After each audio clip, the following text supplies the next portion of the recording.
prove it's a conspiracy. I can prove it's a conspiracy. Look.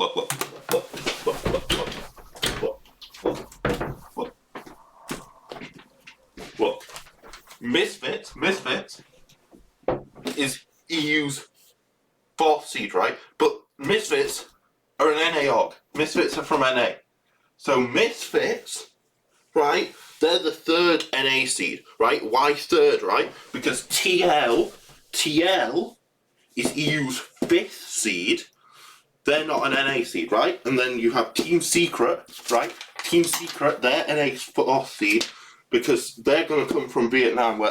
And then PSG from the PCS, they're the sixth seed from EU. So you have Team Liquid, Team Secret, and PSG from EU. But NA stealing seeds as well because GAM have been bought by NRG and their NA, and that all leads into the conspiracy that there's the new stadium in 2023, right? And that means MSI is coming to Vietnam. But you have the LGL conspiracy, right? Where's Yoshino gone? Where is he? Yoshino can speak Japanese. And Yado is an RE1 trick. Nymera from LGL English is an RE1 trick.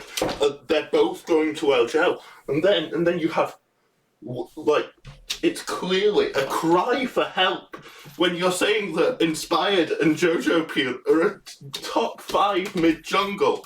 When other people are saying Penguin and Artifact are better, that's clearly a cry for help. Clearly Cubby is begging for NA to have their seeds back because TL are stealing them. But how can you not believe me, Uwe? Look. How can Kiaya go from this, a solo kill? Literally, it's off the page of solo kills. And he can't get a solo kill to save his life. He's playing Sejuani, getting solo killed by Ember.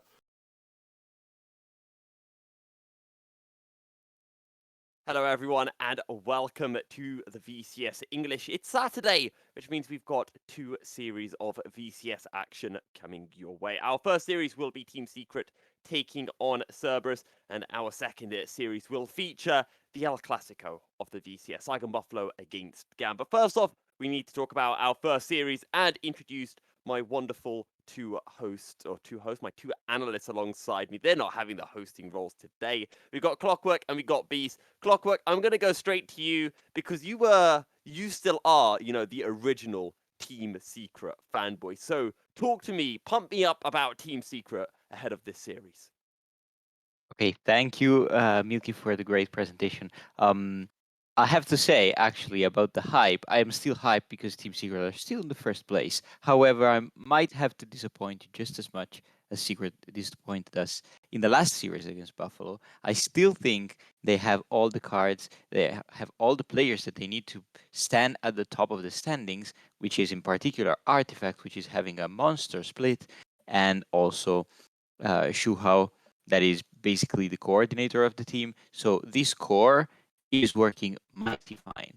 However, GAM and Buffalo seem to be literally on fire, and Team Secret need to step it up. They are doing well, but they need to do better if they don't want to, get knocked down a peg from the 2 heavyweights of the VCS. So we are here today to see if they can show that against Cerberus. And Beast, coming on to you, I'm trying to remember, is this your first time on the desk? Because I know I've been on with you before, but I'm trying to remember if that was just the podcast. Yeah, we were on the pre-split podcast with Yulwei, who's going to be casting today as well. So all 3 of us from that pre-split podcast on today, and I'm first-time desk.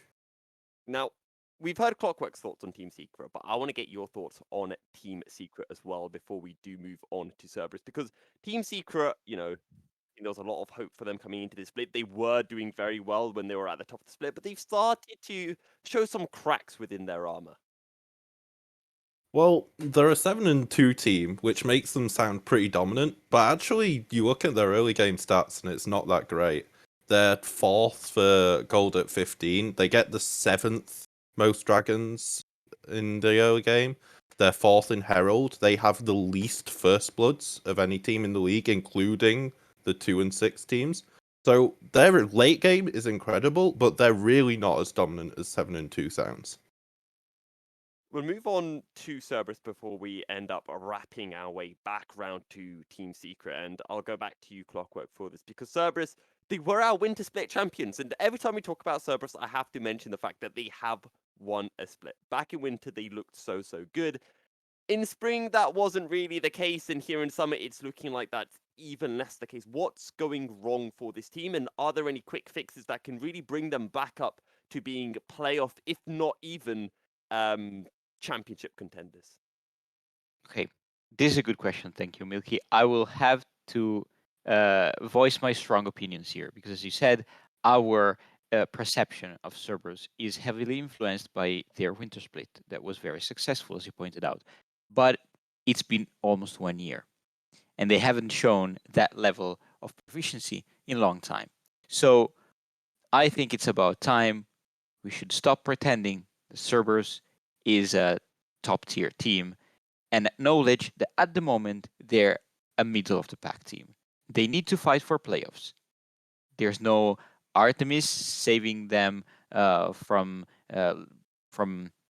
dire situations. There's no late game team fighting they excel at. None of that is present at the moment.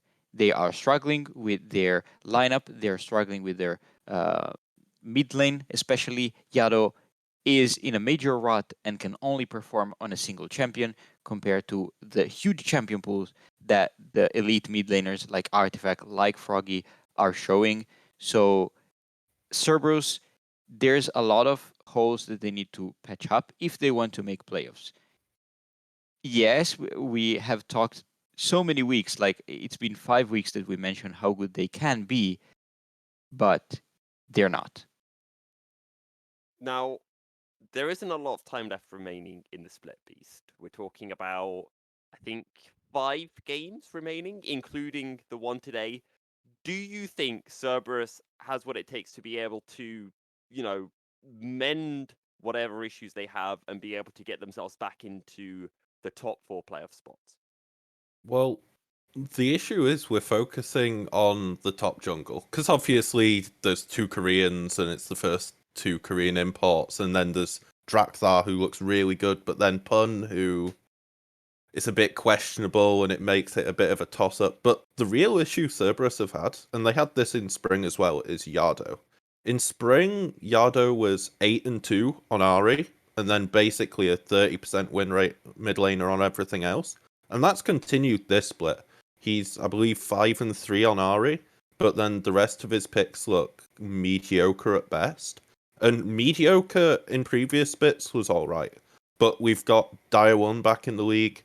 We have Glory surrounded by a better team. And we saw that was it yesterday? This week in the Wales series.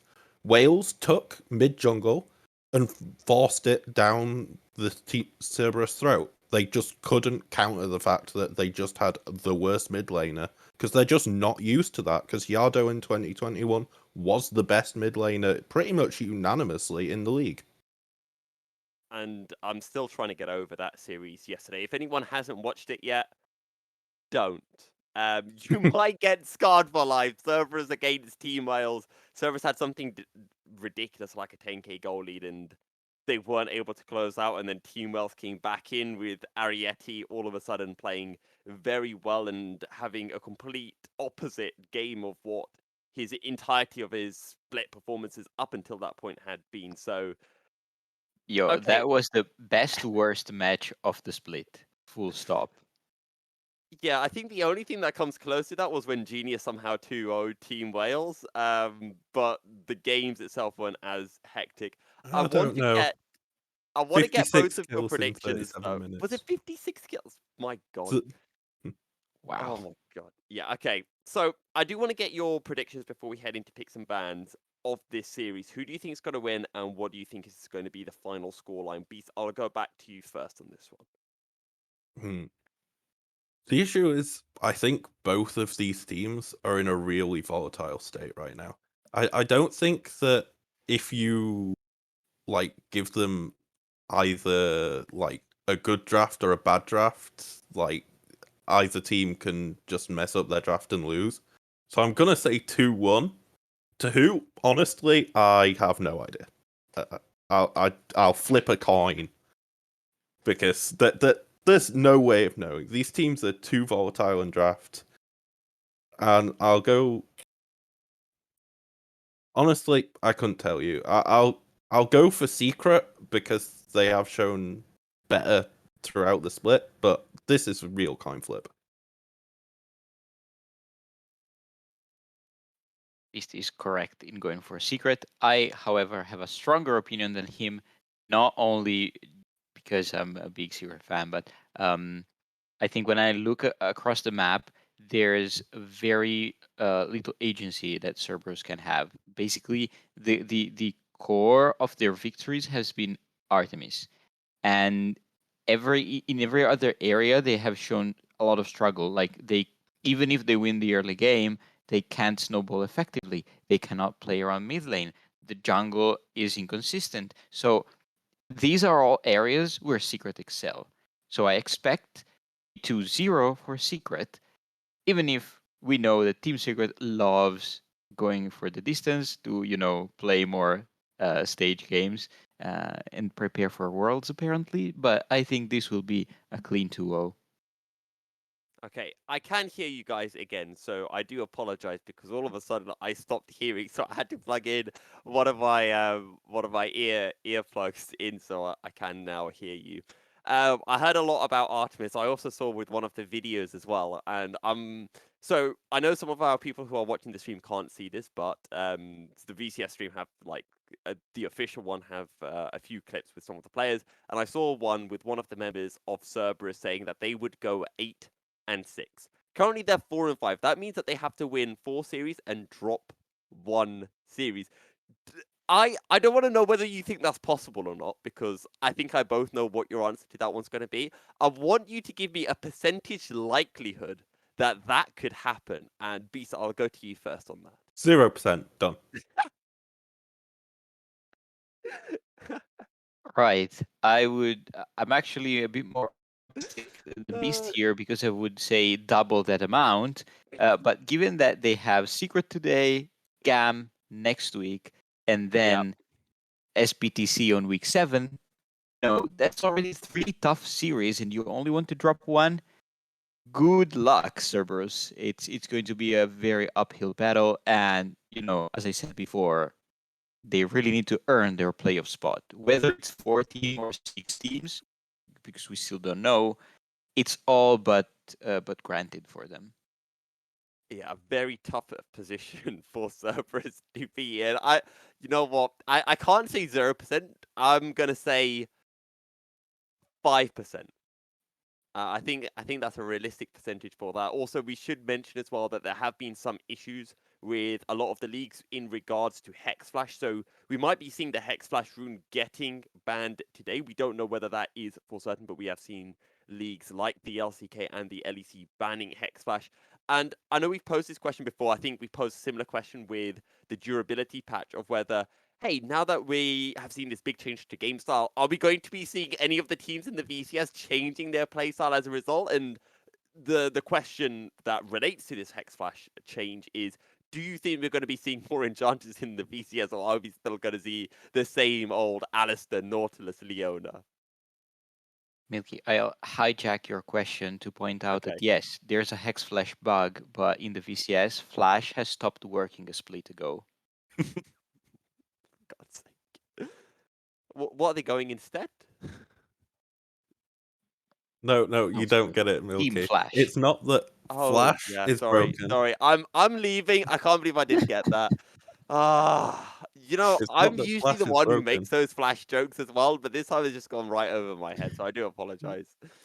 Anyway, to get back to actually answer the question, you mentioned enchanters, and for enchanter lovers such as me, this is a great match to watch actually, because we have Shuhao on one side, which has been basically one of the masters of this class of supports. This should hype you. And on the other hand, Cerberus have the option, which is the wise option, to start Huba, which is another proficient player on this role. They have, again, been a bit undecided on whether to start Huba or Ronopi. Ronopi is a bit more of a playmaker, a bit of an initiator for the team. So I hope they do choose Huba in this context, but it can also make sense to try something more aggressive in case they want to shut down Shu Hao in lane. So there's a bit of possibilities they can play out. With regards to how these two teams match up into each other, I think we've already talked about Yado kind of being a weak link for Cerberus, not really being able to match the highs that he was able to find back in the winter split when Cerberus were able to be crowned the VCS champions. I want to turn my attention towards this top lane because Hero has been a fantastic top lane of this split, arguably only being bested by Enpa over the course of the split so far. What do you make of Pun and their ability to face against Hero? And do you think this is going to be another advantage that Team Secret can exploit in this series, Beast? So obviously they're both really good top laners, Pos and Pun. I would give the edge to Pos so far. He has been slightly better, but I'd still prefer to see Drakthar playing and therefore Pun being in. I believe we're into draft, so I'll cut this off quickly and basically just say that Pos is the best top laner of the three, even though Heroes performed well so far. Very strong words for Pos then. However, as Beast did mention, we are heading into picks and bans, and we're seeing a lot of bans towards the ADC role, but one of the things to keep your eyes out for Clockwork is the fact that that Sivir is still open. Ooh, yeah, that's power pick. Well, that has become very popular with the recent patch 12.13.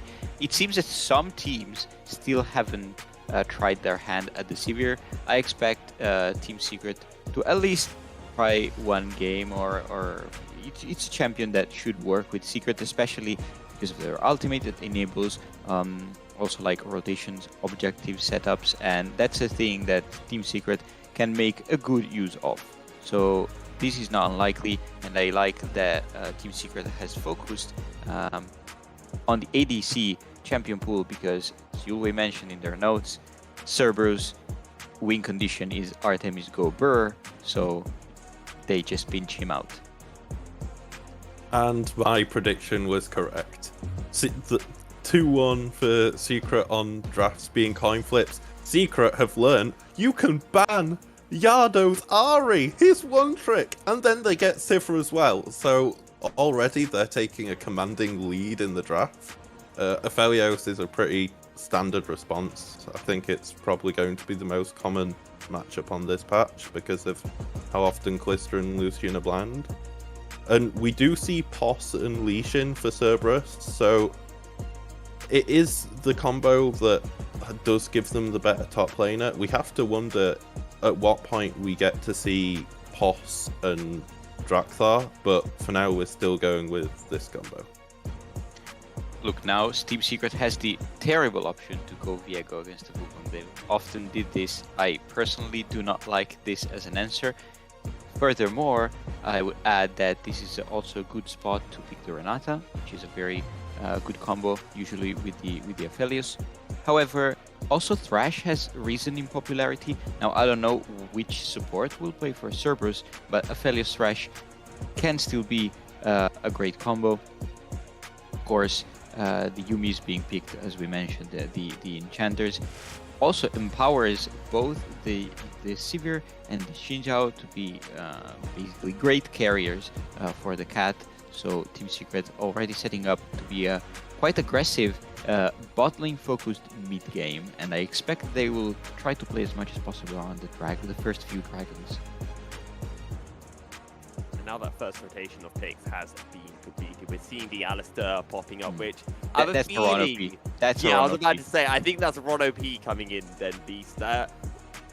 I feel like the Alistair is a decent pick, and the only reason I think that's the case is because it's very easy to get on top of the Yuumi, to be able to lock the Yuumi down and maybe get some early kills for the Aphelios if Su Hao plays a bit too aggressively on the kitty cat. Well, you've mentioned the Yuumi, but also there's the fact that Sivir Spell Shield really basically can't block Alistair's combo. She blocks the W, and Alistair goes, "Oh, thank you, you're still in place for me to Q." It actually makes it easier for him to land his combo, So it's really good into the Sivir as well.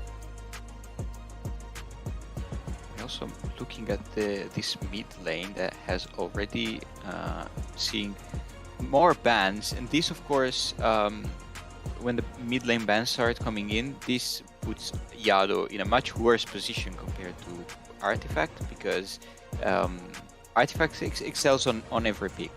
Of course, the Talia and the Sylas have been some of his most popular one compared to I don't know, Lissandra and so on, but he can play so many more. I remember also the Azir and all these mid lane picks that allow him to basically farm and not do much in the lane phase, and then when he reaches some critical mass, just take over the mid lane, the mid game, the skirmishes and the team fights. So there's still plenty of picks that allow that to happen. For example, the Victor comes to mind. And mid lane is going to be a big focus now, because Team Secret and Cerberus both haven't picked their mids. Already we see Ryze, Sylas, Ahri bans. We get to see an Azir, which is a really good champ, and one of the few champs Yardo's looked good on other than Ahri. So I'm very glad to see that for us having a competitive game. Now, Team Secret have a lot to choose from, and there's actually not really much threat onto the backline other than the shuffle. So it could be a very specific counter, like ones that we see, and in fact we're just going to see a very standard Gwen. Realistically, this is a great chance to show a big counter, and this Seraphine would be one of those big counters that could come through. I really hope this is locked, because it'll make me look big brain on my first desk. But very interesting. we don't talk about things before they're locked. I also want to add that Cerberus kept their counter pick for Pos instead of Yado. Now, we did mention, especially Beast, you mentioned that when Pos and Leash are in, there's a bit more agency towards the top lane, and that's what we are seeing. The fake counter pick that Rebel highlights of Jax into Gwen could be a way to use it, not our favorite. However, yes, this possibly throws Yado a bit under the bus. Beast, you mentioned that Azir is still one of the picks that he can perform on, but it allowed a Secret to have their mid lane of choice. So this could be a lane that Team Secret would like to focus on for the early mid game. Now we do have our rosters pretty much completed. I was wondering whether we might have seen a Sylas for Artifact being his most played champion, and with an Alistar ult on the table as well. Could have been an angle, but instead he goes towards the Victor, which is, I feel like, usually a champion that we, I want to say associate. I'm trying to remember who spams Victor. Is it Blazes who used to play it? Either way, we have our drafts locked in. So very quickly from you two, whose draft do you prefer, and do you think they're going to win the game? Clockwork, I'll go to you first. It's a bit of a tough question, because I think both teams managed to round out quite interesting compositions. They can have both the options to have team fights and 1-4. It's hard to pick just by looking at the drafts. However, I'm considering also that there's Team Secret on one side, and this mid lane will be a bit of a problem for Yado if they don't manage, if Cerberus don't manage to safeguard his lane stage. So I'm giving it to Secret, but it's not as clear cut as I would have liked to see. And Beast? Team Secret win, Sivir Yuumi OP. Okay. Well, Beast, you've already done better than Clockwork on your first day on the analysts, because you actually did a quick rundown. So I'm going to quickly throw it over to our two wonderful casters for today. Carrix and Yulway, take it away. Ooh, here we go, your way.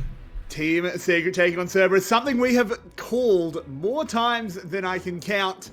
And it's always a banger, even if these teams are on downturns. They always seem to show up against each other.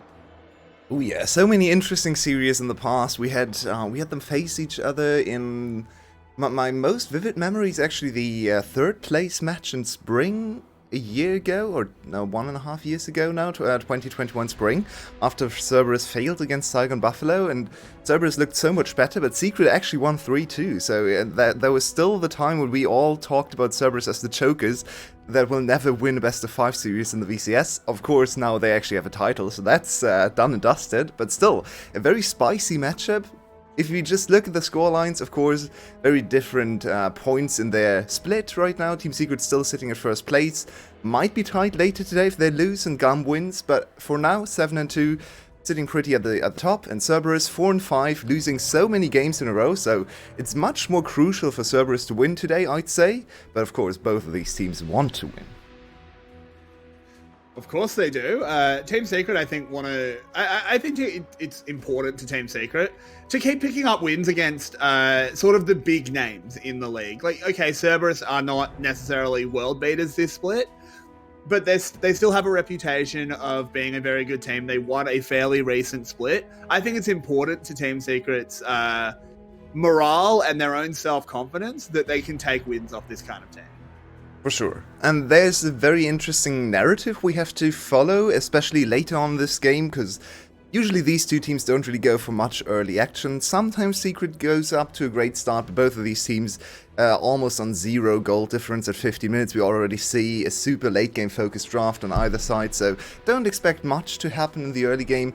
So now we have to look at Cerberus, the team that won through team fighting over GAM in winter, and Secret, potentially one of the best team fighting teams right now. Can Cerberus and Artemis, their MVP, their team fighting god, the best ADC in the league, actually stand up to Secret's team fighting? Because if they can't, there really isn't much you can see for Cerberus to work against this team right now. If they just lose late game team fights, then what's the win condition? Yeah, it is really true. I mean, I still don't really like this whole switching between two makeups of the team. I think you need to stick with one and try and make it work. And I agree with Beast that while POS is probably actually the top laner you want to play, I think you want to play Drakthar in the jungle, which means probably play Punt as well. Though I'm not 100% sure if they have to do that. Because POS has been there for a while. His Vietnamese is probably okay. It's probably Leash who really struggles. So I don't see why they couldn't play POS Drakthar if they really, really wanted to.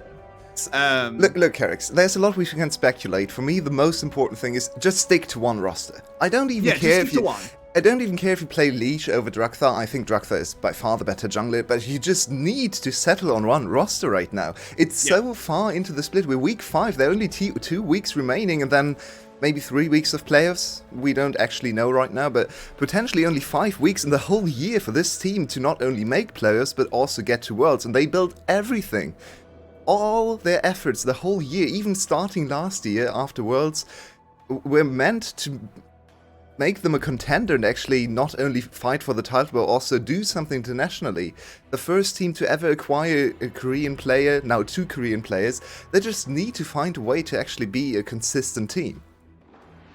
Penguin having a move into the mid lane. It goes with the flash, but a good little zoom. Oh no, red smite. Oh no, not even red smite, just red buff. Will take down Yado. First blood goes over to Team Secret. Beautifully done from Penguin. Flash W, so almost undodgeable from Yado. That's a lot of units covered by that combination. I think W is something like 1,100 range. So the flash alone doesn't actually do much. And Yado, I think he didn't have a soldier ready immediately to go WE into flash to actually get far enough away. Yep. Just use it in lane.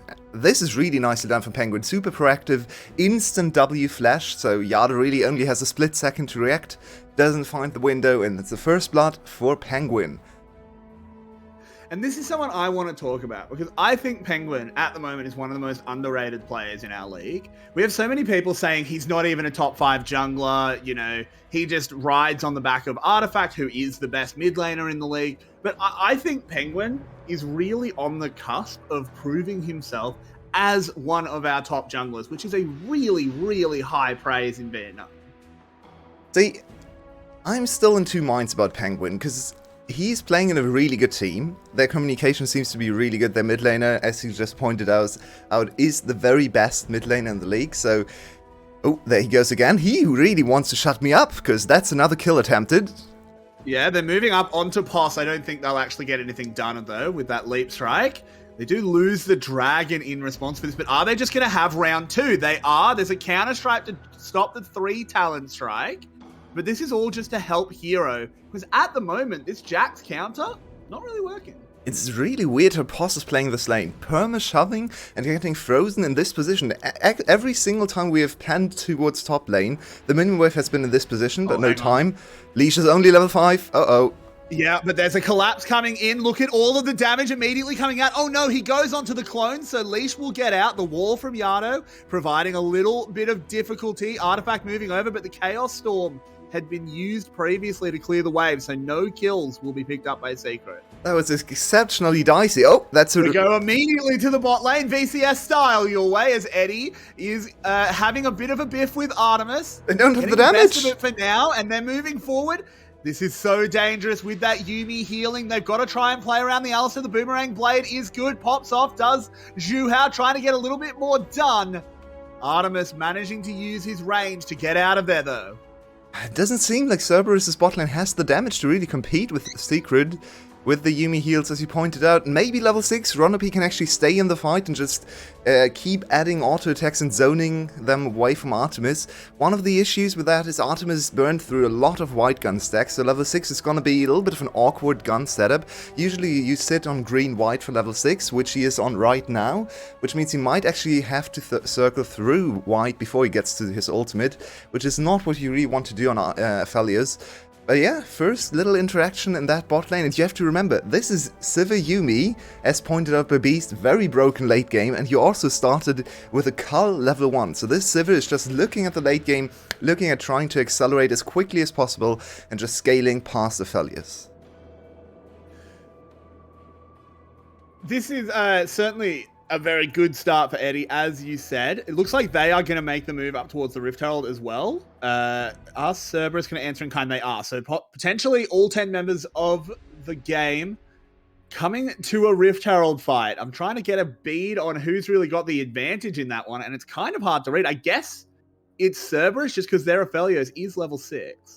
I have to say though, Hero, I'm so impressed with this laning phase so far. The way he's controlling the waves for everything he wants to do is so perfect. So he played far back, very safe, just try to farm a few minions in the early game, force Poss to overextend, and now he gets the push and the teleport, the first reset, into top lane when the team's grouping around the Rift Herald. So he is actually in full control in top lane. Ronopi's not 6, uh-oh. Penguin going in, trying to find his way onto Leash last chapter, going across the team, but Cerberus have managed to disengage. That's an ultimate down. In goes the Aphelios ult onto Artifact. It's just going to be Poke, building up a few chakrams, but nothing to write home about yet, Yulway. As the Herald, the eye has been hit once.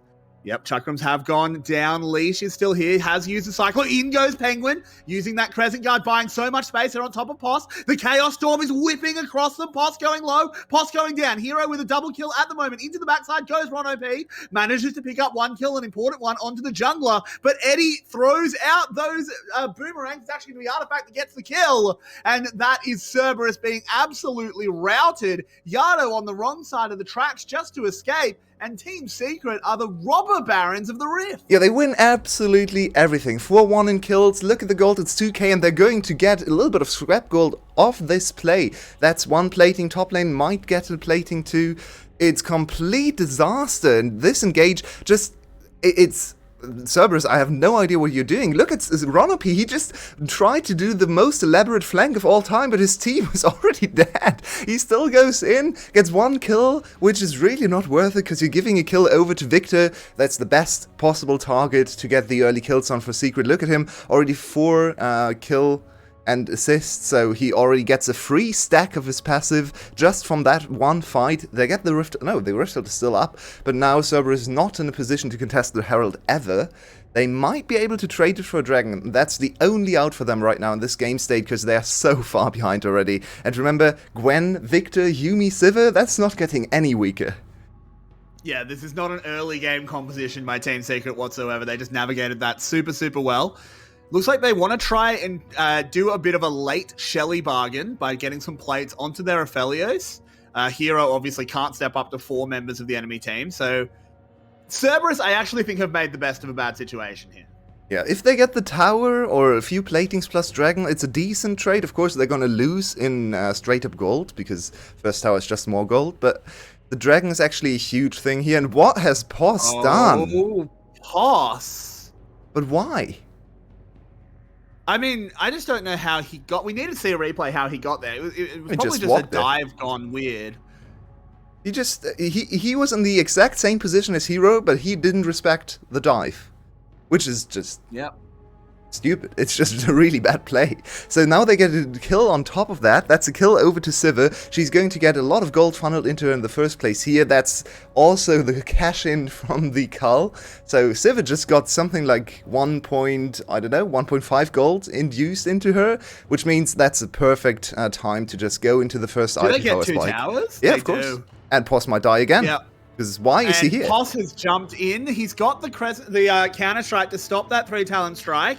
Has a jump over to a ward, but they've got a lot of movement speed to catch onto him. Eddie looking for it. That wall should dissuade them. Oh my word! Who has put that blast cone up? Killed the enemy team as the Poss has already fallen. Yado's the next one. Goes down to Eddie. Leash getting tracked down. Cerberus are in all sorts of disarray. This is gross. This is not even remotely close, and this is one of the latest scaling compositions we've seen from Secret. Usually they go for a little bit more agency. The Nocturne team, remember, they also like to play some more aggressive mid laners, but this is full scaling and they're smashing Cerberus to the ground. Cerberus, they're on a 4-game losing streak, maybe even more than that, just the 4 that are on the upfront of my mind.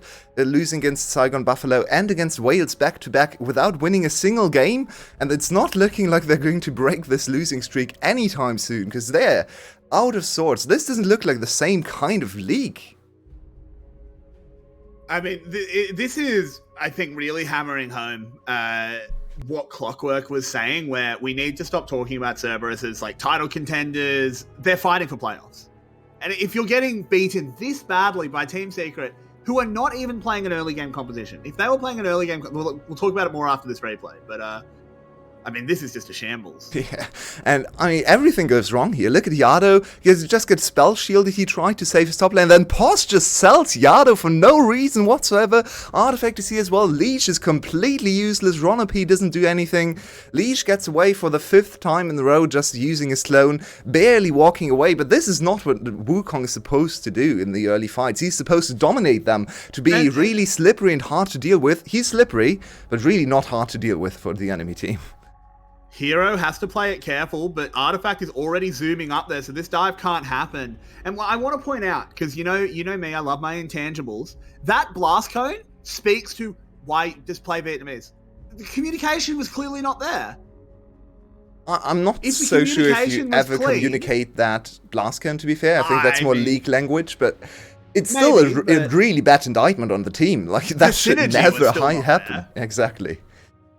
No matter what language you communicate in, that should never happen, especially after Yado just saved you.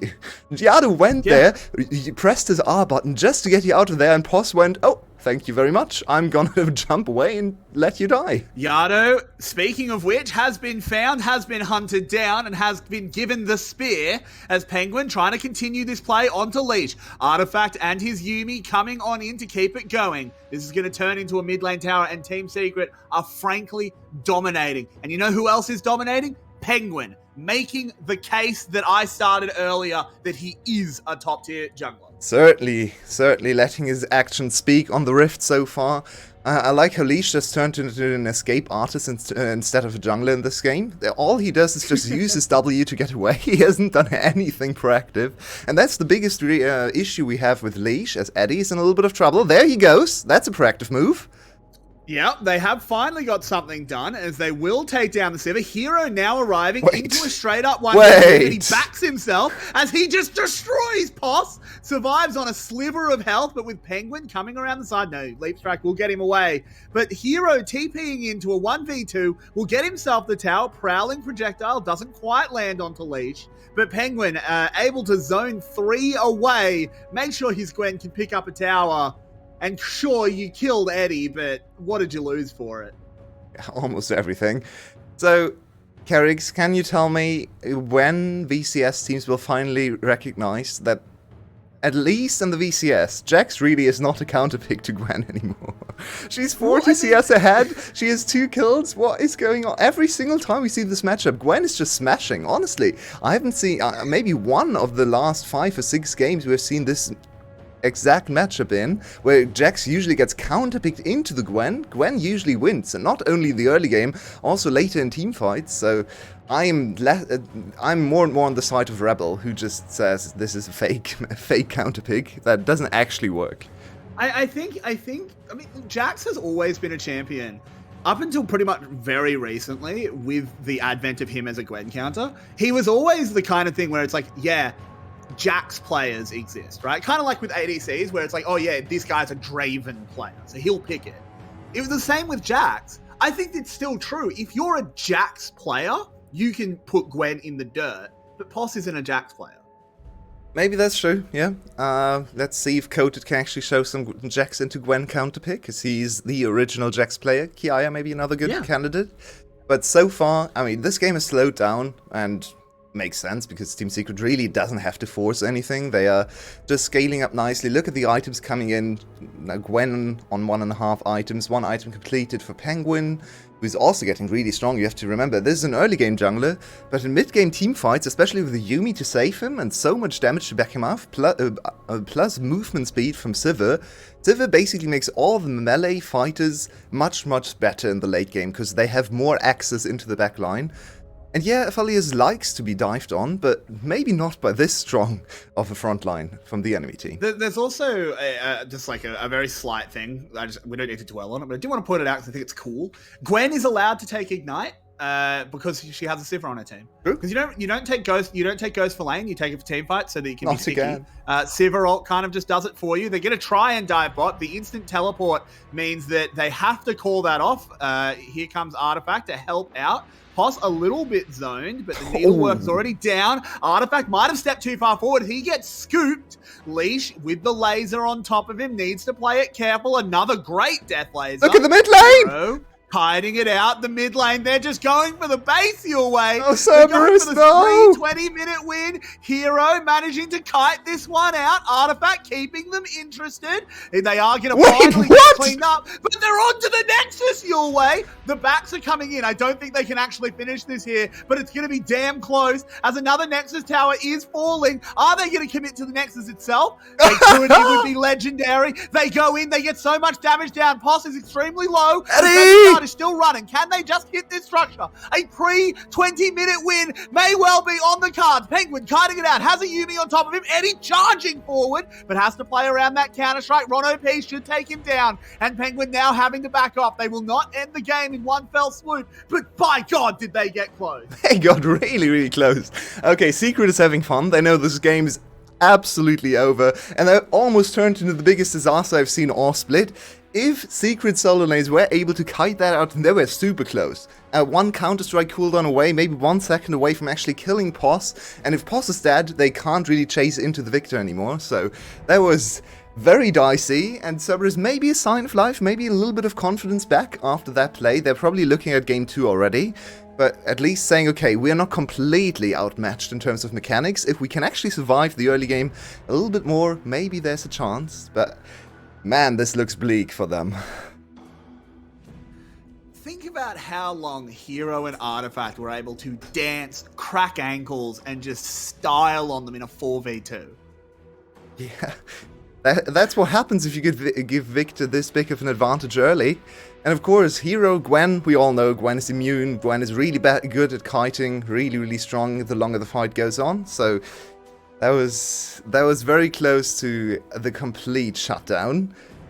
And the game is still in a state that Cerberus really can't look at any sort of recovery.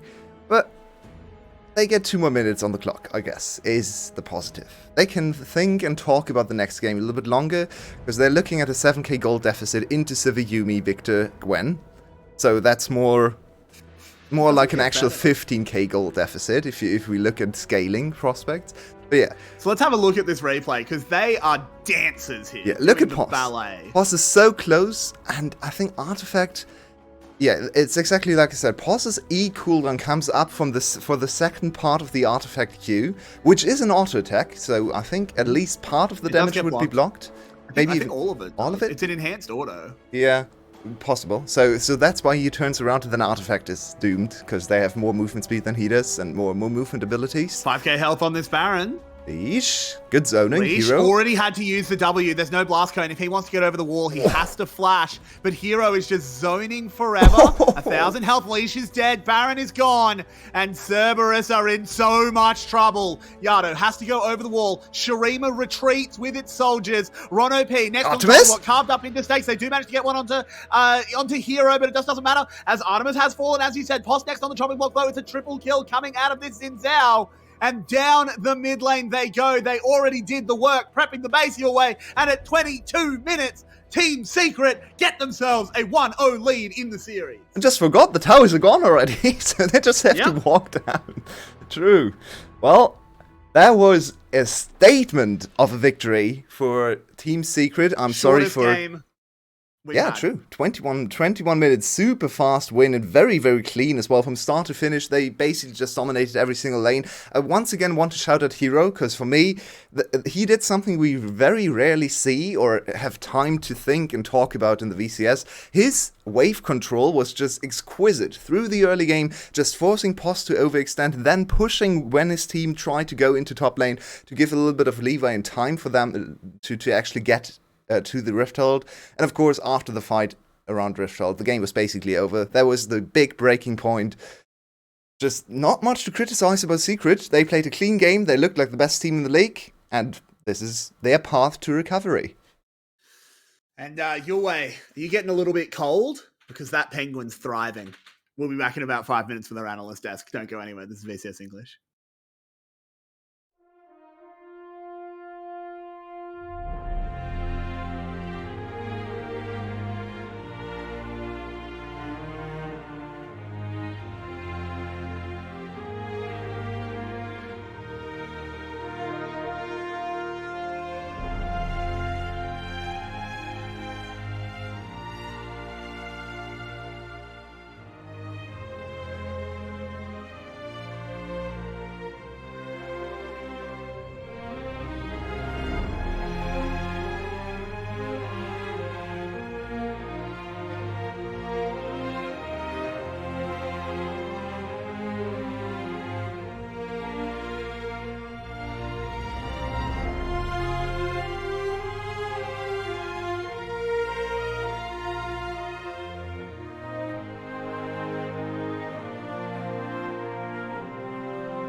Oh, look at that, guys. We're already back. We just had the shortest game of Summer Split, and it came at the hands of Team Secret. A 23-minute absolute stomp over Cerberus. I'm going to go straight to you, Beast, because that game almost ended in under 19 minutes.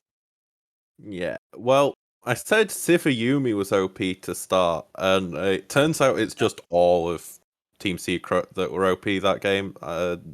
They put one foot wrong, and it turned out that 4v2 catch ended up with the Nexus being exposed by the other three of Team Secret. They absolutely dominated, as seen by the game in time. Now, speaking of Team Secret dominating that game, Clockwork, you told me that Team Secret would be playing around the bottom side of the map. They didn't do that, so you've managed to grab a replay, I believe, to kind of explain how Team Secret went about winning that game. Exactly, good point. I want to correct myself because I also thought Seaver and Yumi were OP. Ended up they didn't manage to punish the Aphelios and Alistar hard enough. And there were two more conditions for Team Secret to play on the top side. Number one is that Hero played a wonderful lane and basically zoned out pause of every CS. He was freezing every wave, creating so much space, so much agency for Penguin to come to the top side and pull out ganks. And the second one is that there was this Herald fight, the first Herald fight of Median 9, where Cerberus are very confused. There is no ultimate. Ronopi is still level 5, and Wukong, Leash, and Artemis are without ultimate. They still decide to commit to this play. Team Secret, of course, engages first. Ronopi took a very long walk around, and when he comes in, the fight is already over. Team Secret wiped the floor with Cerberus. It's basically an unofficial ace, meaning that yes, they didn't take 5 kills, but the two members are routed. They take the Herald, they take plates in the mid lane, and the gold gap starts ballooning immensely. Like they ended up being 6k gold ahead at minute 13 in the durability patch. I think that speaks for itself. Team Secret absolutely rolled Cerberus here. Absolutely disgusting. And Beast kind of looking to game 2. I'm assuming that Team Secret don't have to do much. They can just sit back and rest on their laurels. Team Secret are very happy, but obviously Cerberus have to change a lot after that bad of a game 1. And there's an easy way to change a lot about your team. I expect to see Pun and Drakthar emergency subbing in for game 2. That should hopefully change their... It's not happening, but go on. I mean, we can cross our fingers, right? Because that was an absolute demolition. And as much as I like to see Team Secret winning, and I'm sure as the president of the Eddie Fan Club, you do as well, we do want to see competitive games. We don't have to have 6 games today, but it is VCS law that we always have 6 games, so I do expect to see Drakthar in. I mean, after yesterday, where we only had 4 games, we've got a lot of 6 game days coming up. That's all that really has to be said, Clockwork. I mean, you know, I'm president of the Eddie Fan Club. I think you're just captain of the Team Secret Fan Club. Are we rooting for an Eddie Pentakill on the Sivir? You know, make it 4 Sivir Pentakills across the major regions? I mean, that is assuming that Cerberus will get in a team fight all 5 together, because they didn't manage to do that in this game, and that significantly reduces your chance for a pentakill. So I hope Cerberus... Then you can get them even if they're on other sides of the map. Right, exactly. You know, or slow down and let them get to, I don't know, minute 25 when they can group for a dragon, I guess. They didn't even last that long. So if you want a pentakill, you need to cheer even just a bit for Cerberus to hold on to the mid game. Now, Beast, are you a fan of, if you're in a series against a team weaker than yourself and you're feeling comfortable, do you think it is appropriate to try stuff out and say, hey, look, we've got a game in a competitive setting. This is a good opportunity for us to test things out?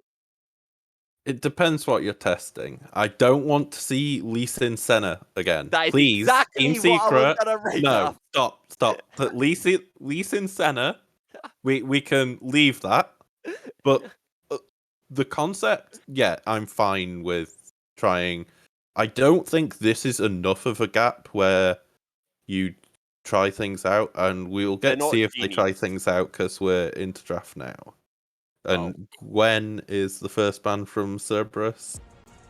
And we're looking at, again, a very similar set of bans likely to come through.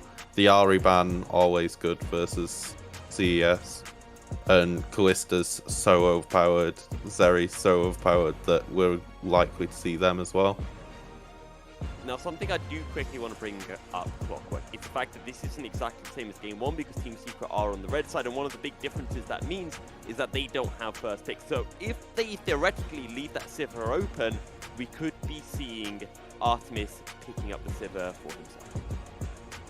Right, that's usually the powerful, aspect of being blue side is that you can have preference on your power pick of choice.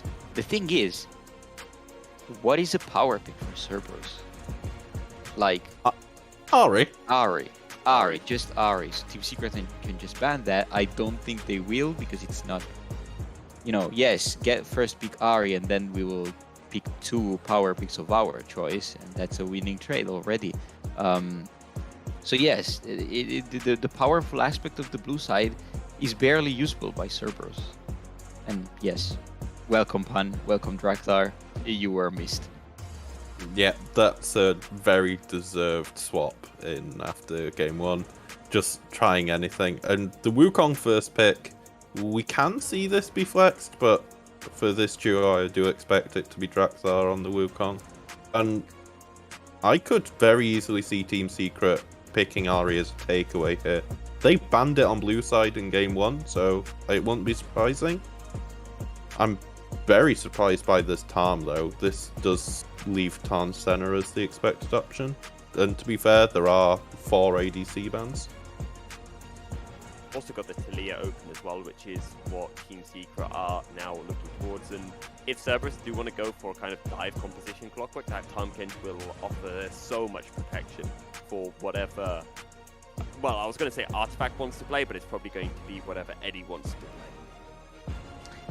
It already puts Cerberus in a bit of a tough position because, yes, there's dive with the Tamkench, the Talia ultimate, but there's also options to disengage from the Wukong engage. So Team Secret already, not only they have their comforts, but they're also having flexible picks that can enable both playstyles for the moment. Of course, the Senna will be picked before Cerberus can access to the bans and remove it. There's Ari still going around. I expect Team Secret to ban it together with maybe the Azir again. Yado wasn't really lacking the game before. Of course, he had a pick that required him to scale enough to be relevant, and that didn't happen. But I wouldn't place the blame on Yado for game number 1. So Team Secret should be wary of this Azir again. And the Ari ban comes in, and it's as if Cerberus haven't looked at their own stats. You have a mid laner who is a 70%, I believe, win rate on Ari and a 30% win rate on everything else. You could have picked Ari, but you choose to let it get banned, and now your mid laner probably won't even have Azir as the second best pick that you wanted. So I can't see what Cerberus are trying to do here, unless they have some cheese to pull in the mid lane here. Yado does have a 100% win rate on Orianna. It is just one game, but it's still a 100% win rate. We've also been seeing a fair amount of rides as well, popping up not just in the VCS. See, look, Team Secret, they banned away the Orianna. They know. Me and Team Secret, we're on the same page here. That's don't lie. Milky secret.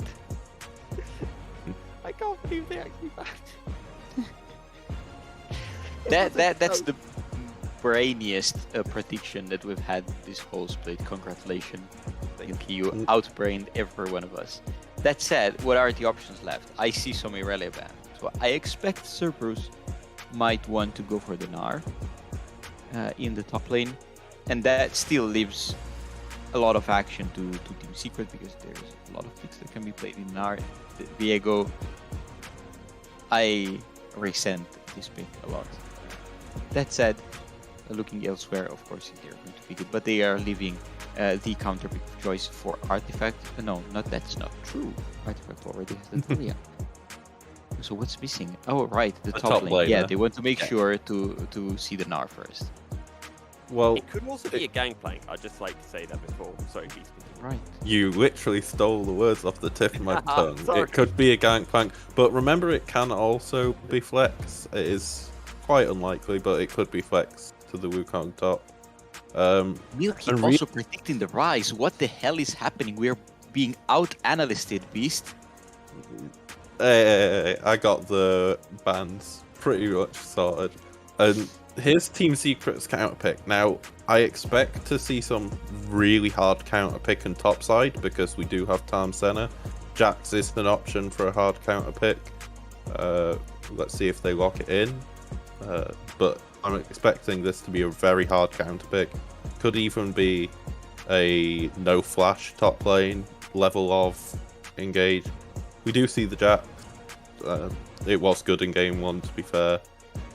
I'm trying to think now what actually happens in this game, because Rise ultimate and Tuir ultimate should kind of cancel each other out, and CES should have the agency in both top and bot. So actually I really like the Cerberus draft here, even though Team Secret won the first draft so hard and they did ban Ahri. If this is any other team, I prefer Cerberus, but just because they have Rise on Yado on Rise, I think that Team Secret are favored. Any other team. So even if it was AS Esports. Even ASE. Even ASE, wow. Strong words. Clockwork, are you on the same page as Beast about AS Esports being better than Cerberus? Yeah, but, it's a bit of a wishful thinking, but I would love to see the match going to favor AS. Concerning this draft here, I do agree with Beast. Cerberus geared up quite a good, solid teamfight composition. They have a lot of options. They also need to wait a bit for the mid to late game with the Rise and the Aphelios. And Team Secret has focused on disengage with the Talia, with the Senna, with the Tahm Kench. So it will be a bit harder for them to win teamfights outright, and a lot of weight will be on Hero to win his lane and open up the map in the side lanes. Well, good disengage from Team Secret. Then we're going to disengage off the broadcast and allow our casting duo of characters in your way to engage onto the rest. It seems that Cerberus have finally decided to try something new against Team Secret, as Pun and Drakthar get to try their hands against the Eye of Sauron. They do. Last game we talked about Team Cerberus really having to settle for a team, but it seems like all the alarm bells are going off, because they are once again scrambling for a new lineup. They're just trying to find anything, any configuration of players. No, actually they only have 2. To be fair, they're not actually trying to mix up the mid-top jungle duos, which might be the best option, but once again they're trying a different combination, and all 4 games as you teased so far against Team Secret, it's 1 win and 3 losses so far. The split have been with Poss and Leash, so maybe this is also to throw off Team Secret. It's a really different team now, very different focus, much more bot side, mid lane into bot side focused, and I think the Rise actually slots in pretty well in that kind of composition, where now we should really see Artemis and Dronope smash lane and go into teamfights as the favorites, as the best bot lane they used to be. Yeah, we'll have to see if they can actually manage that. Interesting, of course, that despite the jungler change, they're still playing this Wukong. Same champion, though Drakthar is stylistically very different from Leash. I don't disagree with you there. What do you think about Penguin moving over onto this Viego? A very different style of champion than that Xin Zhao. Yeah, I think holistically this composition is so different from what Secret tried to do last game. It's also disengage focused, which to a certain extent was true in the last game as well. Looking at Victor, looking at Xin Zhao, who can also play disengage. He didn't really last game because they were on the front foot, right?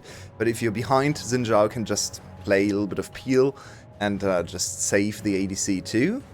But yeah, this whole composition much more defensive. Artifact is the engine. Everything has to go through him. And he is sitting on an absolutely insane amount of MVP points, so he should be able to do this. But if Artifact is having an off game, I actually think Team Secret is kind of lacking playmaking potential, because all their champions are basically go second champions. They wait for the enemy team to do something, and then they can retaliate, but they can't really initiate well. So a little bit worried for them. They tried to experiment with a new composition yesterday as well. It went horribly wrong, but they might have a good opportunity to kill Hero. Cerberus, that is. Yep, Drakthar having a mosey up, but Counter-Strike, a defensive stance, is pretty easy to disengage from that one. They're not really able to do much against Hero there. And I want to talk about Hero because a year ago, your way, we talked about another Team Secret top laner that was trying to breach into the pantheon of Kiaya and Husmed. It was coated. He never got there. He fell at the final steps of Mount Targon, did not become an aspect. Is Hero, his successor, going to succeed? Everything points that way so far. Artifact. Artifact misses the knockback. This forces a teleport to the mid lane.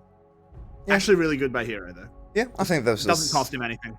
Yeah, it was okay. He wants to go back into top lane anyway. He has pushed the wave. But to go back to the narrative point, I think Hero has definitely found a new home that actually gives him time to thrive. Think back about Hero when he came to the league for the first time. He was the star player in QTV. What's their name? And remember, he was the AP top laner 1 trick or 2 trick. The Vladimir player. He had some pop-off games, but he also always faltered in series, in best of 5s, but also in best of 3s even, when people started to target him. So I think the biggest change is actually him being able to pick up... Oh, Pun, what have you just done? Pun, that was not a good decision, my guy. Now he has to burn his flash. That's a shocking decision.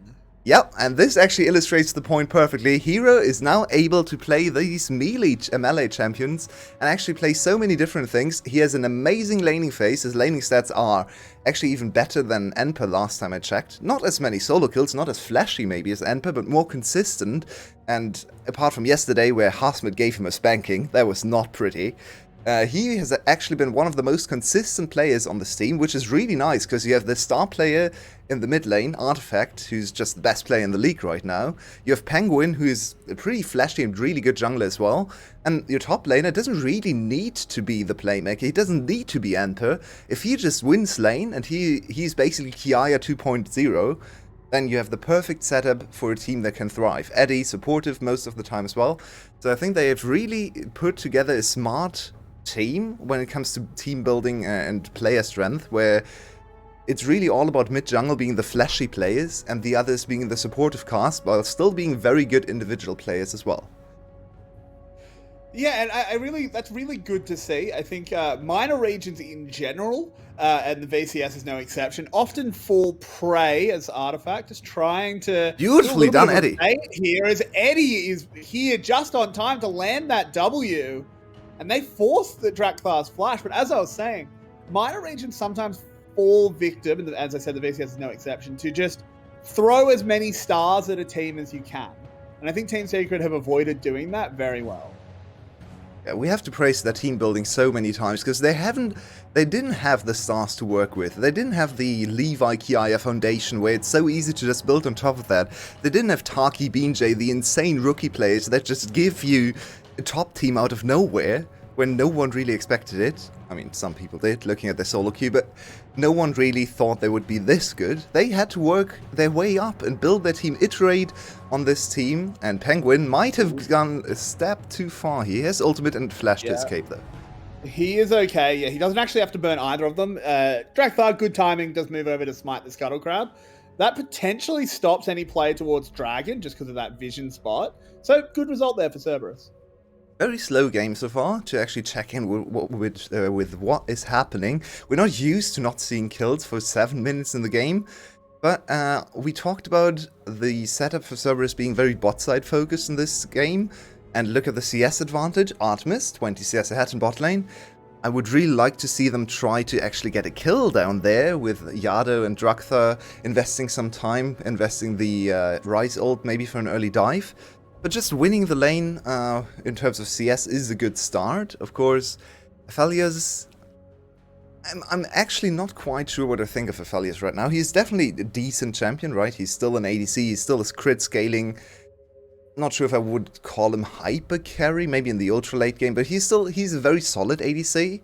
But compared to the star ADCs of Sivir and Zeri, and even Kalista to a certain extent right now, I feel like he's falling short a little bit. So let's see if Artemis' most played champion this split can finally give Cerberus another win.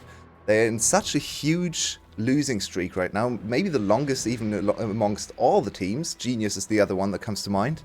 So they really need to find anything that works for them. They really do. Just wanted to give a shout out. 26 souls currently on Eddie, something we always want to try and track. Pun, once again, moving forward aggressively on the hero. Cancelled his back. So just being a bit of a pest. And it looks like Cerberus are going to be able to get an uncontested Rift Herald. Yeah, this time, as we pointed out, Secret's composition just not as explosive. Not really able... Ooh, Juha, what have you done? Juha very deep, but look at Artemis going down low. He runs out of red gun, gets gobbled up. He is going to be sent down the hole. First blood to Eddie. That is really, really bad for Cerberus. Their bot lane was supposed to win. It's Artemis Ronopi. They won a whole split just playing bot lane supremacy, but it's not happening this time. And Eddie Zuhao showing their strength in laning phase once again. Eddie gets the first blood too, so that's the perfect kill contribution too. They get the dragon on top of that. Look at the gold lead, it's already sitting at something like more than 1,000 with a dragon and a scaling Senna. So even though their composition is pretty reluctant to do anything, they're just winning everywhere, so who cares? They don't have to make plays, they can just scale. They have a Jax, a Talia, and a Senna, so they're pretty happy with that as well. Let's have a look at how this played out. We didn't actually see the start of this one. It's red-white, so Artemis is really trying to get as many stacks as possible, but this is just a brick wall he's facing. Look at his damage against Zuhao. I mean, you can't see anything because there is nothing. And White Gun, yes, it has a lot of attack speed. Yes, it gives you an insane amount of damage potential. But if you don't have the AD to actually make the White Gun or the Little Chakram scale, early game, it's not that amazing. Yep, it doesn't really, and especially against something like Tom Kent, it really doesn't do much. So Artemis maybe falling prey to this symptom you sometimes see, where you play the same champion for 2 games in a row, and you're used to your damage output from the last game, and you forget that you don't actually have any damage in this game yet. So, bad start for Cerberus. We see a big rotation of Cerberus up into the top side. They clearly wanted to drop that Rift Herald as Eddie... Well, they need to be very careful. Drakthar has been lurking in this bush for quite some time. I don't think they have any idea he's here. Has the Cyclone. We have a look at the mid lane as Yardo forced out. We need to go back to the top lane, though, because things are kicking off. Eddie's been taken down. This is actually massive here for Cerberus. If they can clean up the Kench as well. No, Juhao will get under tower, but this is a Rift Herald drop, and they probably take the whole tower here. Artemis, no mana to shut down Zuhao. Never mind, Weaver's Wall brings Artifact up. Penguin coming with him. Rono P having to flash away. Railgun makes them a little bit tanky. The gas from Renata coming out across them. Artemis on half HP. Drakthar a little bit low as well. Oh, Penguin hit! Has access to the Heartbreaker. Launches it. Can he get the reset? No, not quite. Drakthar goes into the bailout. He will eventually die, but the soul is too far away.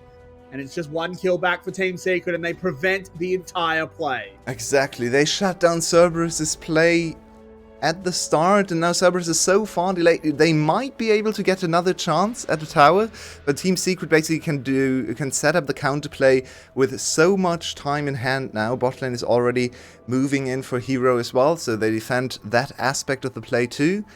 Nice reaction from Secret, and really unfortunate for Artemis, it started with him actually not being able to pull the trigger on the purple gun stun, because he actually had the purple gun stack on Zuhao, but had no mana to work with. If they get the kill on Zuhao, they probably win the ensuing fight, because the Kench actually shut them off. So now Secret just gets another plating, gets more gold on Eddie, gets more gold on Zuhao, and the whole play goes sideways for Cerberus. And now they get more plates onto Eddie. This is a fat Senna. 45 souls at 12 minutes your way. That What do is you think? really, How are really you giving good. him a grade? That is It's really good. All right. Hero in some trouble, but Artifact coming over to help him out. Blast Cone as well will get the Jacks to safety. Cerberus do have full control of the bottom side. They've already taken 1 tower. They should be able to turn this into 2. So they will actually spring into the gold lead here. Why does Druckler steal away the gold? I don't like that. Still a good play from Cerberus. Pun needs to be careful. He has flash though. He should be fine. But that's 2 Should towers. be okay. Penguin nearly has Heartbreaker. Oh, Pun could be in trouble. No, he's just gonna give the tower up. Good call. Yeah, Pun playing very defensively. We know Pun is a very good weak side player, and he's showing it once again very respectful to the enemy's team attempts to dive. But 2 towers over to Cerberus. They actually get into a decent game state again, and a lot of gold onto their Aphelios, onto Artemis, onto their MVP candidate. So a little bit of hope on the horizon. Certainly is, and you know, I mean, I hate to sort of pat myself on the back too much, but maybe I'll phrase it as patting you on the back because we agree. Cerberus bring in Pun and Drakthar, and they're putting up a hell of a better fight. For sure. I'm just saying. Honestly, this game still was a little bit weird to look at. That's something maybe the analyst desk can focus on, because I feel like Team Secret actually gave them such an easy way to play as well, with their very defensive, very reluctant team composition without much playmaking potential. Speaking of which... Oh, there's a catch in onto Drakthar. Weaver's Wall to trap him in as well. This monkey's put in the zoo. And that's an easy kill there. Picked up for Penguin. This Viego gets bigger. Nicely done. Artifact finally making his presence known. Very nice wall there. Oh, Runapy's trying to catch him out, but he's fast. Yeah, he's got that handshake. There's the gas pulling him back in. Oh! Artemis flashing forward, wants the kill, but the shield comes in from that railgun just in time to save the Talia. Oh wow, that was a really cool play from Kuronopi and Artemis, and it works every single time if you don't have the center shield. They actually had the damage to shut him down, at the execute damage from Gale Force as well, and bringing Artemis in range to use the chakrams. But Eddie, with good awareness, good communication from Secret, this is what we expect from this team. Very good awareness across the whole team, and unfortunately, now Cerberus' ADC is working without a flash for the upcoming dragon fight. So, instead of a fight, it's just another dragon going over to Secret. Yeah, this will be another dragon picked up, as you said. A teleport coming in to the top side. They want to go in onto Yado. Eddie there lands the binding. Yado goes into the brush, but it'll only buy him a moment of safety. And it's a kill for Hero. Things are going from bad to worse. Really nice plays from Secret. Such a good cross-map awareness. Their jungler was taking dragons, so Cerberus really does not think there's anything going to happen on the top side. Instead, they were actually planning to already go towards the top side objectives themselves, but Secret realized, okay, our jungler is at the bot side objective, but we don't really need him right now. He can just take the dragon. We still have a numbers advantage over there, so they basically turned weak side into strong side by giving up their jungler, or not helping their jungler take the dragon. I love to see that. Just really cool awareness and really good thinking on the fly from Secret. You can see they just adapted their play there, and that's what separates good teams from great teams, where good teams can come in with a strategy and execute their strategy. That's what Saigon Buffalo did 2021 spring. Basically every single game, just really good planned early games, very strong awareness of what to do, but then they kind of faltered later on in the game. But Secret is showing on-the-fly adaptation, which is the next step, and really marks great teams. Exactly, and this is something we always want. We want other teams in the VCS to go from good to great. GAM's done it. SGB do it sometimes. But Team Secret, if they can add themselves to that list of not just a good team, a great team, that's something our league will be ecstatic to hear. Umbral Glaive completed for Eddie, so Team Secret should have full vision control everywhere on the map because it's a fair item and definitely should be in the game. Yeah, and exactly, if you're able to just go into the jungle freely with a Senna, then you can really profit of this item. If you're behind, it's still good. It still has good stats and gives you nice, very easy way to quickly clear vision, but you can't really play as aggressively, right? You can't really invade their jungle and clear all their vision, but now you can actually do that. So Cerberus is playing with a dark match, basically playing against a Nocturne ult permanently, which is really hard to do. Yeah, they will summon up the Rift Herald in the mid lane and take that one down. Hero pushing hard, Artifact moving in, trying to get onto Pun. Can he land the knockback? No, Pun flashing away. But that's another flash force. That means Pun can't flash onto you in the next team fight, which gives Eddie, Artifact, and Hero a little bit more safety. And Cerberus execute this tower. It's a little bit dicey, but I think they have the damage. They should be able to. So that's a good counterplay. Very nice map rotation. Yado utilizing the strength and wave clear of the Rise in the side lane. So they're actually keeping up decently. Secret's still in the lead and still looking at a very strong teamfight composition later on. But Cerberus definitely signs of life and a better contest than last game. Unfortunately, contest is not really good enough. This is game 2. If they'd been able to do this in game 1, maybe I'm sitting here going, well, hey, game 2, they can adapt, they can build on this, but you don't get a third chance. We don't play best of 5s. That would be, I don't want 10 game days. That's a bit much. Because overall, yeah, this is better from Cerberus, but your way, they're still 2k gold down. Indeed. And now we really have to hone in on their two main carries, Yado and Artemis. They won a title together in winter. Yado actually overcame all these allegations of being a choker, of underperforming in big moments, and he overcame Kati, who is on top form in that winter final. So now he's sitting... Okay, it's a Rise. A lot of people hate Rise, but Rise, if he gets to Free Fire, still has insane damage potential. So... right now we're looking at him, we're also looking at Artemis always, but it's more for me on Yado. Can he execute? Can he get the damage down? Because 2 items done, he's only getting stronger. He's level 12, so already on 70% extra damage with his Q, with his overload. And my eyes are just glued to that mid lane position and to see if he can actually get on top of Eddie and execute everyone with his teamfight damage. We'll have to see. Ron OP as well, still on this Renata. He's incredible at this pick. He's actually been having a really good game as well. It's been super understated, but he's actually had some very good ultimates and stuff to split the team apart. So he could still do a lot, but oh no, he might be walking into the wrong neighborhood. No, Artifact does not land the knockback. So Cerberus is alerted to that trap. We can see some of the issues of this Cerberus' comp. Yeah.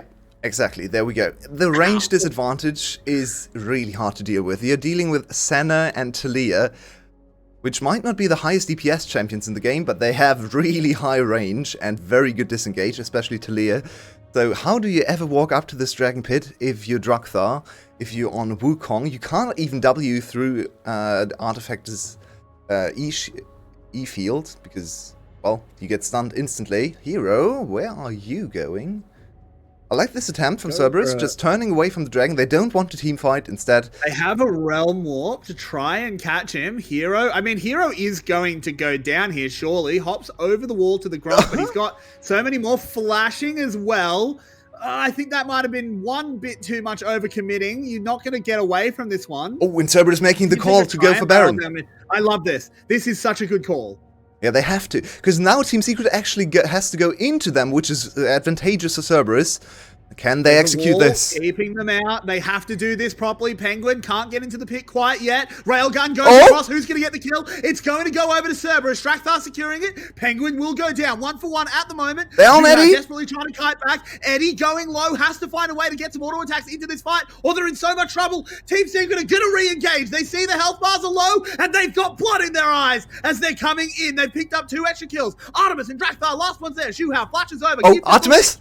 Can they get this done? Artemis, though, he reckons he's got the damage. Green and blue. Can he get anything done? Eddie low, but no. Artifact will protect his AD carry. Hero rejoins the fight and brings down the lantern. And Team Secret pick up an ace. Amazing team fighting from Secret. So much patience. So nice. The kiting. Otherworldly. That was so nicely done. So much risk taken there to actually go for the Baron executes. They could have just run away there. They still got the dragon to look for the late game, but they are confident enough in their team fighting. And one issue is also Artemis, I should say, losing his white gun in the middle of the fight. He was really strong at the start here, gets so many chakrams, look at that, but then he uses Q and loses the chakram gun, so now he's on white-blue, which is a lot of AoE damage if you can actually hit people. Not white, actually green-blue. But he can't. Look at him. He's just not able to hit anyone, only using the Q. And then with White here, he could have instantly killed Zuha. But he doesn't have the correct gun, so he doesn't have the damage. And he just falls to all the kiting. Yeah, look at Artifact and Eddie. Such a good combination. Always on the outskirts. Always trying to play with the terrain and the range advantage. So in the end, Cerberus gets the Baron, but at the cost of 5 kills and the Dragon on the other side. So now they're staring down a gold disadvantage. Baron is not even there for them, and they have to go to the Dragon in 2.5 minutes. And how can they even try to get there? 89 souls at 23 minutes. Your way, I need a grade. Make it 90. Really good. That's an A. Really good. Okay, A plus. Oh, A. Just A. Okay. Not A plus, I'd say, but A for sure. Okay. Got to check in with our center professor whenever we can. And yeah, I think it's actually really good that you pointed out the gun thing on Aphelios. I didn't notice that in the midst of the fight, but just don't press Q there. The turret was not worth it. Yeah. Possibly just one minor decision that lost them a team fight there from Artemis. It's debatable if 10 auto attacks on the white gun would have changed anything, but it was definitely not the correct decision to press Q in a very bad spot there, because the turret didn't do anything. They're trying for an engage. Coming in, they're going to try and get out. They interrupt the Abyssal dive. Good back. That'll be Eddie going down. Juhao will join him. Cerberus are not giving up. Look at the playmaking. Suddenly they can press their buttons to make stuff happen. That's what happens when you have a jungler on the field. Drakthar looking so much better than Leash in every single game we see him. And it's still a dicey situation. It's still a really hard game to win, but they are making their presence known. Hero might have overstepped again. Yeah, he's very deep. Needs to buy time. Hops over the wall. Pun will, of course, follow him. Nice Doesn't kiting. quite get stunned up. That W from Renata giving him very critical movement speed. Hero, once again, goes into evasion, a defensive stance. But this time, he will be caught. He will be taken down. Kill for Yado. Yado is really good too. He's level 14, 2 levels away from really spiking super hard on this rise. So Cerberus is trying to keep their chances alive in this game. Artemis is getting closer to an IE. Yado is getting closer to, I don't know what items, but level 16 is the big spike, so the damage potentially still there. And remember, Senna on this build, really strong when it comes to poking, really strong when it comes to controlling the battlefield, but not the best DPS. So if you ever get on top of her, if it's just a 5v5 team fight, there's a Rise and an Aphelios, and they deal more DPS than the counterparts on the other side. And frankly, 25 minutes in, 2k gold, it's not that significant, to be completely honest. Of course, gold is a little bit of a lie as well, just due to how Senna works. Souls are not reflected in the gold counter very well. So it's not 100% accurate, but realistically, at this stage of the game, it really is just these dragons that are giving Team Secret a huge advantage, and Cerberus is here to cut that one off. Yeah, they spotted Drakthar. He needs to run. Oh, but he does it. He jukes them well. Stunned up for a moment, but Yado reinforces him. But I think they can't give this up, surely. They need to go for the contest. They are close enough. Oh, that's a good wall artifact. He's controlling everything. Coming in. It's going to come down very close. There it is. The smite over to Penguin. Ocean Soul has been secured. Now Team Secret just need to evacuate without losing everything. Hero jumping over the wall. Can he get anything done? Renata gas across. Double kill already picked up for Artemis. Can this Aphelios get rocking and rolling in this fight? Hero on the front line trying to be a hero. Triple kill now for Artemis. He wants these last two. It's just Artifact and Eddie left on the map. Yado moving forward has to get fended off by those rocks. So it's an Ocean Soul for Team Secret, but they lose 3. And what does Ocean Soul mean? I have always been an Ocean Soul hater. Let's see if this game can prove me wrong, but that fight didn't look like Ocean Soul did anything. It's still insanely hard to chase down the last 2 targets, and Artifact and Eddie can defend the base for a long, long time, so they still have to find a way to actually get on top of the back line, but the front line is not standing up to this damage from Artemis and Yado. And what a great engage from Pun and Drakthar, really making sure that the coaches know who should start. But yeah, look at this. Just the damage is too much to overcome Artemis with the perfect weapon setup, of course. Red and white, know how it goes. You should not fight that. Red and white, do not fight. It's still so hard to chase those two down. If they die, they probably get an inhibitor there. So all eyes in the next two team fights on Artifact and Eddie, because so far their kiting has been immaculate, and especially Artifact once again showing us that he can just play everything, and even on this more control-based mage that can also make plays, but maybe not the highest DPS, he's still putting in insane amounts of work. 2-0-6, hasn't died. Yeah, Artifact, I mean, look, we praise him as the best mid laner, if not the best player in the league, for a reason, and this kind of game really demonstrates that. We need to see Eddie having more of an impact in these fights, though. He was kind of caught a little bit by the Realm Warp, and it was fantastic play by Drakthar to make sure he confirmed the second Cyclone knock-up. But Eddie can't allow that to happen. He needs to be there for his team, and he needs to try and rival the impact that Artemis is going to have, but goddamn, that's a tall order.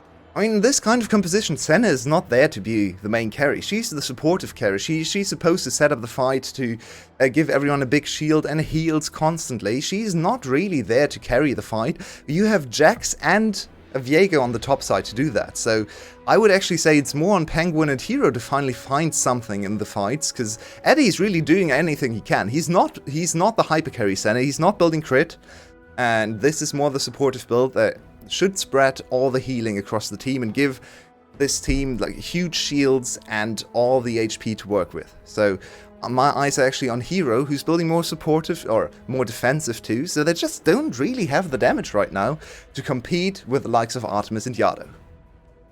I will say I also really like Yado going for this Crown of the Shattered Queen. It's something we've been talking about a fair bit on cast recently, because Froggy has been going over to the Crown basically constantly, dropping the Everfrost. I think survival is all that matters here. The Everfrost, okay, the control is really nice, but let Wukong, Renata, and Na handle that. You just need to live as Yado. If you get 1 or 2 extra EQ combos out, that changes everything. Oh, I love this. This is so cool. Yeah, that's so clever. Yeah. Super cheeky. So I'm not sure if he showed right now, because Team Secret could engage on Cerberus, as Artemis is sitting on very bad team fighting weapons. So there might be an opportunity if they did spot him. You really do not want to fight with this setup into this team. Blue Gun can actually carry team fights later on, because they are huge bodies of HP just jumping on you, so Blue Gun is actually great to just get through a lot of targets, but Purple Gun is really only good for stuns and team fight starts, so you don't really want to fight right now if you're Cerberus. And Artemis actually might have a 4th item under his belt already. He does. There's the Lord Dominic's Revenge. He's gone the max armor pen build. I think that's exactly correct as well. I think it's Lord Dominic's regards, right? Does he want revenge? Regards. Maybe he wants revenge too. It's LDR, all right? It's an R word. That's what matters. As Baron is under attack, though, this is something the Ocean Soul does allow them to do, because they have so much health regen. Baron just tickles them. Cerberus, I'm not sure if they are actually aware of this going down. Secret now actually all walking towards the Baron. Cerberus should really know that this is happening, but they have no idea. It's too late. They're just too late. No, what have you done? And the Realm Warp, only one goes through. Misstep. Miscommunication there. Yeah, Cerberus, I think they wanted to use the Realm Warp just to scout, because you can actually see what's going on the other side. But then Pun stayed into it in the Realm Warp and just died, and now they're 4v5. Oh no, they've got the collapse. Here comes Hero trying to do what he can. Artifact getting a flank, putting up a wall. Not the most effective in terms of actually trapping them, but can they find the move speed to keep barreling down on them? Good Rune Prison. Rono P, lovely flash there into a handshake, but it doesn't matter because Zhu Hao is here. The pop-up from Artifact is good enough. In the front line is that Jack spinning that weapon around, doing everything. The railgun whips across the team. Cyclone you got him! Just to try and hold Hero back. Finally, they do manage to take him down, but look at Artifact with the double knockback. Yado incredibly low. He'll die as soon as he comes out of stasis. They move over, they pick up Drakthar, and it looks like Team Secret have found the passage of play to finally pick themselves up a 2-0 victory. Something they have been really, really struggling to do this split. It's been 2-1, 2-1, 2-1, but right now it looks like 2-0. Artemis needs to get rid of these weapons. He needs to get to the next one. This is so useless for this defense, but he can't get rid of the purple one. He's still sitting on blue, purple, and Pun is dead.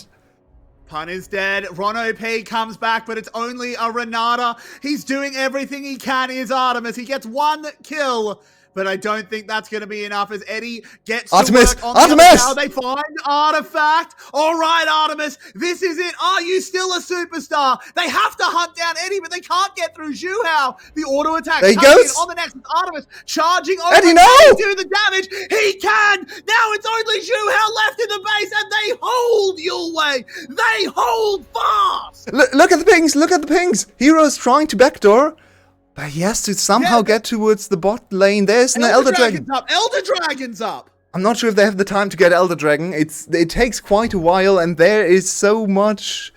You have to be so careful of this Jax just walking through everything and just finishing the Nexus. Surely they're going to start it. I think they have to. Yeah. To be fair, I think this is their only play. And that's It's a huge risky. swing.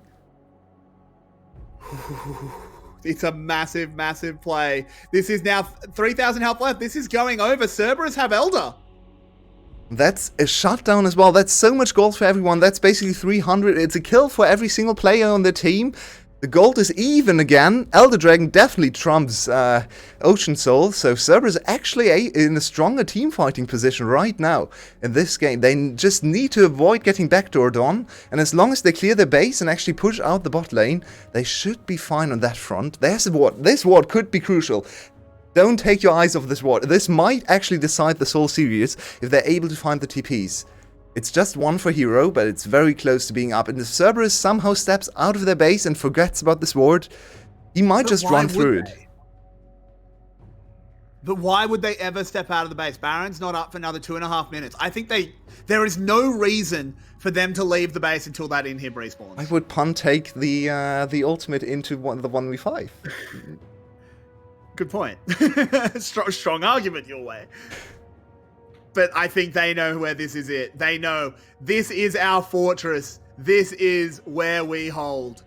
And the ward timed out, I think. So even that is gone now.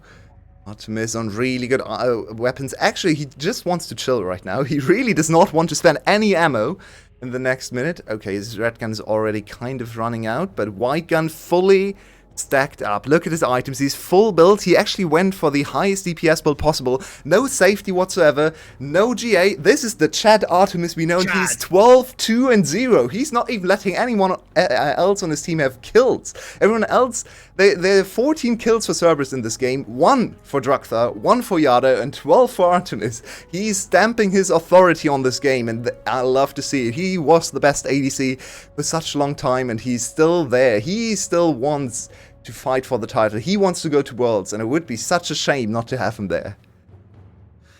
But you wait, Team Secret are not out of this one. They are still strong. They still have a scaling center. They have a Jax.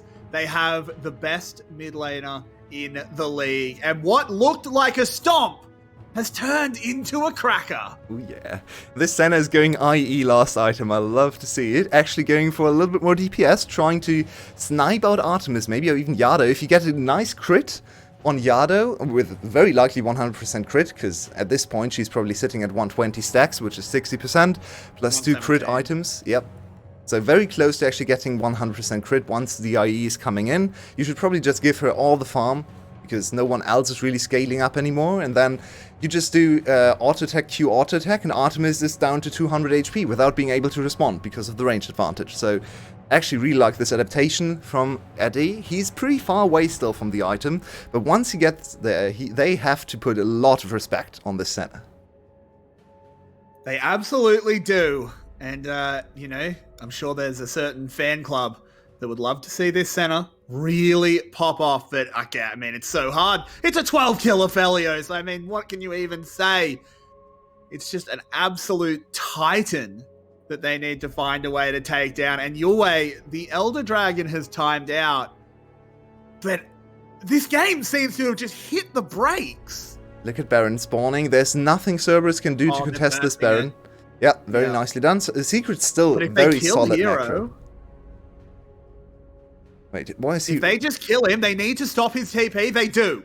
He's going to go down. Baron picked up, but a 4v5... It's a GA wasted as well. Secured. Oh, Hero, what are you doing in these side lane plays? Just don't. Wait for your team to secure Baron. Why were you even there? The team had Baron secured. There was no way for Cerberus to contest that.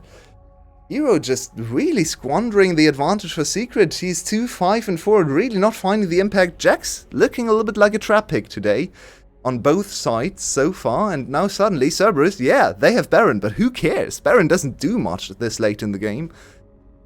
It's still hard to actually get to hit the towers because, well, Senna and...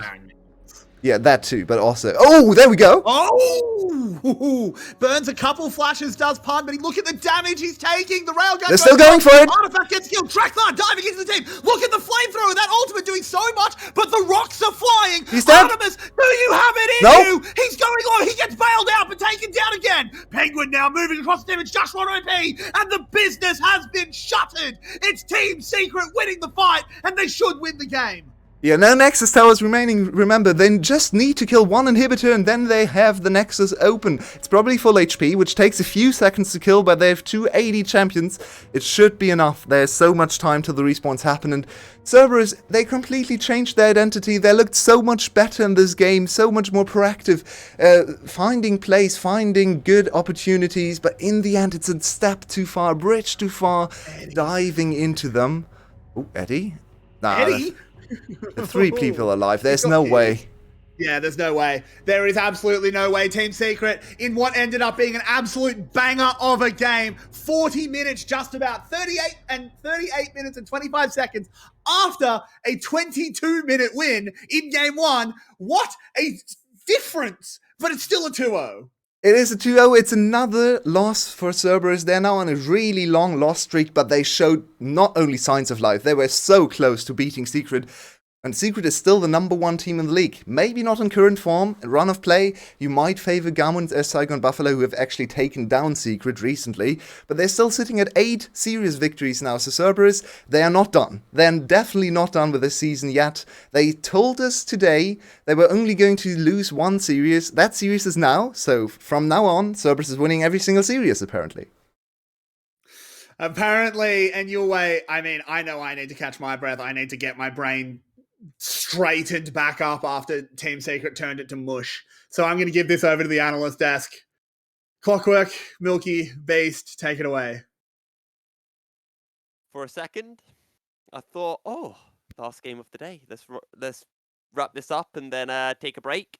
But then I realized we've still got another series after this. There's a lot more VCS action to be coming everyone's way, and we're looking to be in for a banger of a day. Beast, I don't really know where to start because this game kind of fell over, then it wasn't. And the first real play that, I don't know, looked to be a decisive one was actually very early on in the bottom lane when Artemis tried to make a play on it to Eddie and Zuhao. Yeah. So Artemis flashed forward. He flashed forward and just didn't have any way to kill Eddie. Eddie had Shroud up, he wasn't even in Shroud range, and Eddie had Flash. There was no way this play was going to work. And the difference between that play working and that play not working, we already saw how insane he was in the late game. And that really, a lot of that has to go down to Ron OP. Ron OP played an immaculate game this game. It's such a shame that he lost from that performance.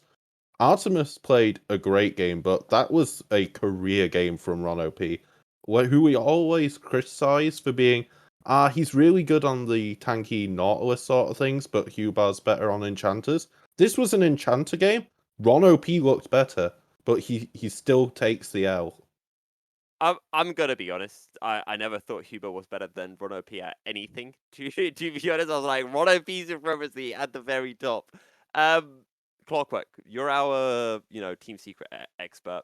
Why is it that every time Team Secret are having mishaps, why is it every time they start no longer looking like the best team in the split, it always comes down to Hero? Milk, what can I say? First off, this was a clean to 0, as I said before, and I want to stress the focus on the word clean because it was. Yeah. Secondly, this is part of what Yulwei and Kerix discussed in game. There is something that Hero is still missing to get on the level of Kiaya, on the level of Hasmed, and that is his late game awareness, the capacity of evading plays of avoiding overextending when his team is trying to set up objectives and to play around Baron or Dragon. Specifically, well, in Dota, we would love to call that creating space, meaning that he basically draws pressure to his side of the map in order for the rest of his team to take the objectives. That said, you can do that without dying. So if Hero manages to get that straight, he's an elite top laner. I want to actually skip the Baron fight for now, Beast, because I want to talk about the near game ending play from Team Secret. Do you think they made the right decision to go for the Nexus? And I'm not talking about it, in hindsight, they didn't get the Nexus and they gave Cerberus over the Elder Drake. Do you think that was genuinely the right play to say, look, we should be able to end, let's go for it? Or do you think the smart option was always just take Elder and come back stronger to end the game? It's hard to not talk with hindsight on a play like this. I mean, we saw the Nexus was under 1,000 HP, one slight play difference and it dies, one slight play difference and it lives, and it just happened to live. Without hindsight, you just have to say that you have to try to end when the opportunity opens itself up. At that point, I think Artemis, if I remember correctly, was 6-2 at that point. So it wasn't like Artemis wasn't already a big threat who could carry. So without hindsight, yeah, it probably was the right play. Clockwork, for you kind of looking at Cerberus, we'll come back to talk about the game itself in a moment, but I want to talk about the split as a whole, because things are starting to look difficult for Cerberus. I mean, we always knew that they weren't the favorites coming into this series, but they're now 4 wins and 6 defeats. They're falling further and further away from playoffs, and we already highlighted before the show just how difficult the strength of schedule is. Having seen the performance that they had in Game 2, do you think that this team has hope of still making playoffs, or is it just a case of try to make sure that Genius and AS Esports can't force them into the relegation spots? It is a very difficult question that, of course, the answer is not on me. Actually, it's on them, meaning that they didn't need to win this match because it's against the top of the standings, Team Secret. So it's not your direct opponent. However, they still have lined up in the next few weeks ASC and SBTC, and again Genius Esports. So they have all the matches that they need to avoid relegations, and if they play as they did right now, they should be safe on that front. However, the playoffs are looking more and more distant because other 2 games are SBTC and GAM, and with 2 more losses, you're already at 4 and 8, and that puts you out of playoff contention. So we can already address Cerberus' current split as a failure, considering the investment, considering the results so far. I am not satisfied at all, as they shouldn't be. So the split is not over. You can still improve. However, looking farther ahead, like, I don't know, relegation, spring 2023, something has to change. Okay. I'm not quite sure if we do have a replay. Just of pause a second Baron there, fight. though, because Clock snuck something in there that you didn't really notice. All relegation 2023, Cerberus being bottom 2 would be quite a shock. They're less than a year off winning the split, and we talk about relegation and it barely gets noticed. This is how dire the situation is. I just quickly looked up the stats. Yardo on Ari is 5-3, but off Ari, including today, he's now 6 wins, 12 losses. Wow. So he's a 33% win rate mid laner when he's not playing Ari. And 33% win rate right now, I do believe, would be the worst in the league. I think ASE might just be lower than that. I think ASE are AS and just Genius lower have 2 than wins that. and 7 losses. 2 wins, 7 But losses. So but for the game score instead of the series score, I think they Genius would is just higher be than that. behind Genius, yeah. So Genius if is 8 and teams, 15. yeah, if teams realize that you can just ban Ari versus Yardo and this 33% win rate continues, yeah, relegation could be on the horizon for Cerberus. So we do have the replay being brought up. Beast Clockwork, you know what? Let's try something new. I'm gonna give it to both of you to break down this play because this was an interesting one because it was when Team Secret Cerberus were able to find the Baron, but Secret somehow managed to win following 3v5 like shortly after. So if you want to give a bit more context to the fight, and then we should have it up on our screen shortly after. Okay, Beast, if you don't mind, I want to introduce the pre-fight and then you take the replay. Okay. Because I mentioned right at the end of the draft, a Team Secret had this composition that was centered around disengaging with the Talia, with the Senna, with the Tahm Kench. And this team fight was the key moment where this showed up. There was at some point in the fight where I think 3 times Team Secret realized that they were in a disadvantaging position. They said, no, we don't want to take this. Stepped out and then stepped back in. Okay, I'm and gonna did have this to step repeatedly. in here because Hero's already caught the replay, and he's dead. So it's 4v5 coming into the play, and we can see on this pause screen that Team Secret still want to contest. They have a flank with Penguin, and Artifact's going to be able to ult in. So if we can run the replay about 3 seconds more until Artifact ults in. So he splits off Ron OP, and we can see Penguin's basically got a free kill here.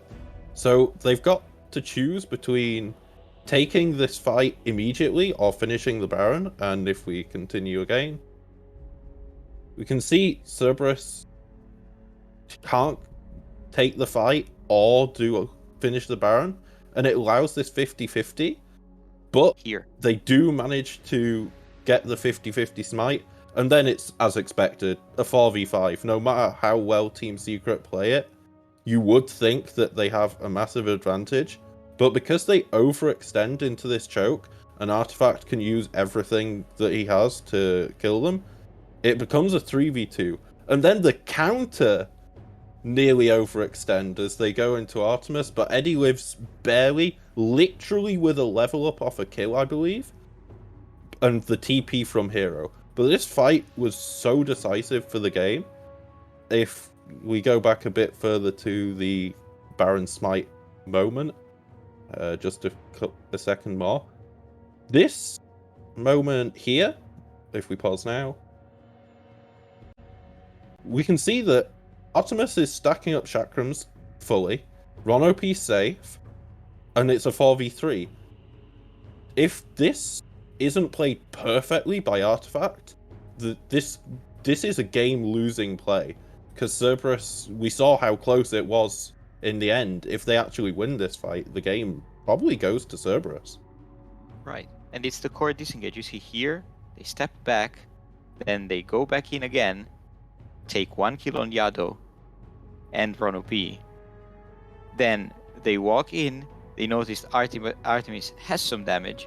So what do? They step back, kite the Artemis, and step back in when the situation is favorable. So this was a masterfully played team fight by Team Secret. One of the best I've seen in the whole split.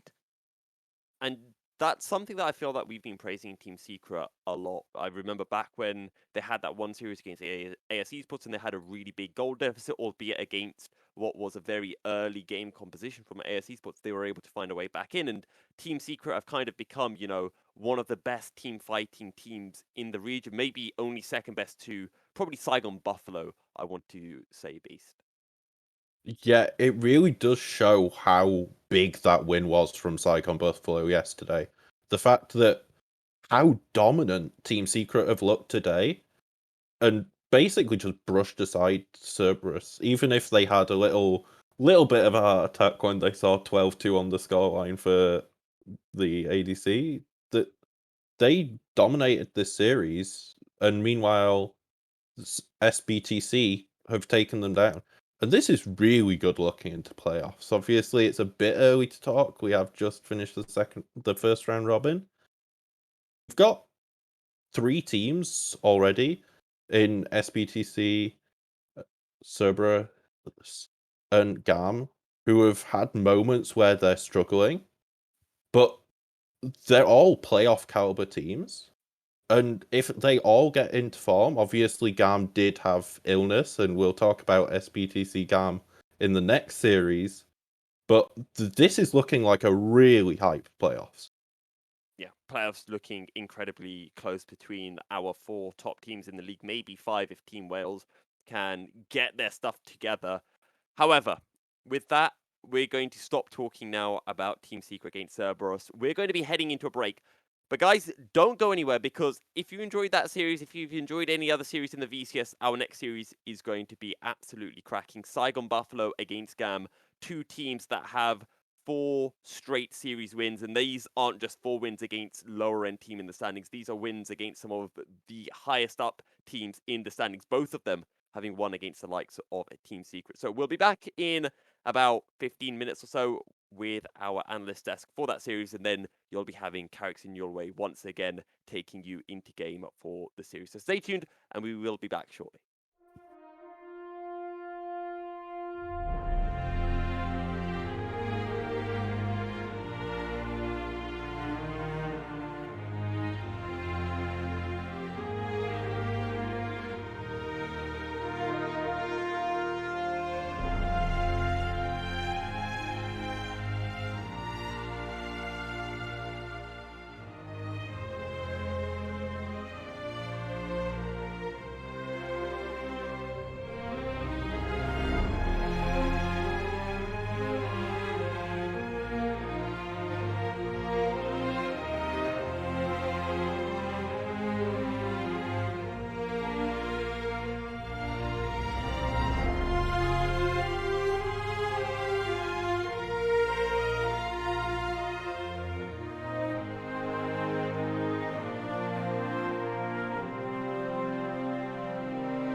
your way. I can prove it's a conspiracy. I can prove it's a conspiracy. Look. Look.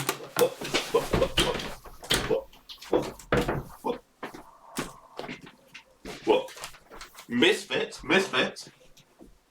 is EU's 4th seed, right? But Misfits are an NA org. Misfits are from NA. So Misfits, right? They're the 3rd NA seed, right? Why 3rd, right? Because TL is EU's 5th seed. They're not an NA seed, right? And then you have Team Secret, right? Team Secret, they're NA's 4th seed because they're going to come from Vietnam. And then PSG from the PCS, they're the 6th seed from EU.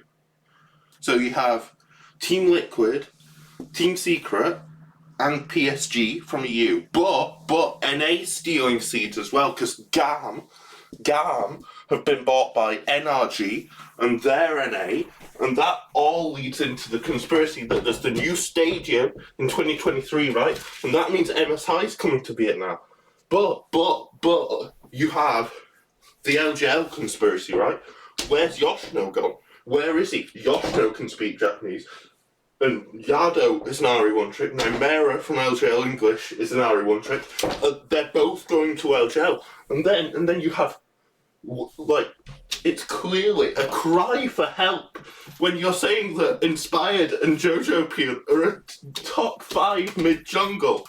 When other people are saying Penguin and Artifact are better, that's clearly a cry for help. Clearly Cubby is begging for NA to have their seeds back because TL are stealing them. But how can you not believe me, away? Look. How can Kiaya go from this, a solo kill? Literally, it's off the page of solo kills. And he can't get a solo kill to save his life. He's playing Sejuani and getting solo killed by Ember.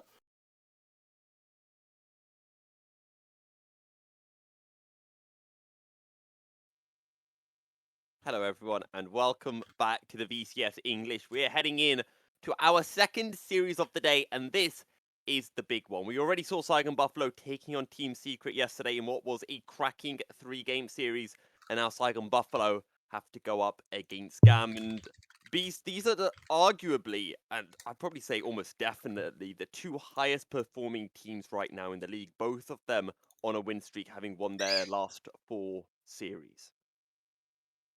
The dominance they've shown isn't really shown by just winning 4 series.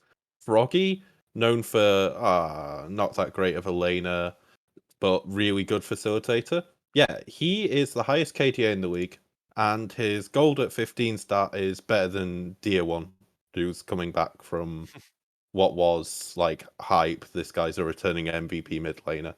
Like, the dominance both teams are showing is really surprising. When SGB started the split 1 and 4, they did look genuinely bad. They lost a few coin flips that they didn't really deserve to lose. And then, on the other hand, you have a returning Clockwork. Hello. Hello, But Clockwork. and on the other hand, we have GAM, where Kiaya, incredible player, MVP for sure, and he comes into the split, picks Sejuani, and no. We don't like that series that Kiai We don't played talk on about it, Sejuani. actually, Beast.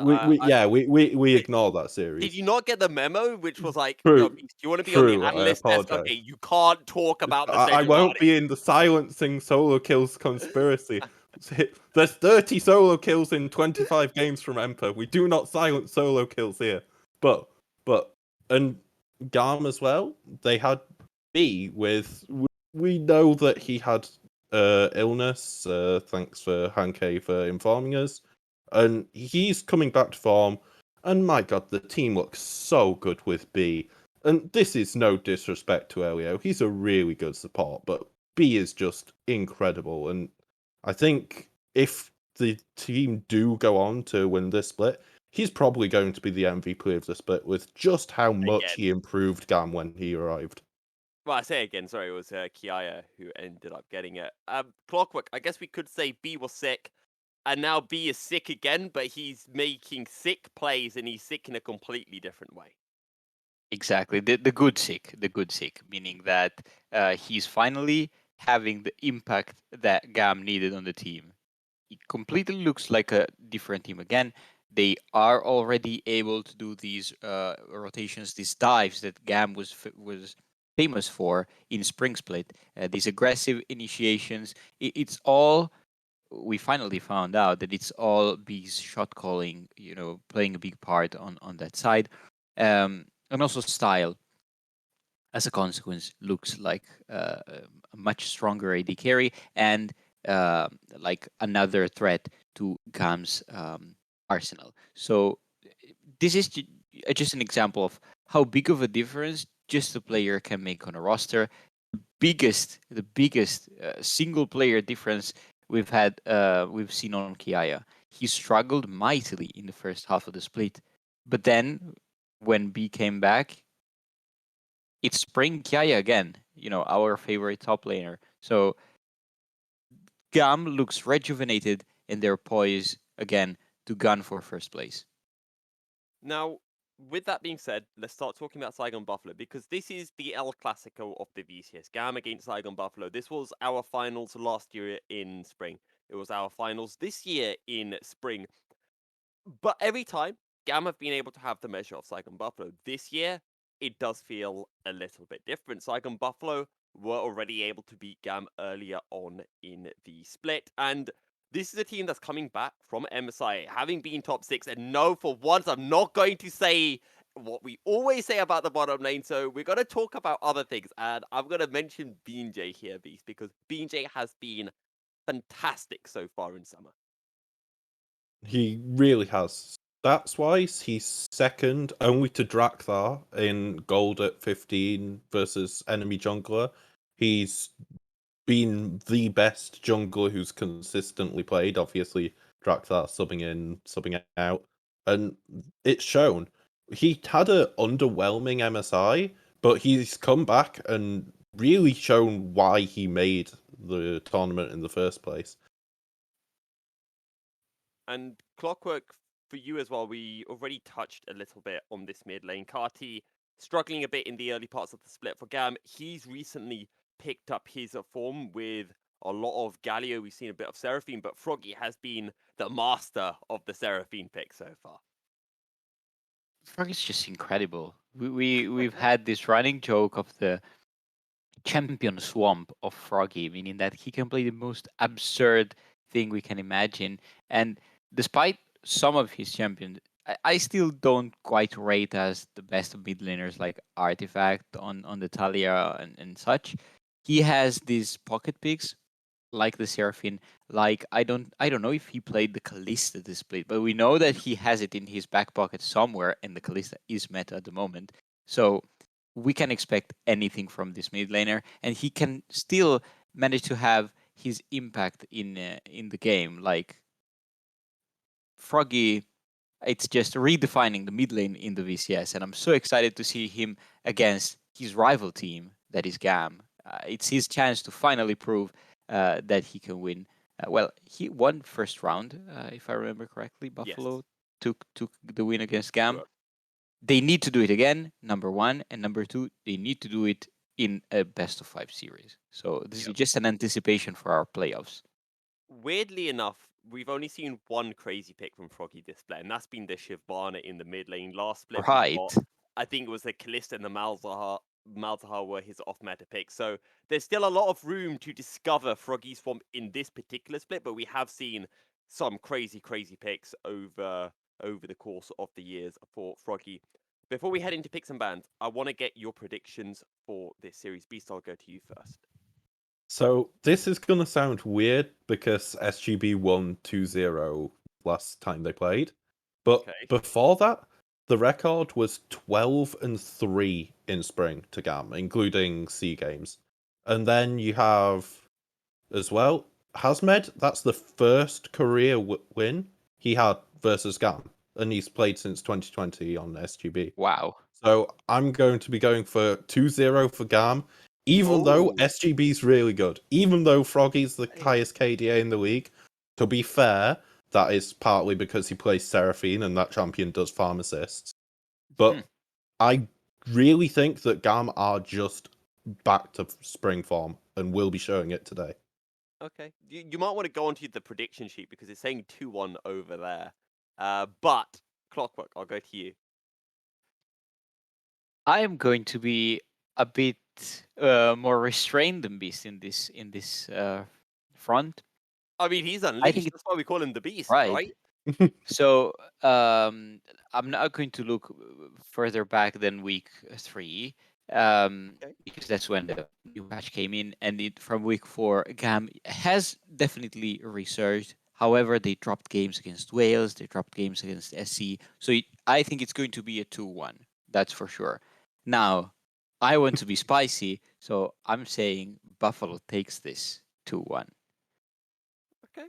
Buffalo to take it 2-1. See, I thought majority of people were 2-1 for GAM, except for Carrix and Yulway. I know they're both on the side of Saigon Buffalo for this one, not by a lot, but they are both on the side of it. We'll let them explain their thoughts for that when we get into game. I'm sure they will. I'm sure we'll have a lot of time towards the start of this game for them to delve deeper into whatever draft we do get, as well as some of the narratives and the storylines behind these two absolute titans here in the VCS. So now that we've got your predictions in, we should be heading into picks and bans because I've calculated this all out perfectly well. And there it is, guys. Like, Wow. absolutely, I don't know how I've managed it.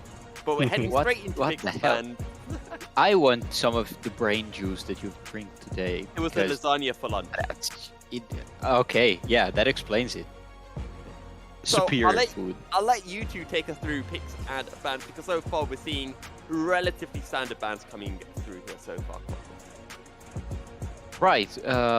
There's a lot of picks that both teams can gun for because, yes, all players in this series have large champion pools. However, just like we stressed a lot, Yado's Ari, Kat is in a bit of the same predicament. Other than his crutch pick is the Corki. He excels on the pick and has struggled on other champions. Not as mightily as Yado, but I think Buffalo can try to pinch his champion pool like that. Now GAM has the first pick and will probably try to pick something for the bot lane or for Levi as first. Well, let's remember. So we have Lucian, which has been quite often banned for Lucian Nami, and we have the no Sivir ban, which has been like the next ADC. So there's a lot of the ADC pool open, and we see first pick Sivir come through in a weird graphic. And here we get an instant response of Lulu, and already we're looking towards a bot side focus draft. Right, and one thing that I also want to highlight is that the AP picks that Levi favors, like the Lilia, like the Karthus, are still viable. They're not common, but they're still viable. That said, Wukong immediately disproves me. Now we finally get to see the Seraphine that we so much highlighted for Froggy. So this is already going to look like a teamfight focused lineup for Buffalo. They want to play around their shields, their sustain, and their supporting cast that they've built so far. So let's see what they choose as their main carries. I expect some. Oh, I expected some top lane carry. I was trying to say, but the Kog'Maw, that's already a very powerful bot lane that GAM will need to pay attention to. Got to give credit to Yulway as well because you were spamming Cog Lulu in the production chat, so that has come through. Congratulations, Yulway, on big braining picks and bans, even though you're not on the broadcast right now. Goddamn Smurf. Cog Lulu. However, we are heading into the second phase of bans. We're already seeing Saigon Buffalo banning away that Jax, which would suggest to me, Bees, that maybe they're looking towards that Gwen. And we've seen this Cog Lulu once before this split, but not with double enchanter. This is going to be a really hyper carried Kog'Maw, and it doesn't matter if you I move fast, I'm Sivir and Yuumi. If the Kog'Maw just outranges you, so no matter how much move speed you have, he's going to still be able to hit you if you want to be able to hit him back. So this is a game that's set up to be all on Shogun. I expect to see a big secondary carry from the top lane, but we're seeing a Jax ban, which is one of those champs that can be that carry. So there's definitely some Gwen pick in mind, because Jax is usually seen as a Gwen counter, and I'm genuinely surprised that GAM go for a J4 and Hecarim ban when really Gwen was obvious here. I'd be very surprised if they don't pick it.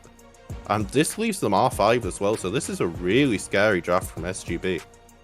I think what GAM was trying to do was to prevent an initiating tool from Buffalo, because that teamfights would get really scary once that you enable BJ to start the teamfights at will, and Hecarim, Jarvan, they are factually unstoppable in their initiation. So I think GAM, even like these bans are not standard, right? But they took away a big key identity of Buffalo's draft, and the two solo lanes. And Irelia counter pick. We have Hasmid on Irelia, and also look. Before you ask me the prediction, I really want this Koglulu to pop off so we can have the Shogmo being Shogun on Kog'Maw, and pocket pick Shogmo. I want that to happen. This feels like a fantastic draft from both teams. I'm a little bit surprised that we didn't see Karti's Corki, but Karti has been picking up so far. He no longer needs those kind of ban champions. And I mean, there's just so much to talk about. I almost don't want to give it over to the casters so we can keep on talking about this draft. But Beast, we do have to get your predictions for this first game. Well, I was really hyped for the Gwen, and you saw during the first round of bans, I was so confused that what they were doing. And now they have Irelia, which is still a strong top lane carry, but banning the Jax and not picking the Gwen, I think, was a missed opportunity. I still prefer SGB's draft, but only very slightly now. Now, Clockwork, Beast has done the long analysis. You've got to do the short one.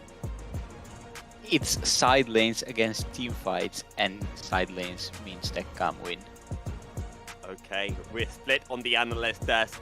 We're going to be throwing it to our caster desk. We'll be finding out if they're split, although it's characters in your way. They're always in sync. I don't know about that. Your way often hates on my opinions, and, maybe I've given him good reason to in the past. But Koglulu, we've got it your way. Finally, some Koglulu. We saw one Kog'Maw game from OG, is Esports 80 carry, who did look pretty good in that game. If I remember correctly, they lost, but this Kog'Maw was pretty impressive. So we finally see this strategy employed as a Sivir counter, very obviously set up. When I saw the Lulu pick into Sivir, it was completely obvious to me that this is gonna be the Koglulu. And look at this setup, very interesting. Hail of Blades Kog'Maw.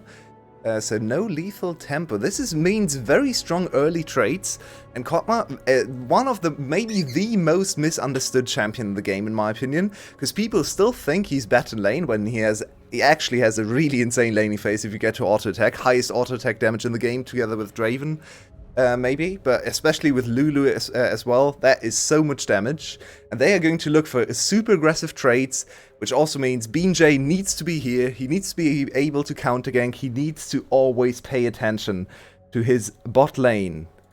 But this is so interesting and so much hype. If this works, it throws another whole dimension to this Sivir first pick and Yuumi option. Because, yeah, if you can just cock Lulu, these two champions, then maybe the priority goes down a little bit. But of course, you also have to be insanely proficient on these champions to actually make it work. So I am beyond hype. This matchup, even without a good draft, this matchup is cool. But now we even get another specialty of Saigon Buffalo. Oh, and the flash forward from Taki immediately makes Style flash away as well, as Taki just went absolutely all in. And we haven't seen enough Lulu in this league. Lulu is the best enchanter against enchanters in almost all the cases. She just wins almost any enchanter matchup, and especially alongside Kog'Maw. She can be played aggressively, defensively. She has an insane laning phase if you actually get to auto attack with her permanent added auto attack damage as well. And look at her. Taki's also the perfect player for this. Amazing mechanics, good movement, and an aggressive mindset. We saw him yesterday on Rakan. He just ran the game. So now it's on Lulu. It's all lane focused. Style has no flash. And we see BJ already pathing towards bot side. So everything going to plan for Saigon Buffalo in the first few minutes. I am lagging a little bit, just so apologies if I miss anything. I'm just going to have to fix that up. But I also want to talk about this mid lane matchup, because something that SGB did last split was pick Silas support to counter a Seraphine. Now, it's not in the support role, but Carti has still gone to that Silas. The problem here is, yes, Silas individually very good into Seraphine, in team fights amazing. Not so great into Lulu though, and if he has to jump into Seraphine Lulu in team fights and gets barraged on by Kokma, I think he just dies before he can do anything. So there's a lot of pressure on Carti to perform in team fights, maybe find a flank, actually get on top of Shogun, because there is a lot of damage coming his way whenever he tries to go in. Well, your way, I think I just might have to restart my programs, because I can't see anything. So you're going to have to cover for just a moment. I do apologize. And of course, I will very gladly do that, because apparently both teams are fine with just farming. And another thing that's slightly misunderstood about Kokma is his scaling. Especially compared to something like Sivir, it's not like Kokma doesn't scale insanely well. Especially with Lulu, his on-hit damage is through the roof. But the damage spikes in terms of highest, quick damage output, not the greatest. He doesn't have crit scaling, because he doesn't build crit items that much, so you really need to consistently auto-attack to get the same kind of damage that Sivir gets through just one auto-attack rotation in the late game. Hyper-scaling crit champions do still spike a little bit higher, so Kokma is really all about building the teamfight up slowly and constantly auto-attacking, so that's another interesting thing to watch, of course. They build their whole composition about this Kokma carry in the late game, so it's a little bit less of a concern, in my opinion. Still, Sivir Yuumi can compete in terms of just pure damage output and carry potential. I think she will be able to do almost the same as Kokma. One problem for her, though, she's very short-ranged. Oh, Levi's here for the first gank, and they might be in trouble. Moving down, there's an exhaust coming in, so much damage being dumped out. Can he just get the damage he can? And that's the flash. Taki Blue in the early trade. Very nice punish. Kill goes over to Yuumi. Not the greatest target, but not super bad either. Can Kokma stay and catch the wave? That's probably the most important part here for the scaling aspect of Saigon Buffalo. Seems like Kokma is mostly fine here and will collect the wave. Yeah, he's does okay out of the situation, but still good first move there by Levi to give GAM that early jump. With a very aggressive start on this Cloud Drake. Now, dragon damage, individual dragon damage, got nerfed, so you can actually try to go for an early dragon. As you can see, BJ is not struggling too much, Taki also helping me out, so that's a nice and efficient dragon take. So essentially, in the overall passage of play, or the whole thing that happened on the map, it's dragon traded for a kill on Yuumi, which I'd say favors Saigon Buffalo. So as long as they can swap their bot lane back into the bot lane position in time to prevent any push from the Sivir, they should be fine. Well, I can now see more than 3 pixels of the game, so I'm back in. I can actually see now, so that's good news. Up in the top side, we do have Husmed off to a little bit of a lead, but after this crash is farmed up by Kiaya, he should catch up fairly easily. What do you think about going this Viego Irelia? Because it doesn't really play into the rest of the plan that the team has.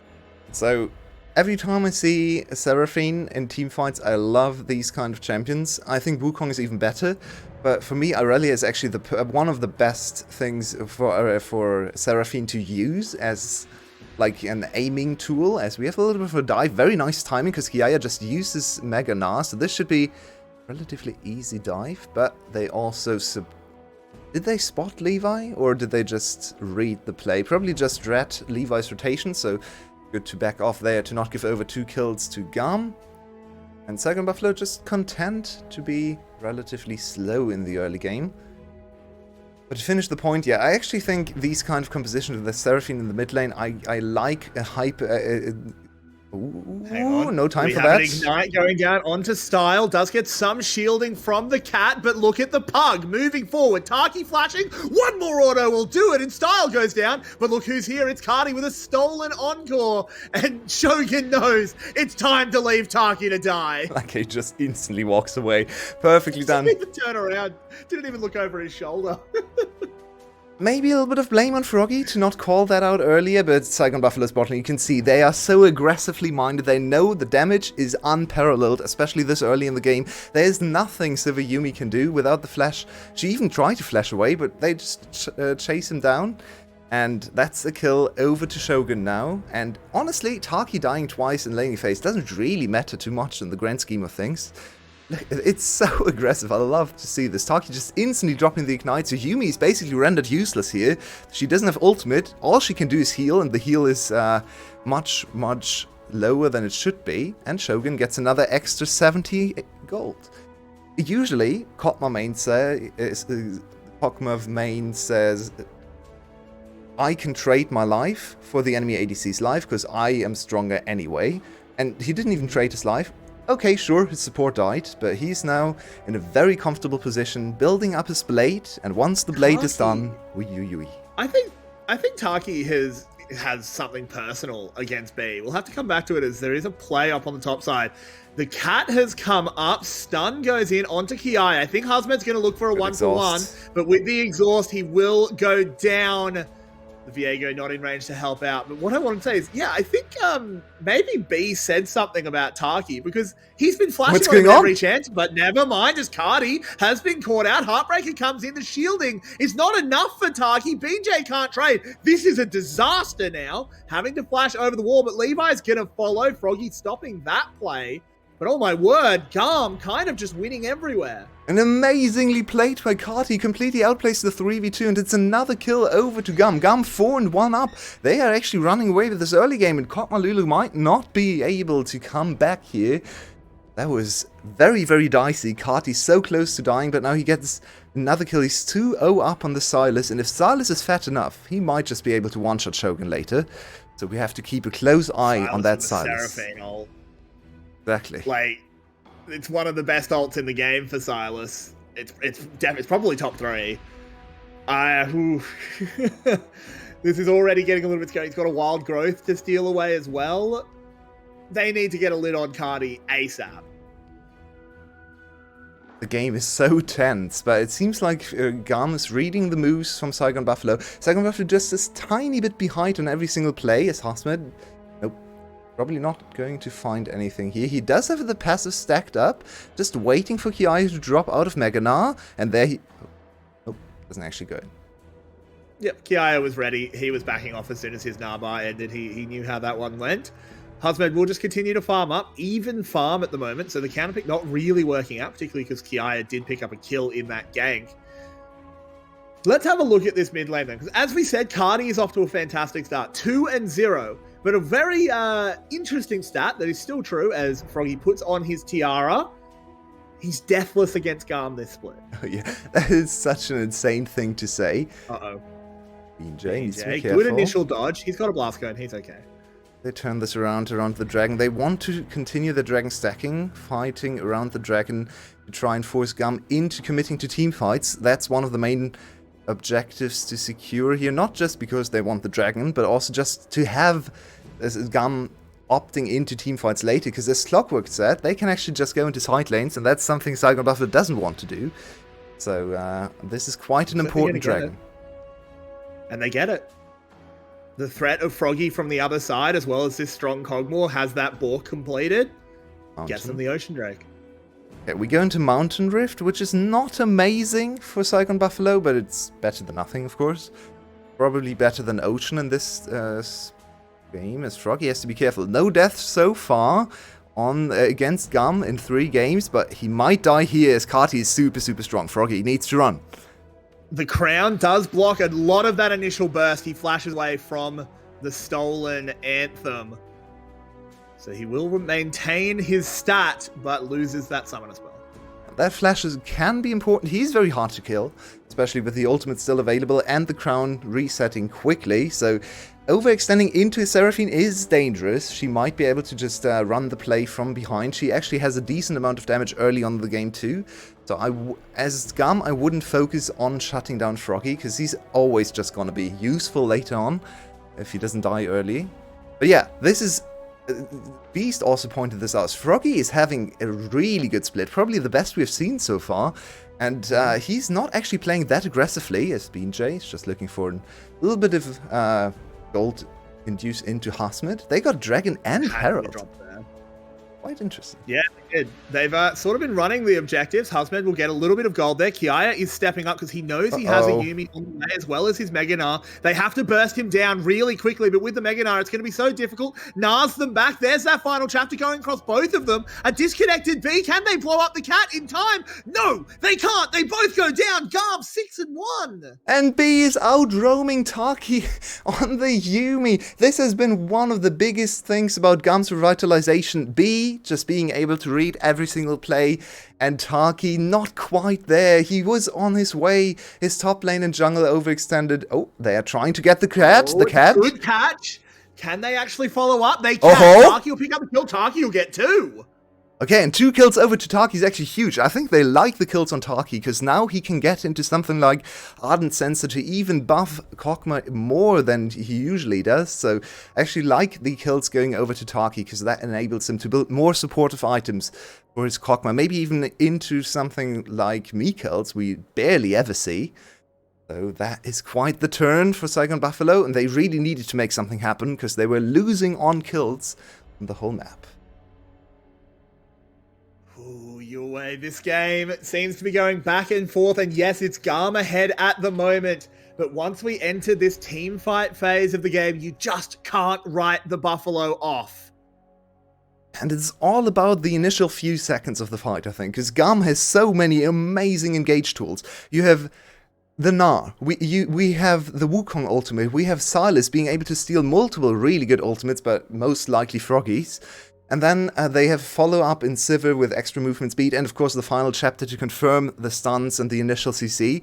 So the first few, and maybe even the first 1 second of the fight belongs to GAM. But if Saigon Buffalo is able to kite away, maybe flash a really important spell, and then fight from the back foot, basically, and just slowly entering back into the team fight with the Seraphine, with the with the Viego getting resets, with Hasmid buying space. Look at the aggression out of Taki. Taki is such a Look how aggressive this little Yordle is. But yeah, if they're able to survive the first 2 seconds of the fight, and fight from the Kokma Lulu perspective, then suddenly it gets super dangerous for GAM. Because once the melees are in, they can't get out.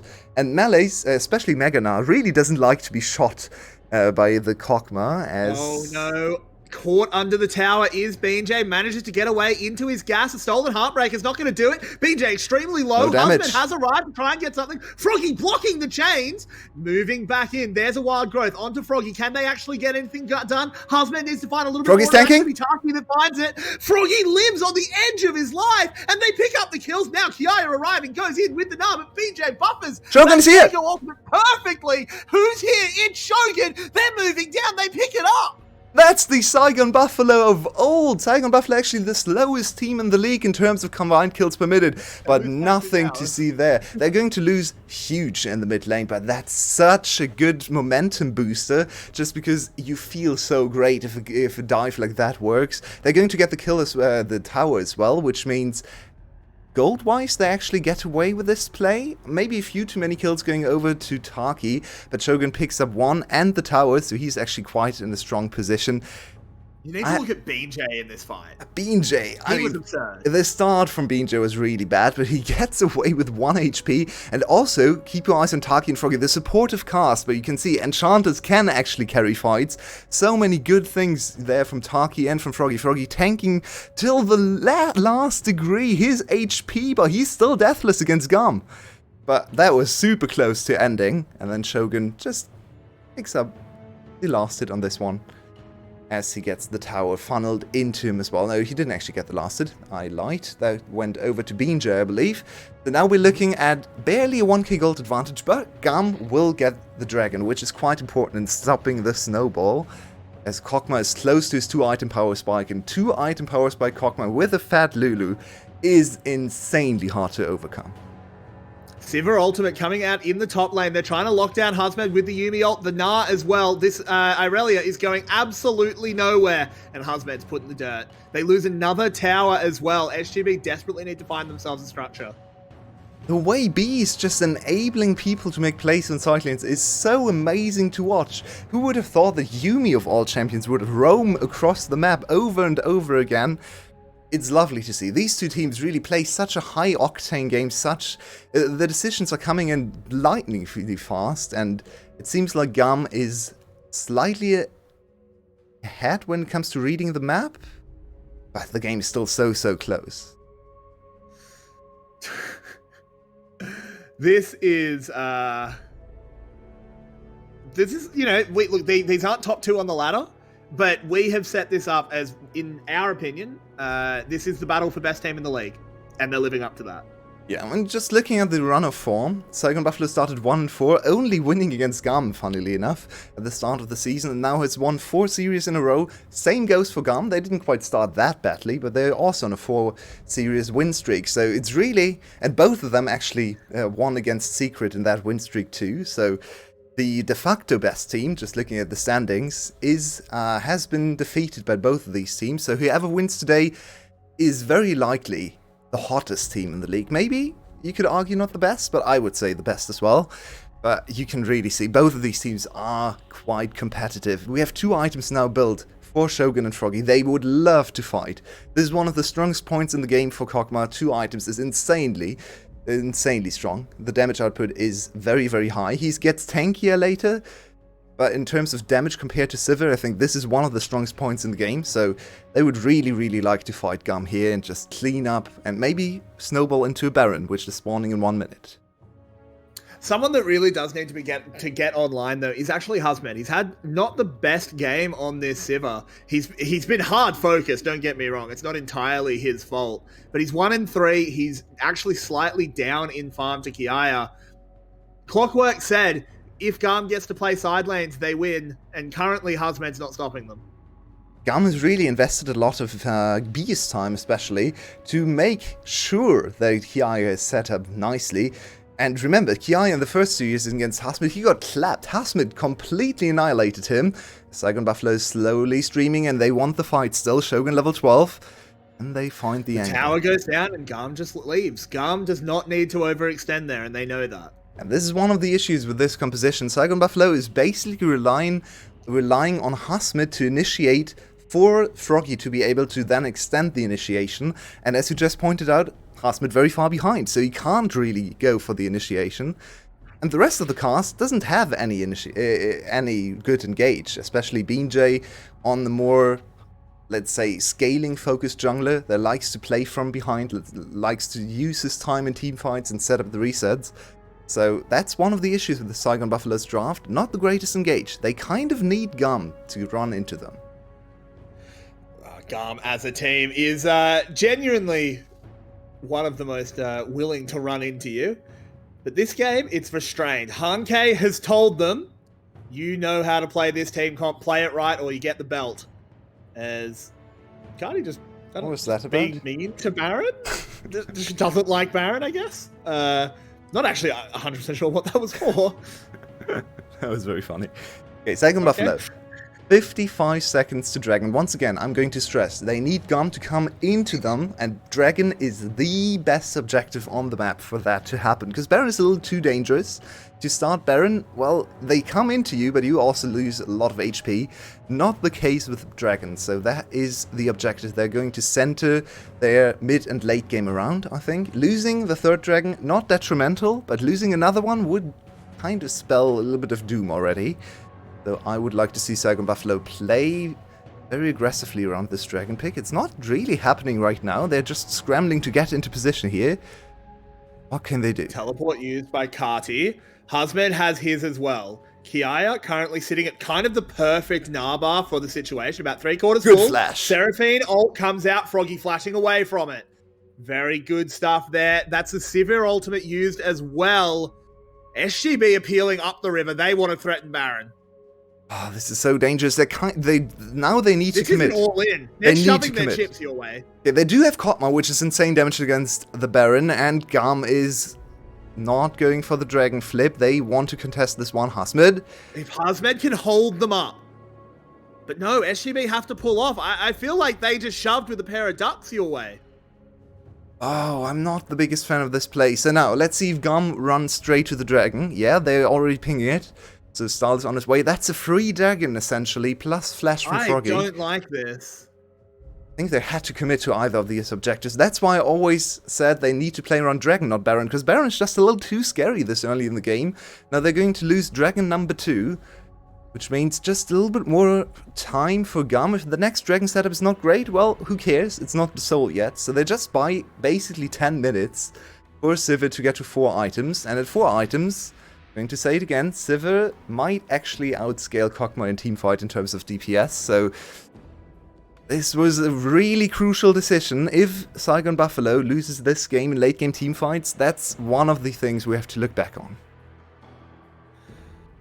But still, it is only one Dragon over to GAM. Those resistances will not mean much when faced with a fully spooled up Kog'Maw. Cartier fends off BJ for now, but continue to hold their nerve, does GAM. 3k, actually more like 2k gold ahead at 24 minutes. Your way, this game is on the edge of a knife. Yeah, it is. Look at Style. Style has had a very quiet split. He was in contention. A lot of people actually voted for him to be the best AD carry in Spring Split.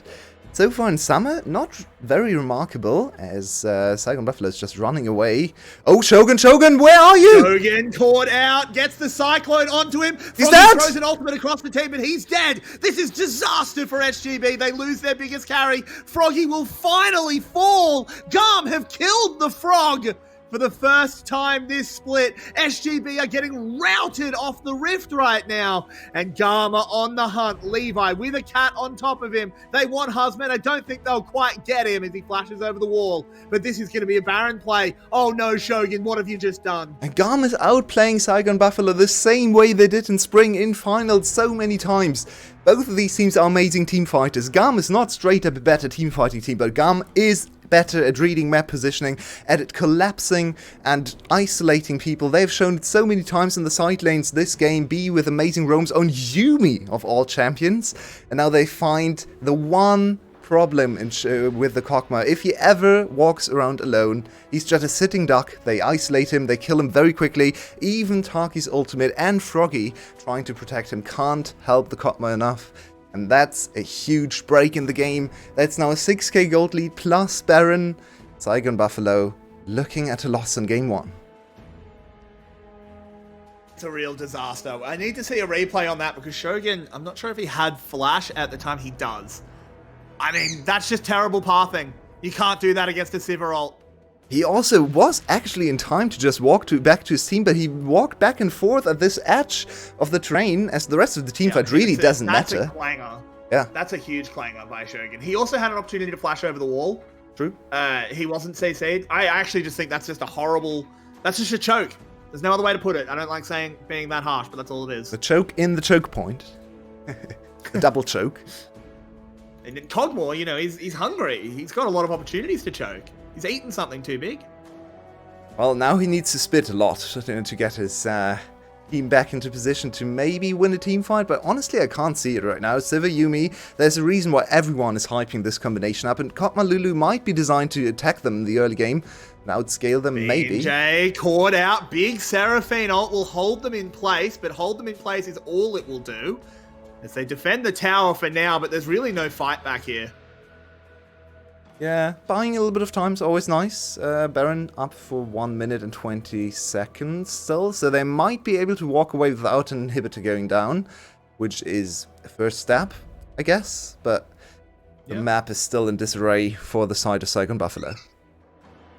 Yeah, and this is exactly, I've said it before, but this is exactly what Clockwork predicted would happen in this game. It's just side lanes. Look at this. They're in all 3 lanes. SGB are trying to move around as a death ball, but as soon as the death ball falls behind, they can't keep up with the pressure that this 1-1-3 comp brings. And it's not over, of course, in the series. It's a 3-game series, hopefully, or a best of 3, I should say. So, Saigon Buffalo came back from a devastating loss in Game 1 yesterday against Secret. They can do it. They're a very untiltable team, actually. They've never really struggled with coming back into series after losing Game 1. But with this special strategy, it's quite annoying to lose when you have set up the draft completely just to play this one composition, and then you just lose that without really putting up a great fight. It's interesting. It's interesting, because I actually think the opposite. And like, in the end, we don't know how SGB feels. It really comes down to just our opinions. I actually think it's kind of the opposite, because if you do something special in draft and it doesn't work, you can just go, all right, we tried something, it didn't work. We'll just play standard. You know? True. Yeah, that's not wrong either. But yeah, you really want to see the Seraphine Kotma Ludo. It's true. At least get the chance to teamfight, because the thing GAM has done unbelievably well against this super scary composition. You look over, you see a Viego, a Seraphine, a Kotma, and a Ludo, you say, oh my god, I never want to 5v5, and what do you know? GAM just keeps avoiding 5v5s, roaming Yuumi, and so much side lane pressure all the time. It's just a really smart way to play against this composition, and I think the smarts are actually what it separates GAM from Saigon Buffalo. In terms of mechanics, in terms of individual skill, these two teams are super close. But I think GAM is just, at least in this first game, showing much more brain power. So far, I mean, I completely agree. The other thing to keep in mind is that the Seraphine Lulu Kog'Maw part of the comp has not been the issue as they try and make a play onto Style, and you can see that Shogun still has the damage as it's only a couple of auto attacks to chunk Style out incredibly hard. But SGB, they are still on the ropes. They need a real rally. Cardi just steps up. He destroys a tower. They're too scared to go over to him. Kiaya gets another one on the top side. Husmed completely unable to stop him. This counter pick of the Irelia has not worked. They have no engage. They just can't look for kills. It's just a few auto attacks and then they have to walk away again. There's just nothing to lock people down. And I think it might come down to the jungle pick. If you want to play this composition again, maybe you need an engaged jungler, because BeanJ is really just not doing anything. That's what GAM thought. GAM banned Jarvan and Hecarim. Yeah, that's very true. And Hecarim would have fit this composition so nicely. Hecarim and Seraphine, such a strong combination too. Instead, they were forced to go Viego. Oh. Okay. Good reactions out of Cardi. Now it just doesn't look playable, really, for Saigon Buffalo. In the meantime, GAM is actually looking at a 4-dragon Mountain Soul, and the cool thing about Mountain Soul into Kog'Maw is, or actually the individual dragons is, Kog'Maw's damage is very split between AD and AP damage, especially on this build. So by getting both of those resistances for free through the dragons, you actually cut his damage output more significantly than if you itemized against him specifically with MR or armor. So that's the worst possible outcome for Saigon Buffalo in terms of dragons to give over. Yeah, it really, really is. This Kog'Maw, I mean, it's still scaling. There's still a chance. You can't write this composition off. But man, would it be a comeback of a century as GAM just continue to play this composition exactly as it's meant to. BJ caught out a little bit. The Sivir ultimate has come out. Shogun now charging forward, but every time they do it, they just use that Yuumi ult. In comes Levi. He's spinning. BJ tries to get over the wall. This could be the chance. Style time! They do fend off the initial engage, but no! Style comes forward and takes them down with the ricochets. And Husmed, the only one left alive, he goes gold. But the only gold medalists here are GAM. As they carve through them, they take them down. And in an excellent display of macro, they 1-3-1 their way to 1. And the Yuumi just showing up the whole game. What an amazing game from B. We don't usually praise Yuumis, but this was more about his movement and his read on the map once again. This player is so amazing at understanding the map, and even Taku had amazing roam games himself. Just yesterday on Rakan is outdone once again by this Yuumi, or more specifically B, because the champion really doesn't matter. He has done this on Renata. He has now played a roaming Yuumi game, of all things, so you really have to find a way to play against this super intelligent support player. Evidently, B's been playing a little bit of Stray, because we knows the cat's got to get around. But with that, we will go take a short break. I'm sure our analyst desk has a hell of a lot to talk about, but we have to just give them 5 minutes to get ready. Don't go anywhere. This is VCS English.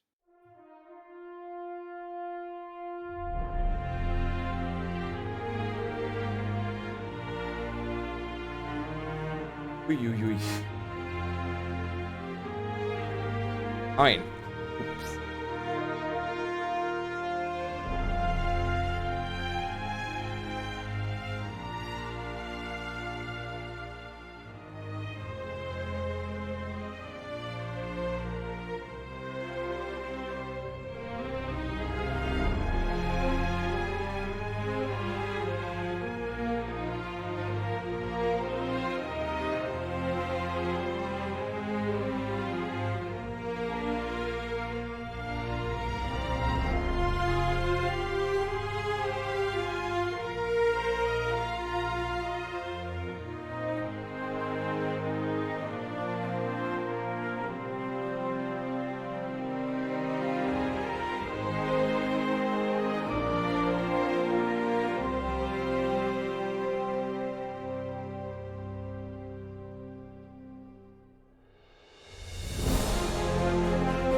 Now, we just had game 1 between GAM and Saigon Buffalo. And you're probably thinking, oh, Milky's talking with a weird voice. He has something planned. I have nothing planned at all. All I know is that GAM were able to take game 1 over Saigon Buffalo. And Beast, was it you? Was it Clockwork? One of you saying it's going to be a 2-0?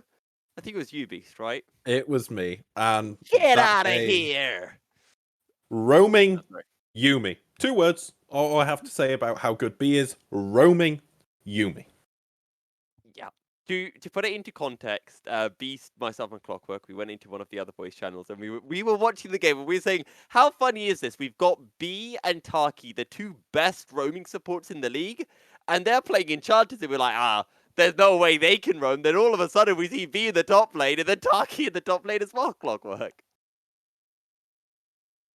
I mean, that was a masterclass, a supportal combat. The whole first 15 minutes should be a mainstay VOD for everyone of you watching that play support.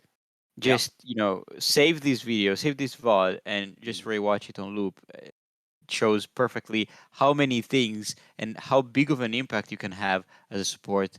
Absolutely beautiful to watch. Eventually, compositions also play the factor, so eventually GAM edged out winning, but both B and Taki were absolutely beautiful to watch. See, you've always already been telling me to watch that clip because, something about getting anti-heal items first on a server. But anyway, I think you're always going to be watching that on repeat because whenever I seem to duo with him, he's getting caught out like Shogun got caught out in that fight, Clockwork. I'm so sad about that because supposedly, I can understand that you playing as a Kog'Maw, you feel very empowered when you have a Lulu and a Seraphine. You are basically immortal, right? And the amount of shields and protection that these 2 give you is indeed very powerful. However, they do not teleport you out of a bad place. That's not happening. So Shogun, the only way he could doom himself is just to walk in a choke point with no way out. And that happened. GAM immediately noticed it and punished and turned that into a W because that's the only thing they needed to completely nullify the threat of the Kog'Maw. Now, Beast, we look to Saigon Buffalo as, a really good team fighting team, but maybe more than that, we look to them as a team that's willing to kind of go into and out of the meta a little bit more than other teams, find creative new picks, draft very, very well, unless it's game 1 against Team Secret, then it's atrocious. But aside from that, good drafts. And we wanted to see an answer. What is the answer to Sivir Yumi? And I think we, along with maybe quite a few of the other teams in the league, look towards Saigon Buffalo for what their answer would be. The Kog'Maw Lulu, yes or no? The Kog'Maw, really good idea. Kog'Maw doesn't rely on spells like Zeri, for example. You can block 600 damage from blocking an Ultra Shock Laser. But Kog'Maw, his spells are useful for sure, but they're not the key part of this kit. This kit's going to auto-attack you. And the Kog'Maw idea, great. The issue with this comp we saw in that Shogun pick. If Shogun gets caught, it's over. And that's why I really wanted to see the Gwen or a really hyper carry jungler, but neither the Irelia counter pick that barely got a 10 CS lead or the Viego really worked. So I actually really like the bot lane, but I think the top side let them down. Now we are heading into picks and bans, and this is a good point to kind of go further on what you were talking about with that counter pick, because once again, this time around, we are seeing a GAM over on the red side, and you talked about that Gwen counter pick, or the fact that the Jax got banned and the Gwen got picked up. This side though, Saigon Buffalo are on blue side, so do you think that changes how likely Saigon Buffalo are to maybe go for that Gwen? Well, obviously you do lose the R5 counter pick, but I just think Gwen's really strong in the meta right now. Especially if you get to ban out Jack. The Gwen's just a really good pick. Well, into picks and bans we do go, and Saigon Buffalo, they're respecting that Yumi very early, Clockwork. Wisely so, and they understood that this is a threatening pick, and as an enchanter, B is definitely a menace, and they don't want that in. Also, it reduces also the chance for GAM to pick Severe, because it needs a paired support. However, Milky, I want to go back to one question that you asked. What are the answers from the side of Buffalo? And I prepared a list of answers, and I'm going to enumerate now, which are Diana, Lee Sin, Poppy, Kiana, Trundle, Volibear, and Zac. This is all the junglers not like named one Viego. whole or just in All jungle? the junglers not named Viego that BJ can play and that provide some initiation. So please, for the love of God, BJ, consider not picking Viego now. So we've got the very standard, if Zeri's open, Zeri is B1 first pick, and we also get the Sivir, which has been seen as really good into Zeri. But this Sivir versus Zeri matchup's very support conditional, so I really want to see both teams picking their support during the next rotation. Viego's a very solid jungler as well, very standard pick, and yeah, a nice He's standard. not. It's a lie. Thank you, BJ. Finally, some decent counter. And we see Rise, which honestly I'm quite surprised by. There's definitely going to be a support pick here. I can't see them picking a mid laner here. It is possible, but they have R5, and I think they'll save that for their solo lanes. Yeah, this is especially surprising because now GAM has the chance to ban a lot of common supports like the Renata, which is still open, which makes a good combo with the Zeri, and I don't know, even the Lulu is still open.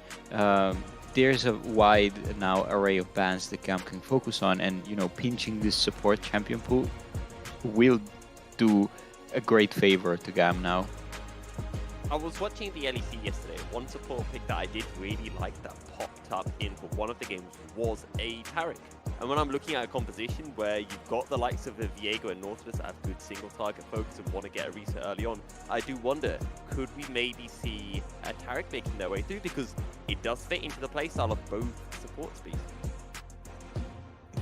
Taric obviously can't be picked by GAM now once they've got Nautilus. True. And it's quite conditional. I can't see a Taric being picked here, even with the bans that have come through to support, just because it is so conditional. But on the other hand, something that isn't conditional here is Gwen, and we should pick it again. Look, Jax is banned, and you have top lane. You can get a mid lane counter pick for your mid laner as well with this. Gwen is so good here. Please pick Gwen. I want to reinforce both of Beast points because Hazmet has played an ungodly amount of Gwen, so he's basically the most frequent Gwen player in the VCS this split. And on top of that, I would love actually the Taric if we hadn't Viego on the other side, because getting the reset on the Taric means that you have unlimited sustain for your team, and it's a bit risky. Okay, the Gwen comes in. Now we're all waiting for the support, and of course we were hyped about the enchanters, and we get Leona Nautilus again. Such a heartwarming matchup. Look, was a Leona main. I'm not going to complain. I'm sorry. When my girl gets locked in. That's just how it is. And of course we have a Gnar to complete our draft as per usual, Beast. Yep, I like the draft. I would have liked it more with the Gwen, but this is fine. Kiaya's Gnar is still probably the best in the league. Emperor contests him, but I think Kiaya still. And I'm still all the way on the 2-0 hype train. I can very much see a Talia wall being put up and Gnar getting a 4-man ult into it sometime this game. It's going to be GAM 2-0. GAM 2-0. What about you, Fokata? Look, I really like Saigon Buffalo's Oh no, draft. it's going to get really long, isn't it? However, there's a lot of skills that they need to pull off, especially with the Zeri, with the Lee Sin, with the Rise. They need to find the right windows of action and act on them in like early and actually mid game, around mid game. And they haven't really managed to do that in game one. So yeah, of course, I hope that Buffalo wins here, but it looks like it's going to be GAM. Okay, both of our analysts on the side of GAM, but what about our Saigon Buffalo hopefuls? Carrick's your way. Tell us the argument of Saigon Buffalo bringing this back on. If our faith could be lost from one bad game from SGB, we would have stopped following them long, long ago. This team has never had a series that they'll play 3 good games in. Yep, Saigon Buffalo likes to make it hard for themselves, for the viewers, for the fans. I don't know, but I'm hoping so much for a 3rd game because this has been an amazing opening game, or the last game, I should say. So let's see what this has in store for us. Kati, Style, and B trying to find an early advantage on the bot side. Oh, Shogun. Uh-oh. Shogun could get smacked here, but sees them coming. The hook could come out. There it is. No flash. Burns it after, but that's a really low investment, high reward. Yep, this makes it easier to look for a play again. Last game, Levi started in the bot lane with an early aggression. So even more emphasis on BJ trying to counteract Levi's movement. There's also nice early wards placed there from GAM's side. So they should know everything that's going on. They also know Lee Sin is very likely on the top side because it's unusual for Lee Sin not to start with a buff. So advantage GAM very early on in the game. What is the skin? It looks amazing. Which one? The Rice skin. I don't know, but it's probably a chroma. It's cool. Yeah. I don't play Rise. I like winning in solo queue. Well, let's see. Froggy on Rise is a little bit of a different beast, or a little bit of a different look. More honest on him to actually deal damage late in the team fights. He has been playing a more supportive role in the team, very successfully so, in the win streak so far. So, surprise change of styles. And Rice into Talia, always a little dangerous in lane. Let's see if he can get through it and scale up into the team fights. We already saw the Rice into Talia matchup in team fights in game number 2 of first series. As B hits level 2. Now he would really like to have his hook, but unfortunately he just used it level 1. So yeah, I mean, I don't think level 2 adds a huge amount for Nautilus. He's still got his, his double CC combo even at level 1. So yeah, I think they're happy just farming this one out. Funnily enough, I actually think both supports are really bad into the enemy AD carry. It's very true, yeah. Leona last pick on blue side, I guess, so B5, into Sivir is a little bit of a strange choice, as Style gets another good ward. Wow, they're reading BJ's pathing perfectly, which immediately doesn't really give them that much advantage, but Levi's moving in. This is a dangerous move, but they have perfect information. And what is Levi up to? He's setting a trap. Yeah. He's killing him. I don't know if this 100% works out with the collapse from Cardi. It will, though. BJ in trouble. Ward hops away. And in the end, it will just be a Raptor steal. Well, yeah, it's a Lee Sin. It's kind of hard to kill him. But yeah, it gets Levi a nice advantage in terms of HP and experience. So you should be able to accelerate this into bot side control, which is nice because the bot lane, well, I wouldn't call it volatile really, because as we pointed out, both supports are kind of useless into the enemy ADC, especially before Nautilus hits level 6. But they should still be able to control this and maybe snowball it into a dragon. I like this move from B&J, instantly retaliating with the top jungle camp steal, but he might be in trouble. Yeah, he is spotted, but still, it's Lee Sin. He just ward hops away. He's okay. We haven't seen. He gets double scuttled. Like, honestly, Levi kind of just donkeying him in the early game. Yeah, and considering a lot of people had B&J very high in the tier list, I placed him as my number 1 jungler. Admittedly, before the series happened, but he has had a really, really good split so far. Not finding his footing into Levi. In this matchup, we've seen so many iterations of it, and usually Levi gets the better of BJ. Sometimes BJ is able to overcome Levi, but today it seems like it's once again the old king of the jungle in Vietnam, once again claiming his title, as he's controlling BJ's every move.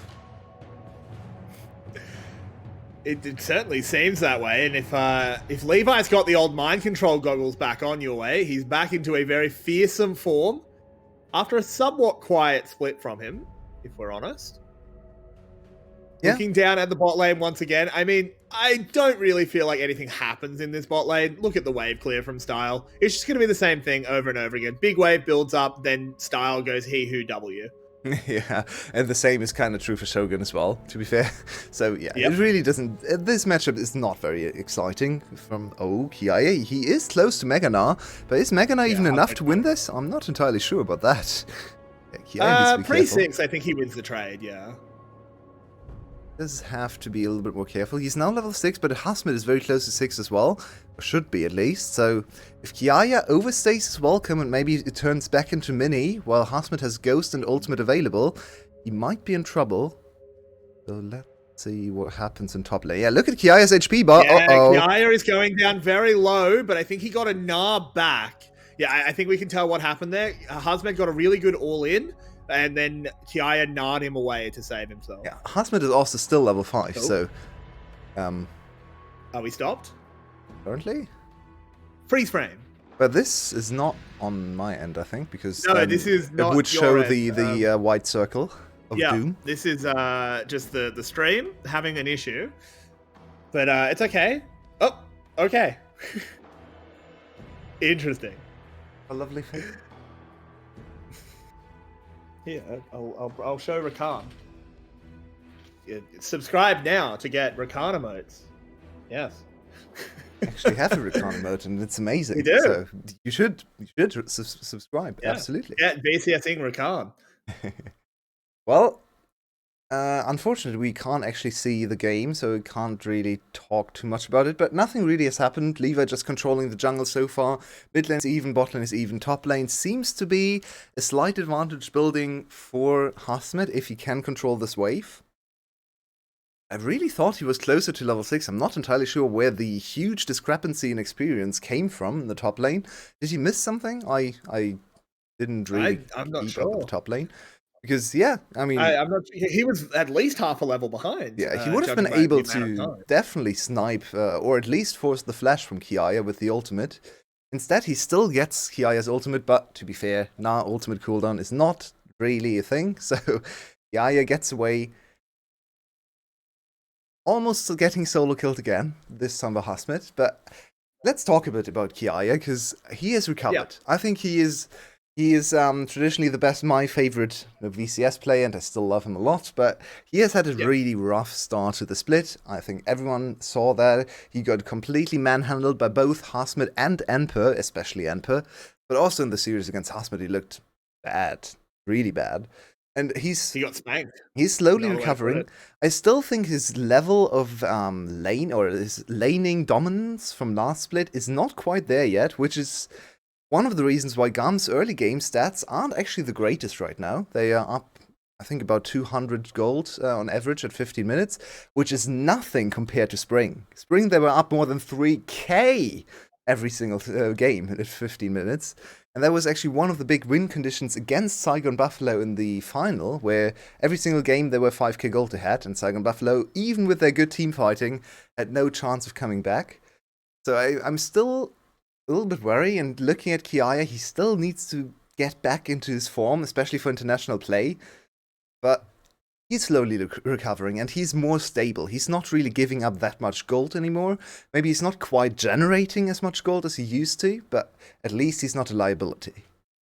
I mean, I think part of that is meta shift compared to last split. We've obviously, the durability patch, I would say, almost changed the game more than season 11 did, just in general.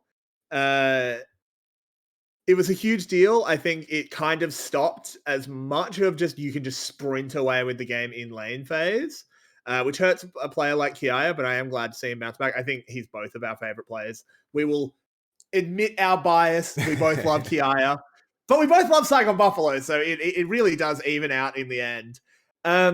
Again, I just want to be totally clear for everyone in chat. We are currently looking at a pause screen with nothing on it. Yue, maybe even just show what we're looking at for a second.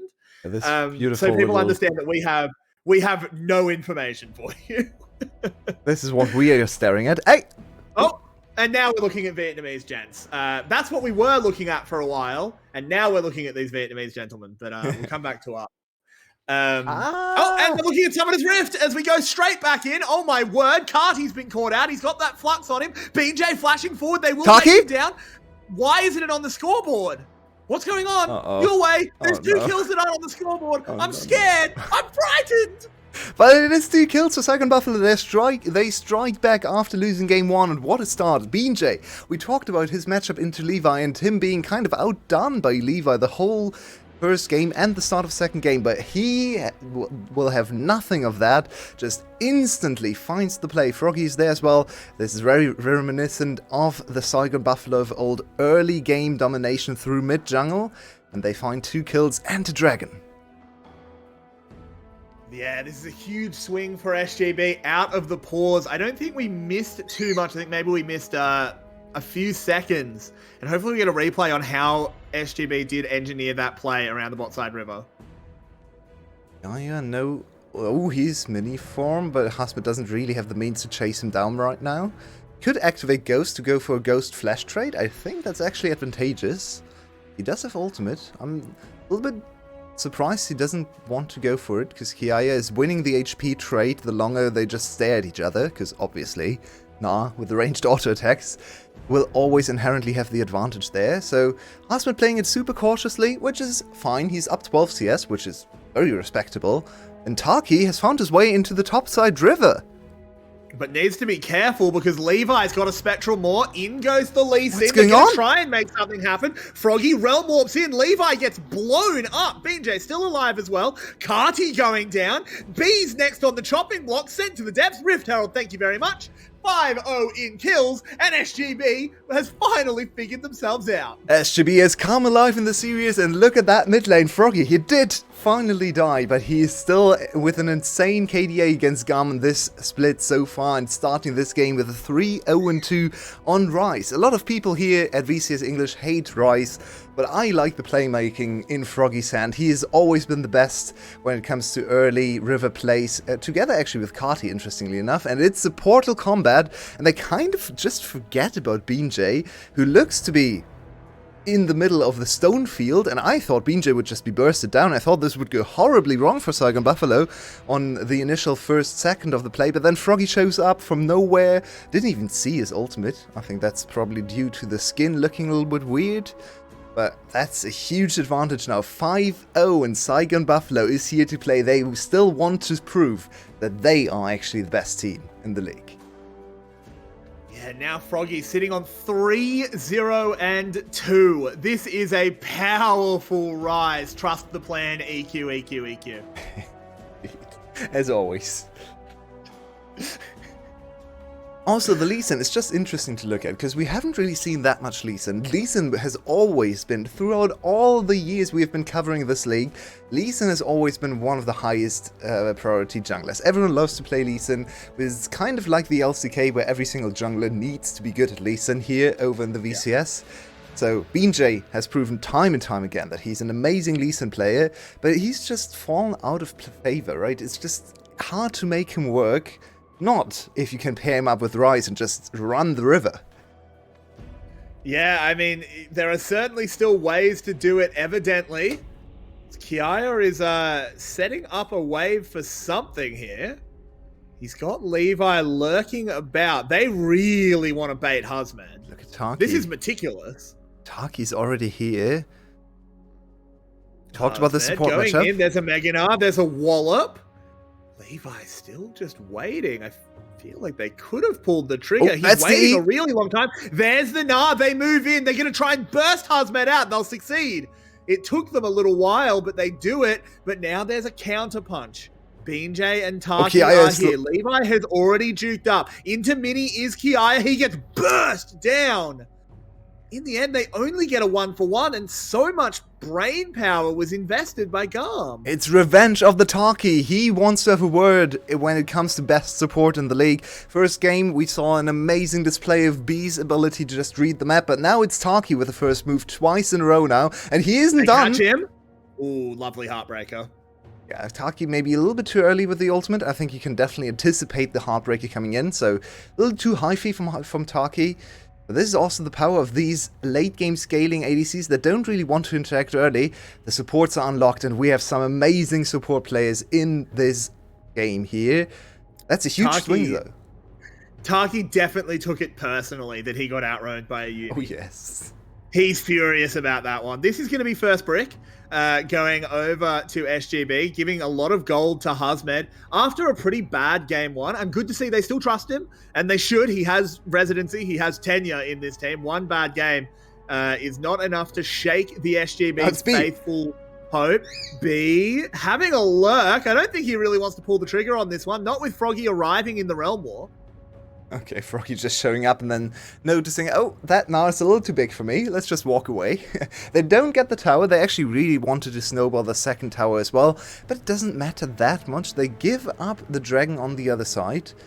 So Saigon Buffalo could have optimized this a little bit more. As Takati, what are you doing? Froggy? Oh, but he gets stopped. Taki completely stops the play. Hazmed over the wall. BJ is plenty slippery. He'll be able to get away as well.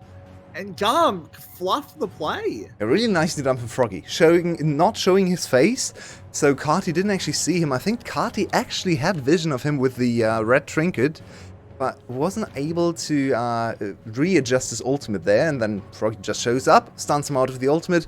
Kati's play is thwarted. First ultimate still level 10, so that's a long cooldown as well from Talia. But Talia's today more teamfight focused than actually early game focused, which...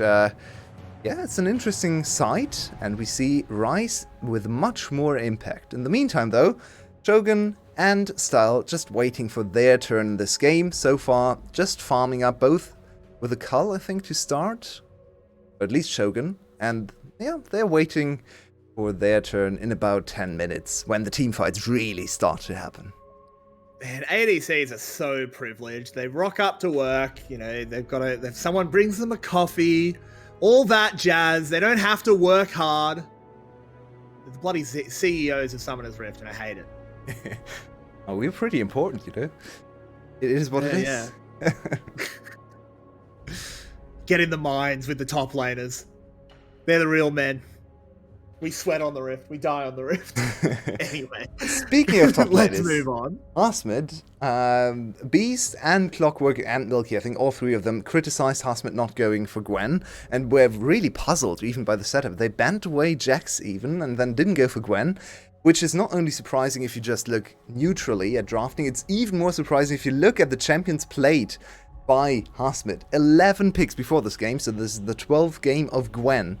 He basically plays Gwen, and then if it's much of a smidge of champ here and there, maybe an Aurelia, maybe an Akali, but really it's just Gwen. He's almost a one-trick, so it's even more surprising to not see him on Gwen in the first game.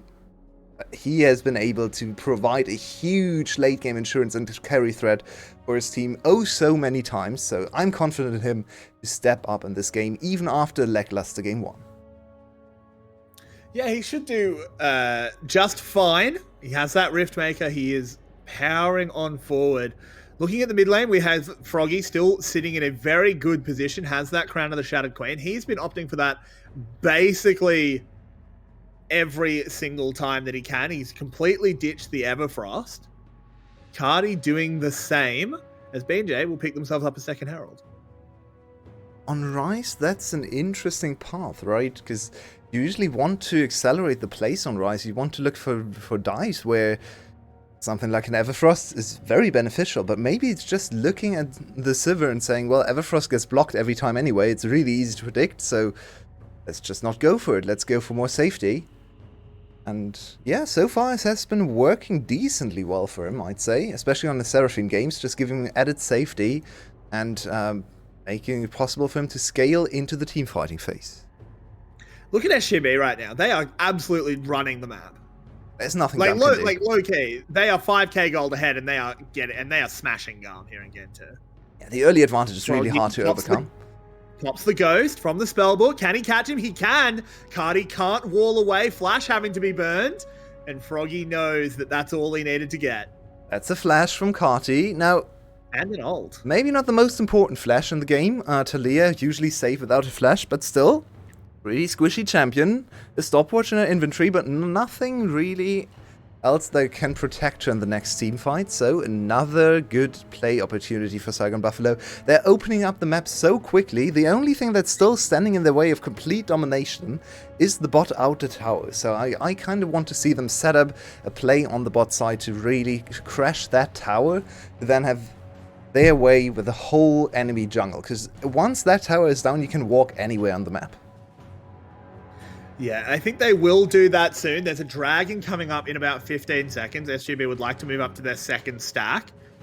They've got the numbers around there. Husmed is playing safe on the top side, has a tower to retreat to, though there is a 4-man collapse on the way towards him. Make it 3 as style seems to have bugged out. But Husmed just backs off, just respects it, and says, whatever, we'll trade structures and we'll get a dragon. Even the things that don't have to do any... Oh, never mind. Oh, they're TPing one up. I'm really surprised about this call. Just wanting to save the tower, so trading up in gold with the tower. The GAM wanted to go for a tower trade, potential dive into tower trade. Instead, they get nothing. No dive, no tower trade. The Saigon Buffalo win on every front. Now, just...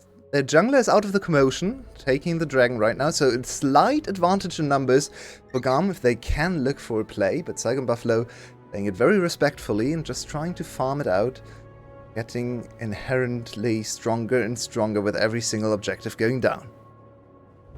Yeah, BJ will pick this one up, even with that teleport. Being committed to the top side, I mean. It is just over 5k gold between these teams. SGB, as you said, they'll now move into the enemy jungle, do whatever they can. There's a Realm Warp. Kiaya in trouble, trying to hop away. Husmed doesn't actually have any CC to stop him, but I think Death is a pretty good CC. Shogun will pick that one up. Sad day for Kiaya. There was nothing he could do. Just a small little Gnar with nowhere to go.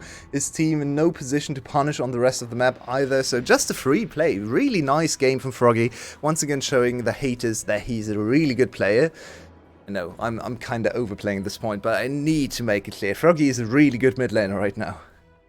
Yeah, he's having a cracker of a split. He has the best KDA in the league, at least before game 1 he did.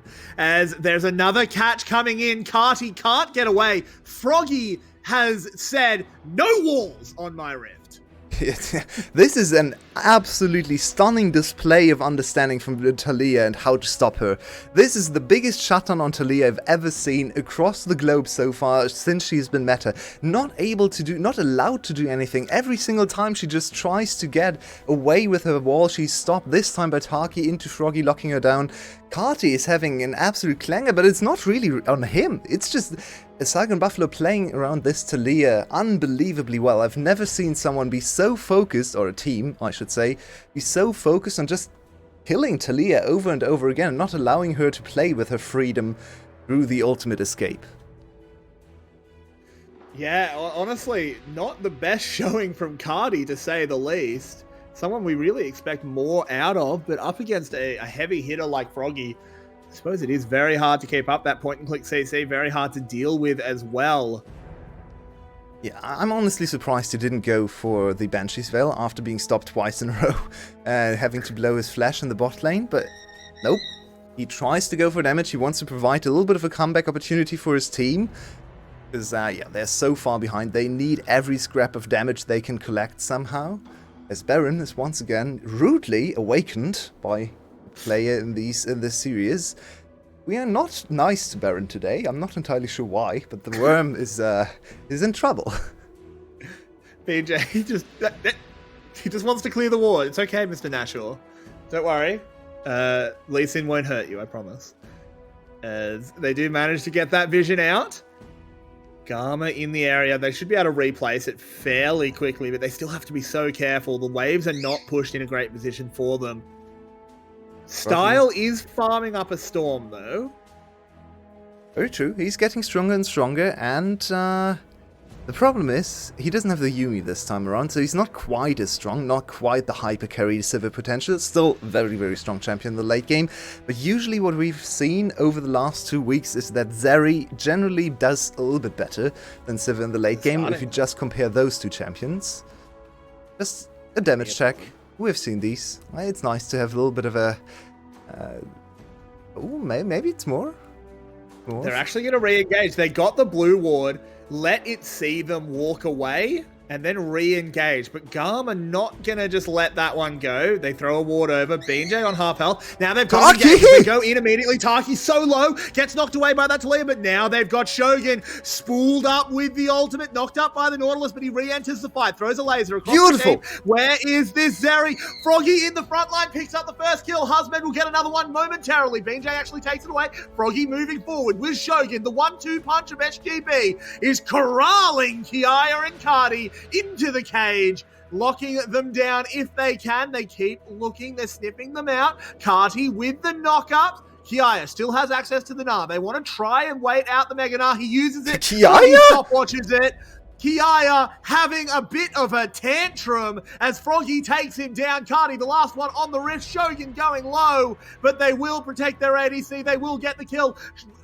Husmed will open up the base, and SGB will start the Baron. And never mind, they back. No, but they get an inhibitor tower, they get so many kills, they really confirm their position in this game, as Dragon is gonna spawn soon as well, which moves them very likely to Soul Point.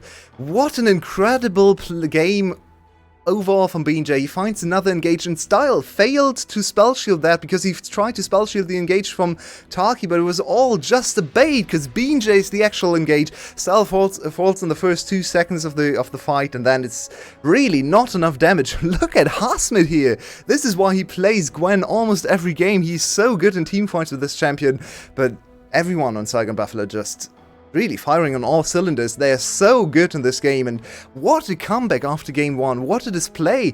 This is more their wheelhouse, and I actually want to call out something you said in the last game, where I was very skeptical if they could come back from the Kog'Maw Lulu loss, and you said, well, it's an odd strategy, not really their style, so you don't actually think it's that important, and this is more their style, and we see they are so good at this. I agree. Wait, so are you saying you agree with me? Yeah, absolutely. I want to pray. Yeah. Yeah, you had the clairvoyance to actually say exactly how it's gonna play. And of course, this game is not over, and we have a deciding game coming up if Saigon Buffalo is indeed able to confirm the victory here. But what a revitalization of this team. 6,000 health left at the moment. No vision in the pit currently for GAM. Note, B will place another control ward. Cardi gets his crown popped by a laser from the Zeri. 1,500. There it is. Smite it away. GAM can't contest. Well played from Saigon Buffalo, just staying on the Baron, removing all the vision, and then it was too risky for GAM. Actually, Levi wasn't even close. Levi was walking around, being chased off by, I believe, Hasmid, who already chunked him out. So, very good macro play. We are very used to seeing Saigon Buffalo play these snap decisions. They get a chunk on Levi and instantly call the Baron, and of course, Ryze against Baron. We've seen this time and time again. Baron does not like Ryze, and rightfully so. That's a huge advantage for Saigon Buffalo. This Baron should give them an inhibitor, maybe even 2, which then goes nicely into their 4th dragon of the game. So for GAM, their chances are dwindling. They are looking at a very hard game to come back from. They absolutely are. I don't even know where the vector is for them to come back. Look at these gold differences. Look at Froggy, king of the mid lane, and BJ, suzerain of the jungle. 4 5-digit gold incomes here from Saigon Buffalo. All of their players are super strong. There's not really one player you can shut down and the rest of the team is useless. No, all of them are super strong. So you really have to deal with Froggy and with Shogun in the fight. And then BJ and Hasmid are going to be able to clear up a team fight on their own if you are able to kill the carries. And in they go to the top lane. They found Husmed, so GAM do find a way to fight back just a little bit. Ahmed once again. He needs to clean this part of his gameplay up a little bit, but this wall is really not doing anything for them. Just delayed them by half a second. They should be able to still break into the base, hopefully, with the Baron. It's gonna be up for 1 more minute, so 1 more push. Hasmid does have teleport. I would really like to see them break the inhibitor to make that dragon stacking that much easier with the constant pressure of the super minions streaming in. GAM do trade it for a tower of their own, so gold-wise, not the worst passage of play. But if you pick up $1 while you're 10,000 down, I don't really think it helps. Well, slowly the items are coming in. Look at Style. Last team fight, he didn't even get to play the game. But he's still getting scarier and scarier. Civil last game looked amazing. 3 items in. The 4th item is the big spike. If he can somehow get there, the IE waiting in the wings, then there might be another chance. Bye-bye, Carty. Oh, there's a catch. Carty actually plays that really well to disengage. Very true. Is it done? Just First very good quick play. fingers. Very first good play of the game for Carty, unfortunately. Yeah, he's having a rough one. Look, what can you do up against the absolute powerhouse that is Froggy? Did you see the way he almost solo killed Faker that one time? In the 0-7 game? Yeah, sure.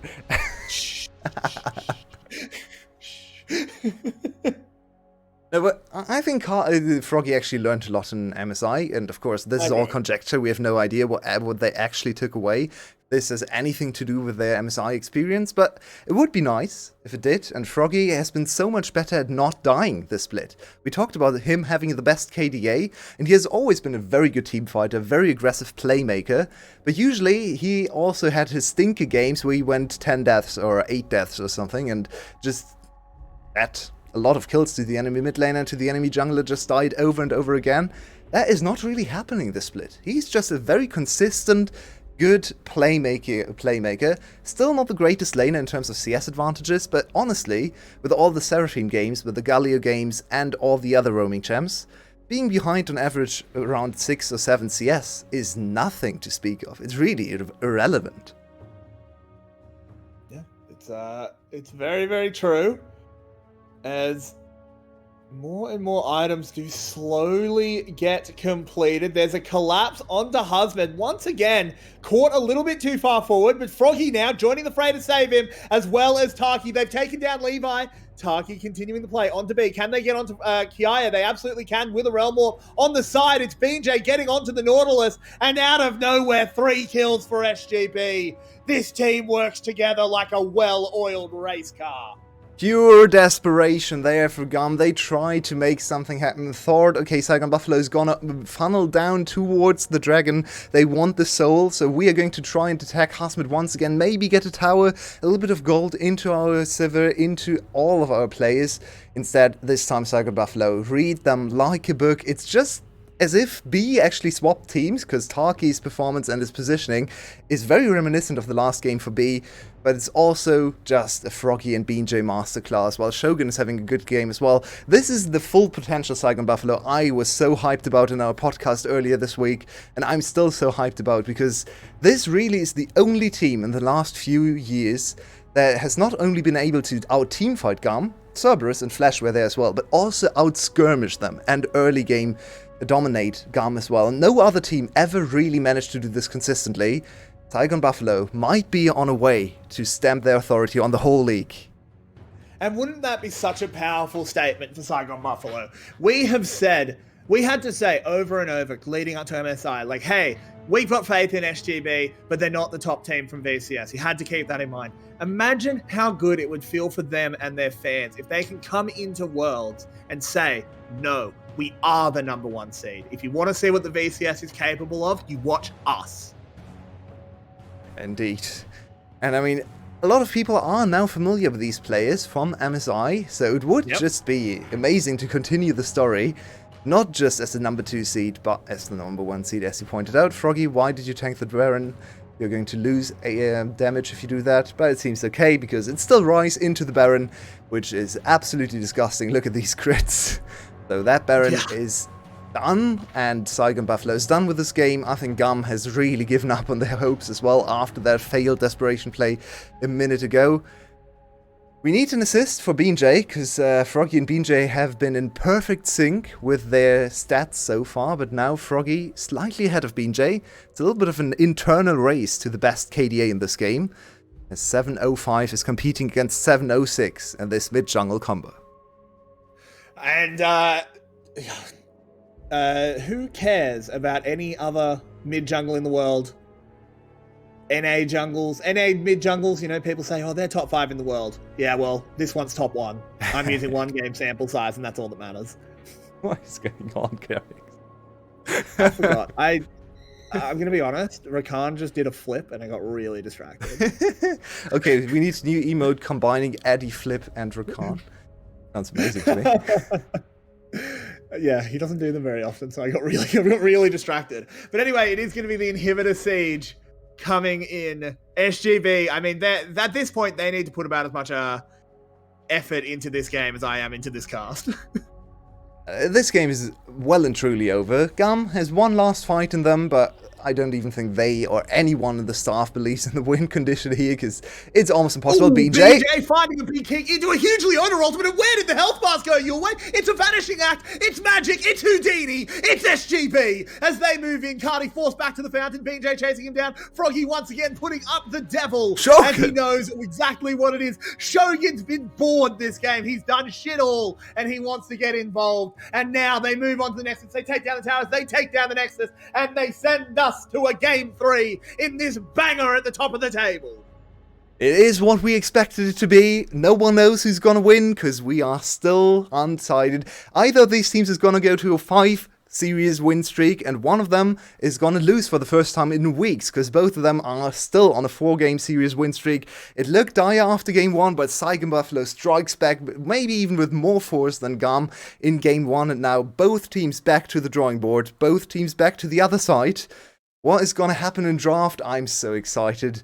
GAM needs to recover. This is my favorite kind of series where you just have absolute haymakers being thrown by both sides. They are just beating the crap out of each other, and game 3 is going to decide who truly has the best in the tank. We'll see you in about 5 minutes. Don't go anywhere.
Welcome back, everyone. Saigon Buffalo taking a game off GAM and taking us to series point. Well, we were on series point, but we're now tied 1 game apiece. And Saigon Buffalo looked very confident in that win. Clockwork, I'm going to go to you first because you predicted that GAM would be able to win it, but Saigon Buffalo proving you wrong. It's exactly as you said, Ricky. Buffalo were very confident, and I mentioned that they would need to act on a narrow window because the Lee Sin, of course, at some point is going to be outscaled, and the Rise also has shorter range against the Talia. It should be difficult to perform in team fights. However, this jungle support duo at the beginning, like Binjay and Taki, with the Leona roams, with the Lee Sin ganks in the top lane especially, set up the first gold lead. And then with the Rise, with the jungle mid roams and all the skirmishes that we have seen at the first Herald, for example, and then right after at the Dragon, they basically accelerated this lead. And from the mid game on, they were already much, much ahead. And then at that point, the Lee Sin and the Rise were immensely ahead, were unstoppable, and Buffalo cascaded on that. That was beautiful to see. Great execution on a plan that wasn't easy. Now, Beast, you've been thinking long and hard, and you are identifying the key point for Saigon Buffalo in that game. I want to say a turning point, but I feel like the goal was already on Saigon Buffalo's favor when we got to, the big game-defining play. Oh, yeah. If we can bring up the replay, you can see that SGB, once it comes up, is hugely ahead in gold. We have 7k, so the game's very much going to end if SGB win one more fight. And look at how GAM are walking into this fight. Karti has been cycling his Summoner Spellbook, and he's ended up with Ghost, with no Ghost, no heal, no flash. So he can't actually dodge any of the engage attempts from SGB. And he's ended up with Exhaust Ignite. And then Style, he picked Cleanse with his Spell Shield, which we obviously don't see that often because you have the Spell Shield to block the spells. So if we go forward about 3 seconds, we'll see GAM have to walk in because the Baron's been started, and Taki throws this huge ultimate out. There's no way for Karti to dodge this because he doesn't have any summoners to get out. So if we continue the play, we'll see that Binjay jumps into the Rise portal and hits a perfect kick. And Style cleanses. But what's the point of having cleanse? You cannot cleanse a knockup. And if you pause here, you can see that actually this fight really should be the perfect fight for GAM. SGB have just walked into a choke. Who loves to fight in chokes? Nah, who can hit people into a wall. Talia, who can set up her pebbles and stop you dashing through. And Siva, who wants to AoE you with her W. This is the one fight GAM can win, but because the setup is so good from SGB, and because Karti has no way to play the game in this choke, they lose it even if they're given the best case scenario possible. And we'll see as the fight comes to a close, Shogun does a really nice job cleaning up this top side. Froggy, we don't talk about Froggy's play. And Kiaya kind of loses his mind here, but the game is pretty much over. He makes an attempt to dash in and kill Froggy, but there's no real way for them to do much. And this is pretty much the end of the game here. I don't think I realised how many skill shots Kiai missed in that play at the end, just with everyone stopwatched around him. I mean, this does bring me to the interesting question, as we are heading into picks and bans, so I'll come to this question a little bit later, but we are still seeing Saigon Buffalo respecting that Yuumi pick, and GAM saying, look, we're on blue side, we don't care about the Sivir anymore, we're going to be prioritizing the Wukong clock. Right, that's been a power pick for most teams in the VCS. However, it's leaving so many power picks open, like, the Sivir that we have seen, the Zeri, the Lucian, the Senna also. So Buffalo have a whole buffet of AD carries to choose, and of course, don't fix what's not broken. Shogun goes back to his comfort pick. Now I expect them to pick maybe support to pair with her in the first round without waiting for the second phase. However, Leona worked way better than I expected, so I wouldn't be offended if they go for it again. We're seeing a draft that's very similar to the first draft. We're going to see Zeri traded for Sivir, and we see Galio that has been banned the past 2 games, if I remember correctly. So GAM going for the Galio, and we have seen Carti on this, even though it's a signature Froggy pick. We have seen Carti do very well on this pick.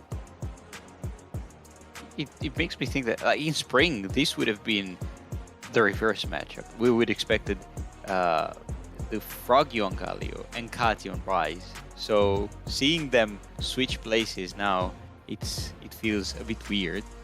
And at the same time, Buffalo is going just for the repeat composition, going with this Lee Sin. They probably identified that GAM had no answers, and it's a correct assessment. However, GAM is now adapting their strategy, and it's finding something a bit more defensive with the Galio, and Wukong can also be used. Wukong and Sivir can also be used to disengage. So Buffalo can't just sleepwalk again with the same composition, and I hope that in the second phase they also adapt to what GAM is pulling out so far.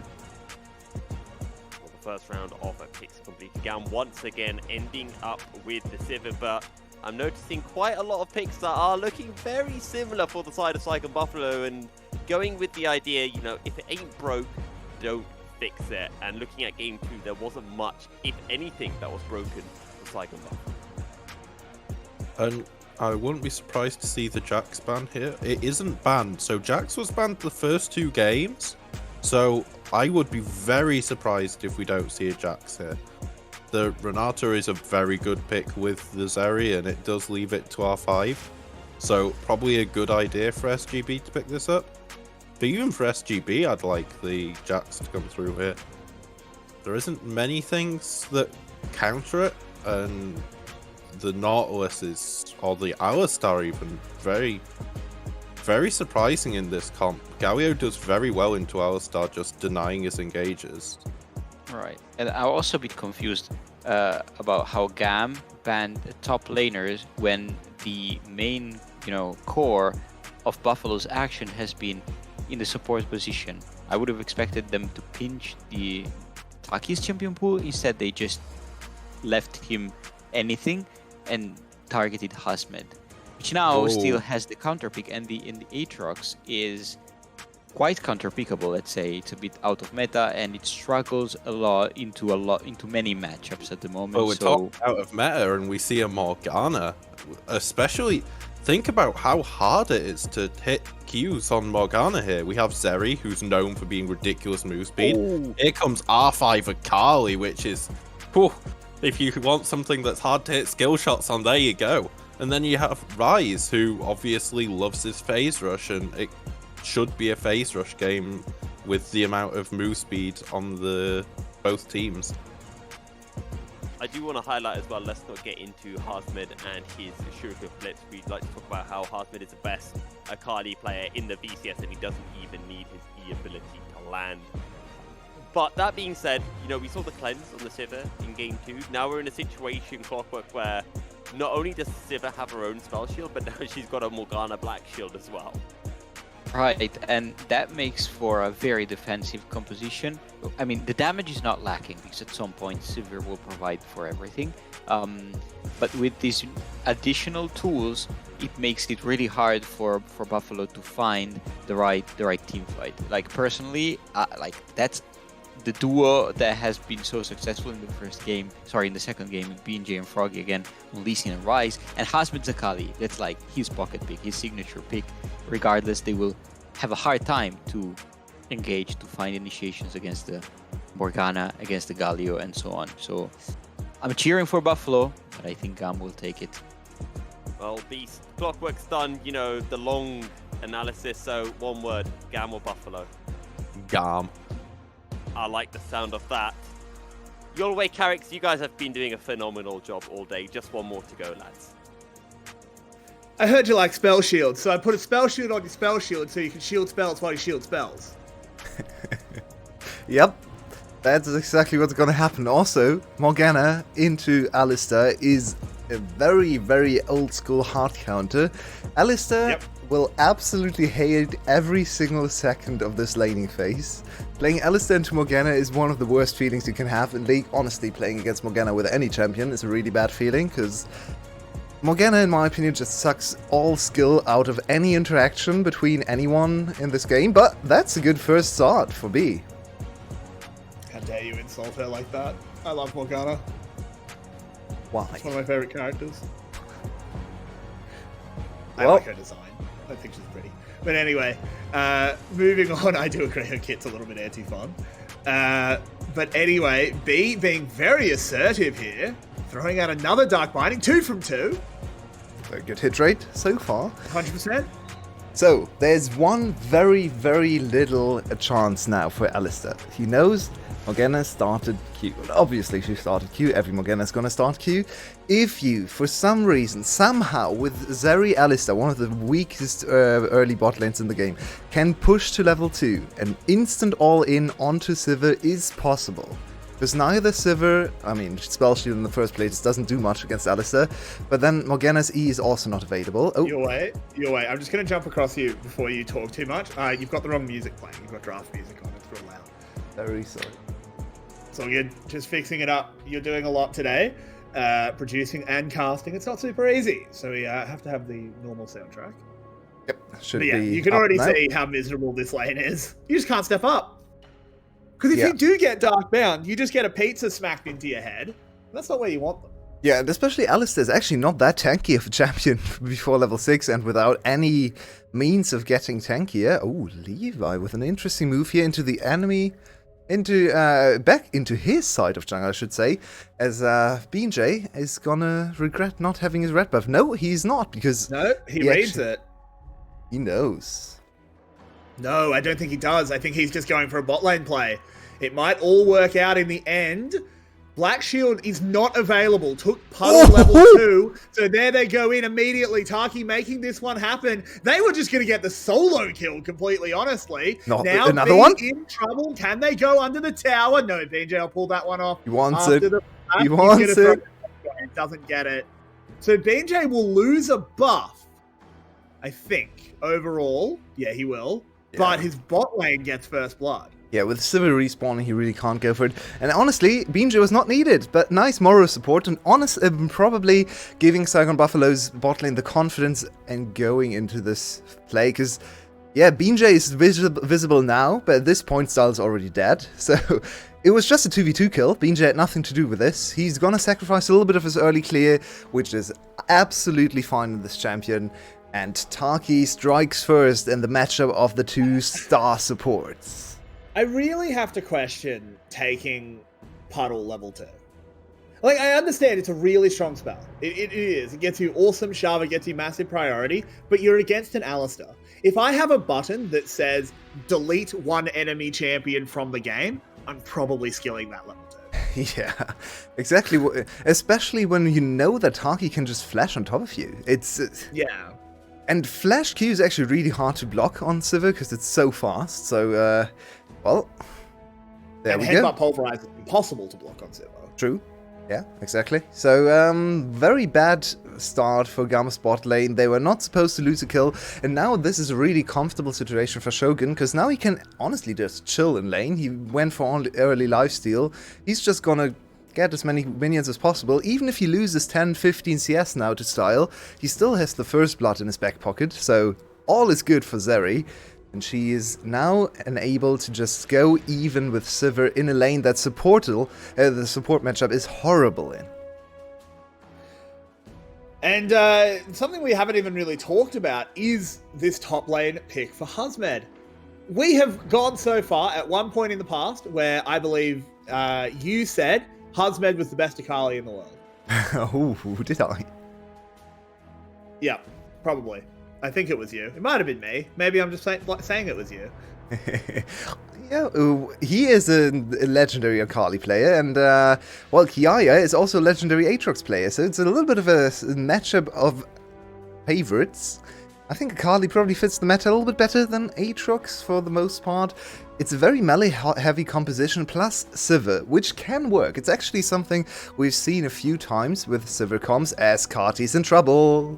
Oh, he's in a lot of trouble, but they don't block the Justice Punch. I don't know if they're going to be able to convert enough damage. No, Carti will get away scot-free. BJ thought Froggy would be faster with this block.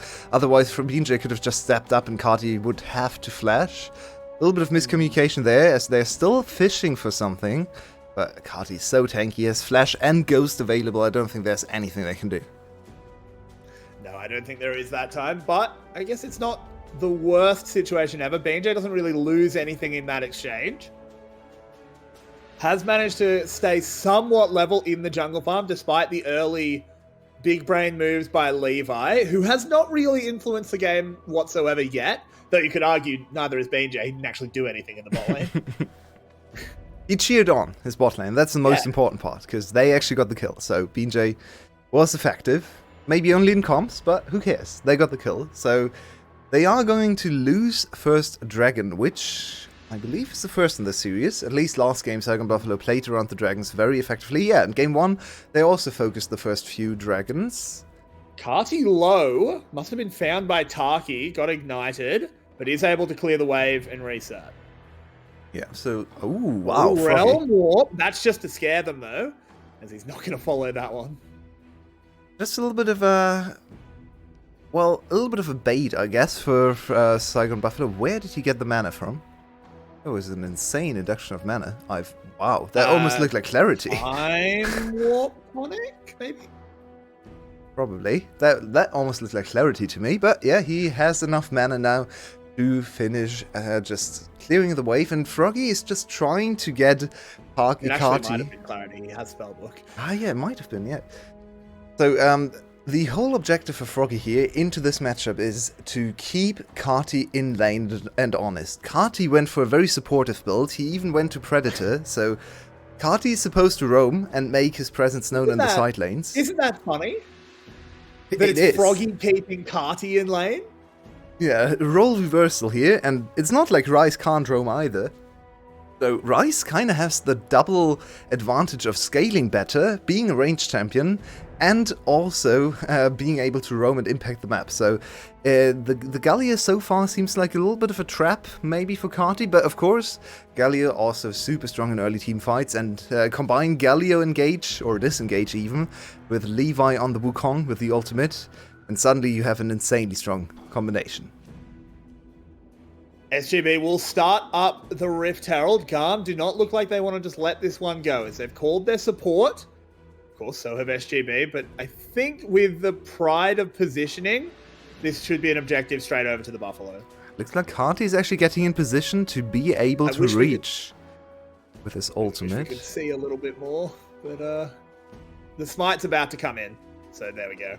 Oh, Taki's only level 5. Popped up in the air. There's a Cyclone and a Galio ult. Good job there by BJ, finding a way out. Lovely laser as well. Husmed needs to be careful. He's in the ghost. He's in the gas, I should say. But doesn't get out of there. Oh, Kiaya with a double knockup. They find their way onto Shogun. They are cleaning the Buffalo off the rift. 3 members die.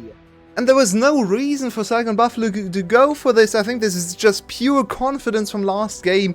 And it might have actually cost them the early game in game 3 as GAM collapse instantly with their strong combination of ultimates, and Kiaya finally finding a way into this game. So far has only been farming in top lane, but of course, if you can get a triple knockup with this champion, he is quite strong. Taki only level 5, so at this time, he's already kinda dead, because he goes too close to Cartier, and yeah, that's just too much AoE damage to deal with. So 2 people die at the start, and Kiaya makes sure Shogun goes down as well.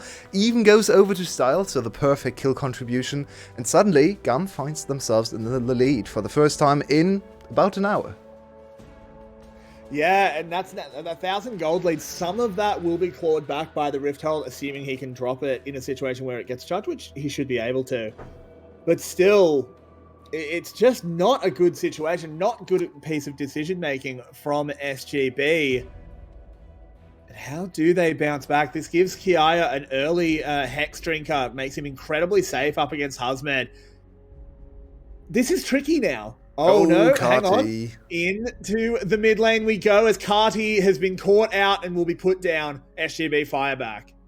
I'm not sure how Carty ended up there. He just tried to go for an aggressive trade into Froggy, but Froggy has his friends close by, and they claw one kill back. The gold is super close, and as it pointed out, the Herald actually went over to Saigon Buffalo, so they are able to extend this into a tower, most likely. Ooh, that was dangerous with just Bean J in there. Morgana Q could have been the death of Bean J, but instead they are going to get... Ooh, wow, that spawn actually... Uh-oh. Oh my god, no! It's an Ego Herald. That's a shocker. That's a real shocker, BJ. There's just no need to summon it there. Yep. Summoning it under the tower when the back is very likely going to turn towards GAM, and you can't really... Fact, it's not likely. It's guaranteed. Yeah. Because it turns to face the tower. That's a huge blunder. If he just puts it on the other side, then the eye is 100% towards them. Yep. That's just idiotic by BJ. A huge blunder, and they were supposed to get into the gold lead with this objective. They sacrificed 3 kills to get this Herald, and then just peters out with nothing. Ooh, Bean J. We praised you so much for the last game, and rightfully so. He was running the show, but that is quite a big oversight. Well, they will go in now onto Levi. A lovely black shield stuffs the engage. Levi, and now though, with Cardi joining, Shogun on the other side. Can they get anything done? Taki will finally fall. Cardi gets booted away, but look at the health bars. BJ going down. Froggy will be the one next to fall. And GAM, they do not like losing. It makes them angry. GAM wants to prove a point. After that last game, I was getting worried for them. And admittedly hyped for Saigon Buffalo, but GAM is still here to play. They have reset mentally after the last game, in draft as well, a new support brought to the table, something we haven't seen in ages in the Morgana. So they are ready to fight, and this was pretty dicey. Levi going down very low, but of course it's hard to kill this monkey, especially with so much support, so much zoning provided by B and by Carty. And Shogun, I mean, he gets the free fire, but he just doesn't have the damage right now. If this is Zeri with 2 or 3 items... He also missed... he fired, I think, 5 Qs, or auto attacks, and hit 1. That's not a good sign. And now suddenly, Saigon Buffalo very far behind. Second Dragon also going over to GAM, so they have well and truly reset their mantle. Levi is dominating the jungle matchup in this game once again, as he did in game 1, and Style in a really good position to also just prove that he is the better ADC between these two, at least in this series. Certainly seems that way, as this Sivir already looking absolutely disgusting. Look at that wave clear. This champion does some crazy things, but the Rome squad once again on the move. Kiaya is the target, and this should be an easy kill, BJ taking it. They really wanted to give it over to Hasmid. Hasmid even using the execute part of the ultimate just to secure that kill. Not quite able to give it over to him. He would have really liked a little bit of gold. But in the end, it's still a good pick. It's nice to see Taki being able to out-roam B on this Alistar. He actually went for Tab Ice. And yesterday I said Taki's the only player in the world I allow to buy Tab Ice. Not Tab Ice, Moby Boots. Which he made good use of yesterday on the Rakan, and once again putting them to great use here to create advantage after advantage in these ganks. It's true, he has been all around the map, but it just has not been enough, as they still sit 2,000 gold behind. Froggy unable to complete his first item yet. Carty already has that crown despite the farm deficit. That's what happens when you get a kill and 3 extra assists. And overall, it just looks like GAM Game 2 was just an aberration. And now this is where the game gets decided in the next few minutes, most likely, as both teams have decent scaling, and I don't think if Saigon Buffalo just stalls into the late game, they just automatically win or anything, so they have to somehow get back in here. And they're still fighting against one of the strongest mid-jungle combinations in the mid-game. Just so much inherent power in these ultimates going, well, together. Add Black Shield on top of that, and suddenly Levi can just do whatever he wants. So somehow they have to overcome this Wukong engage. First brick does actually go over to SGB, and they're going to try and extend it as well with that Realm Warp, bringing some minions with them. This is a really interesting play from SGB, and if this works out, it's kind of a masterstroke.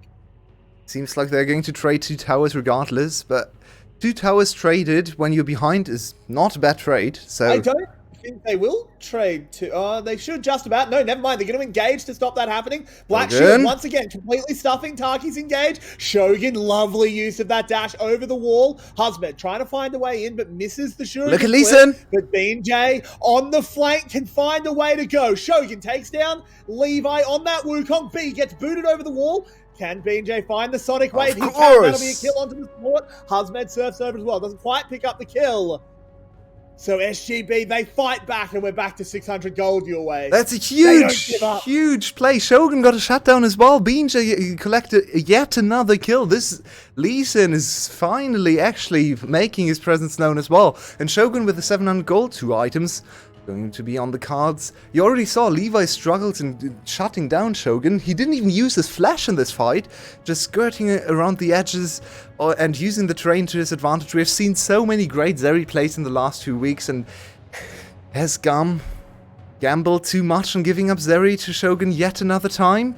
It certainly looks like he might be the vessel for Saigon Buffalo to actually go to another victory, to go 2-0 in series over GAM. Well, wait, just a little bit. The Buffalo Rangers haven't quite formed Voltron yet.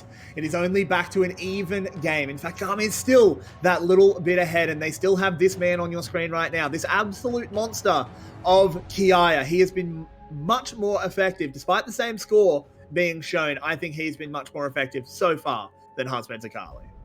The question is, for how long can he be that effective? Because it's very true. Aatrox, not the greatest champ into Rise, and really struggled to shut down Zeri. He got that one knock-up in the first fight, but I don't think that's ever going to happen again to Shogun, because now he knows what he's going to deal with, and just the movement speed difference between Zeri and Aatrox should be enough for her to just be safe every single time. Good for GAM to be on this dragon first, and that's 3rd dragon already. Saigon Buffalo, they want to fight. Uh-oh. They do, but Husmed, oh no, that's Froggy being caught out. Husmed hasn't got his TP quite yet either. Into the backside they go. Kiaya getting a lot of work done. Oh, the knocker. Going low, but he's very tanky. Finally, he falls. Husmed still not here. Froggy going down. This was a horrible decision by Husmed. He has completely buffed this. Oh, and GAM with a great collapse to get back on top of this game. Oh no, Husmed, have you... Oh, Husmed! You can't do this! This is almost just a tilt play!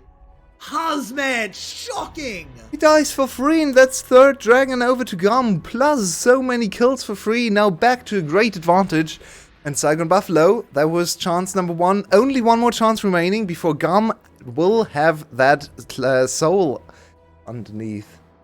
If we get a replay, I want to point this out. Husmed is currently backing. His TP's not up! He can't complete that recall. He was just right next to his team. What an oversight! He cannot complete that recall. Oh my god, that is really disappointing in terms of communication from the side of Saigon Buffalo. The captain of the ship, Husmed, the long-standing member, just selling them out, and then he's probably tilted by himself and just walks into Morgana, gives up another kill for free. Hey. Shocking.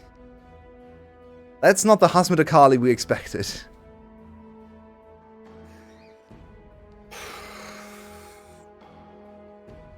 Just gonna let it sit for a second, but let's get back into this one because it is still that 2k lead now for GAM as they've grown it back out. SGB were able to fight back from this deficit moments ago, but now there is a soul point 3.5 minutes away. They still have a powerful Zeri, they still have a strong Lee Sin, but they really need to fix the rest of the wheels on this car. Yeah, even Froggy looks decently strong to me. 2 items, admittedly very cheap items, at least in the crown, compared to other mythics, but still scaling up nicely, level 12, so he's gonna provide a little bit of threat if he can also kite around the engage from GAM and maybe even lock down Kiaya, because Kiaya has actually been very effective in these team fights, so I would just have Froggy try to mark Kiaya to buy even more space for Shogun, because the way Taki has been playing in these team fights, there's very little you can do any better. He got a 4-man knock-up in the last one. He got an amazing engage in the first one. So I don't think we can really expect anything more from Taki. So it has to be Froggy and Hasmid to step up in these team fights by even more time and space for Shogun. Valuable laser breaks Carty's crown, so they now have a small window to engage onto this Gallia, but I just don't think there's anything there. Yeah, you don't want to engage on him. Right now, he's sitting on Flash and Ghost as well. Everything available, everyone's so fast. They just invested so much into movement speed. Look at this. We have Sivir Ultimate, we have 2 ghosting carries, and on top of that, Shurelias to speed them up even more.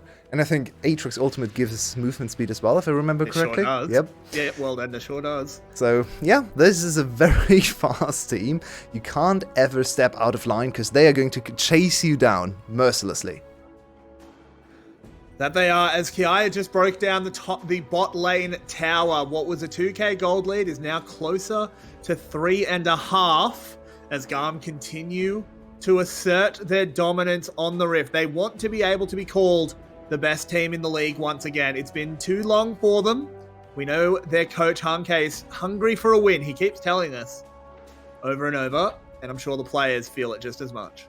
What a great recovery. What a great just display of mental strength from both of these teams, honestly. After game 1, I was worried for SGB, and they bounced back with an amazing game 2, just completely annihilated GAM. And then GAM, after getting that clapping on winning game 1 and then getting clapped in game 2, they bounce back in the game 3 and look like the big favorite to win the series. So we can certainly see that both of these teams are resilient enough to win best of series. It's always good to see. Say that for sure. I don't want to see another Cerberus from spring 2021. That was very disappointing. It's always something. I think we're past that stage. Oh my god, look at these boomerangs. Gotta love new Sivir. I do love Sivir. Very fun to play. Can only recommend for everyone. Not the first 10 minutes are kind of boring, but afterwards it gets pretty spicy and pretty funny. Saigon Buffalo? Yeah, I mean, I played a little bit of it, but now that new Udyr has been revealed, that'll be the only champion I ever play. So. We have Dragon coming up, and GAM is potentially looking at a Baron for Dragon trade, which Saigon Buffalo, honestly, kind of has to opt into, because, well, they really can't afford to give up the Dragon. They can't really afford to give up the Baron either, so they are between a rock and a hard place or 2 big objectives. Shogun surfing away. Good disengage against the Shurelias. The Dragon spawns in 5 seconds. This could be the make or break moment of the whole series. Yeah, I feel like if GAM wins this fight, you can kind of put this one in the books. SGB need to fight this one back. Hasmed does have a good flank. Can he get anything done? Another zap lands in. Not enough damage. Levi well within range for a smite. BJ here as well. Taki moving forward. Good knockup. But look at the Cyclone in the team. Doing so much damage. Taki will fall. The rest of SGB trying to find distance. There's a Realm Warp being used in a very interesting What is going on? Gets very little done. Gets 1 kill, but then goes down. BJ still alive. Levi is not. So when it comes to the objective, Zeri spooled up. Froggy still full health.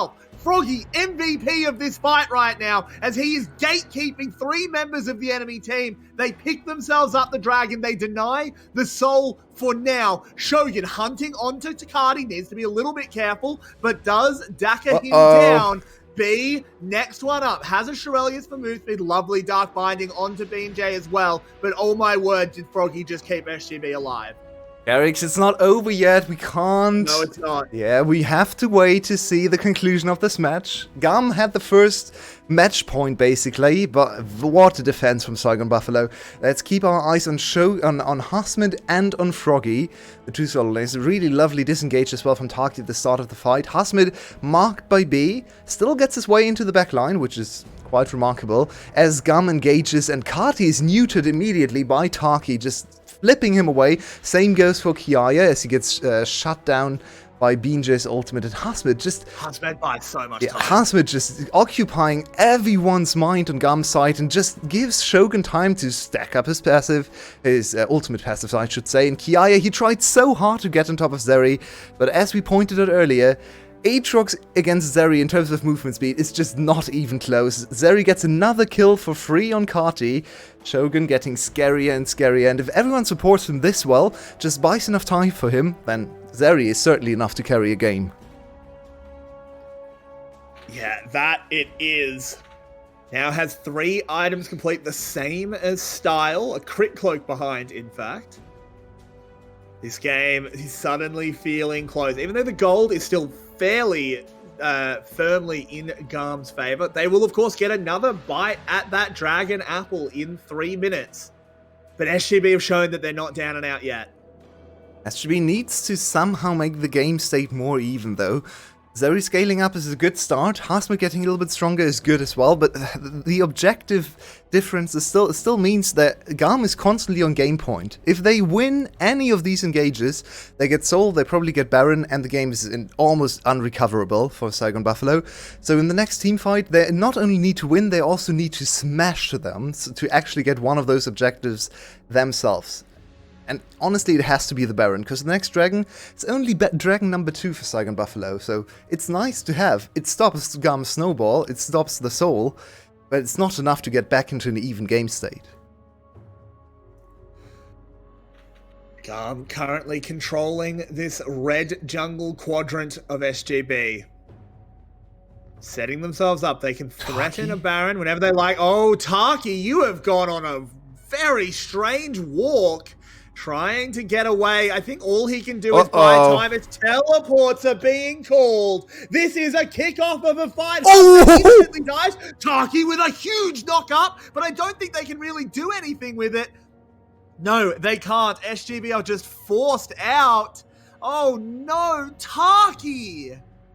And it's even worse that Hasmed commits to the fight, because Taki, you can sacrifice an Alistar, but you cannot sacrifice an Alistar and an Akali. So it's all on Binje. Binje has to steal this or the game is almost over. Yep. They've got vision in the pit. It is a Lee Sin. It's so hard to deny him. He tags onto Levi. He needs to be careful. I don't think you can walk forward here. Just go for the steal. It's a good turn from GAM, but Saigon Buffalo also just gifting away so many opportunities. No need for them to go for that. Uh-oh, the carry still want it. They are very low. If they might have to. That's a laser across the whole team. There's a Realm Warp. They're threatening it. The Baron's already gone down. Can they do anything here? Froggy managing to kite this out. Taki now rejoining the play. Froggy has fallen. It's all on Shogun. Can you do anything here? You would be a hero. But no. GAM escape with the purple. It's a disaster. Yeah, and Shogun without the ultimate there. With the ultimate, he might have been able to pull off an OG with an 1v4 or 1v5 situation there. They at least get a little bit of gold here from the shutdown, but Dragon is spawning in 30 seconds. Froggy will be there. Saigon Buffalo get one more chance, but they're so far behind in items and gold right now. Even levels looking a little bit bad for them, so it's getting closer and closer to GAM. Finally stepping over the finish line. What a series it has been. 15 to 18 kills, 3-1 in Dragons, and GAM controlling the space. How can Saigon Buffalo even hope to get close to this Dragon? And frankly, the sad thing is how much of this is coming down to individual mistakes by SGB. This is something we don't expect out of this team. Why are you calling in a TP here? Why was Taki roaming there in the first place? So Taki wanted to try to set up an engage, right? He wanted to roam almost the same as we saw from Ronopi earlier today, where he just really tried to go for the most elaborate Alistar roam. So Alistar basically just makes you go for these roams, it seems like. The same champion that cost Ronopi a huge chunk in the first game today. But in the end, honestly, I think it's fine for Taki to attempt this, but Hasmed committing his TP is really what broke the play. Now it's Mountain Soul. There's only one good thing about Mountain Soul. Your Zeri is gonna have a perma speed up. She can steal away the Mountain Soul shield, so she doesn't actually mind playing against the Mountain Soul. The rest of the team doesn't like it too much, though. No, and Husmed has been horrifically ineffective on this Akali this game. He had that one good team fight around the fourth dragon, I should say, where he was actually able to occupy a lot of space, but he hasn't been able to pick up the kills. He's 1-4 at the moment. And this really just feels like, Shogun, this is UV9, and if you win it, you're a god. Because I just don't know how he can do it. Kiaya goes over the wall, needs to wait for his E to come back up to get out, but there's no threat onto him as they're just sieging relentlessly. There we go. In. They try and do something, but BJ can find no effective play. In they go. Shogun is dead. That means the team is dead. Husmed will be the next one to go down. No, he goes gold just to buy a little bit of time. Levi will die, but no one minds as there's already a wave on its way to the Nexus Towers. GAM will pick themselves up a 2-1 victory. Maybe not yet. Maybe Froggy can clear the waves. We'll have to see. But surely this is the last nail in the coffin. There's no way Sagan Buffalo defends this. Froggy's not strong enough. Ooh. Oh, they don't have the minions. The Baron buff has timed out. Still 25 seconds for Shogun. There's no... This is going to be game. This is going to be GAM winning the series 2-1. We set this up as the winner of this series is the best team in the VCS. And how can we say that and not expect it to be GAM? They are the kings of Vietnam, and they are back on top, at least in our power rankings. 5 serious wins in a row. They break the 4 serious win streak from Saigon Buffalo. But honestly, Carrix, all I walk away with is I want more. I want to see this in the final again. Another best of 5 between these teams would be such a treat if they play like this. So many times we've seen Saigon Buffalo come close to winning against GAM. Once again, it's thwarted. Once again, it's GAM who come out on top and really just confirm their number 1 position today. I think that's more, we all have to bow to them. Even I, as a Saigon Buffalo believer, just have to admit that GAM now is maybe not in the standings, still a game behind Team Secret, but realistically, in current form, they are the best team in the league again. So many times they've won the league, and Levi on his chase to equal Slay's record on 6 wins, 6 shields of the VCS. One step closer now. And with that, we will say goodnight. I've been Karras. With me has been my ever loyal Your Way, and we'll head back over to the analyst desk. Take it away, you three. Thank you very much, Carrington Your Way. Another incredible job from the pair of you on that cast. And an incredible job by GAM as well to take the 2-1. And guys, I think we can be fairly comfortable with saying that was as much of a banger of a best of 3 as we were hoping for. Clockwork, can I get your thoughts on that game 3 first?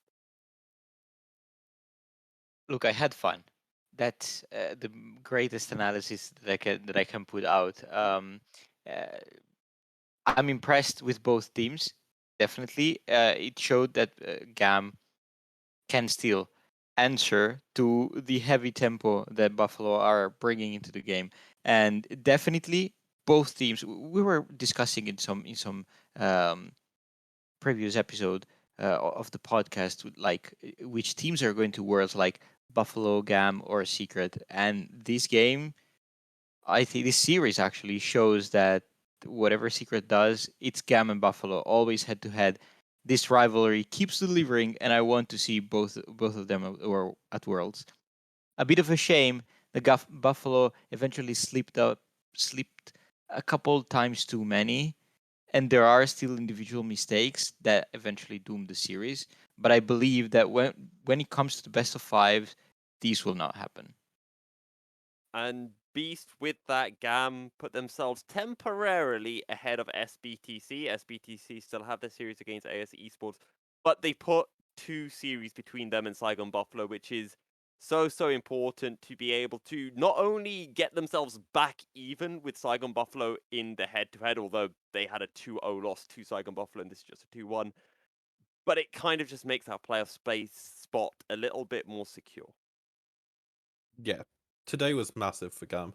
If they lost, they'd be even with SGB and the tiebreaker being against them. Now the tiebreaker's still against them, but they've got 2 series, so shouldn't have to worry about that. And we're coming down to playoffs now, and we do really have 3 really strong teams in Secret, SBTC, and GAM. And I'm looking forward to see SBTC tomorrow. Absolutely. So we got the 2-1, very close series. Before we do wrap up, maybe I'll think of a couple more questions, but I want to get your thoughts now on what you think the top 4 teams in the standings are right now, currently, from most recent performances. Well, GAM, I still think are the best team in the league. I Okay. still think Secret are second. The question is, do I think that SGB's dropped out of the top 4 after this performance? No. Taki played so well today. BJ played so well today. Hazmed did have a shocker this game, and Froggy didn't have his best performance, but we know Froggy's a coin flip. So this is still what we expect from SGB, and we should expect them to be 4th. Clockwork, what about you? I'm going to echo Beast's opinion for the top 3 teams, but I'm going to add a delay to the answer, actually, because now Saigon Buffalo is 5-5, which is perfectly middle tier. Yes.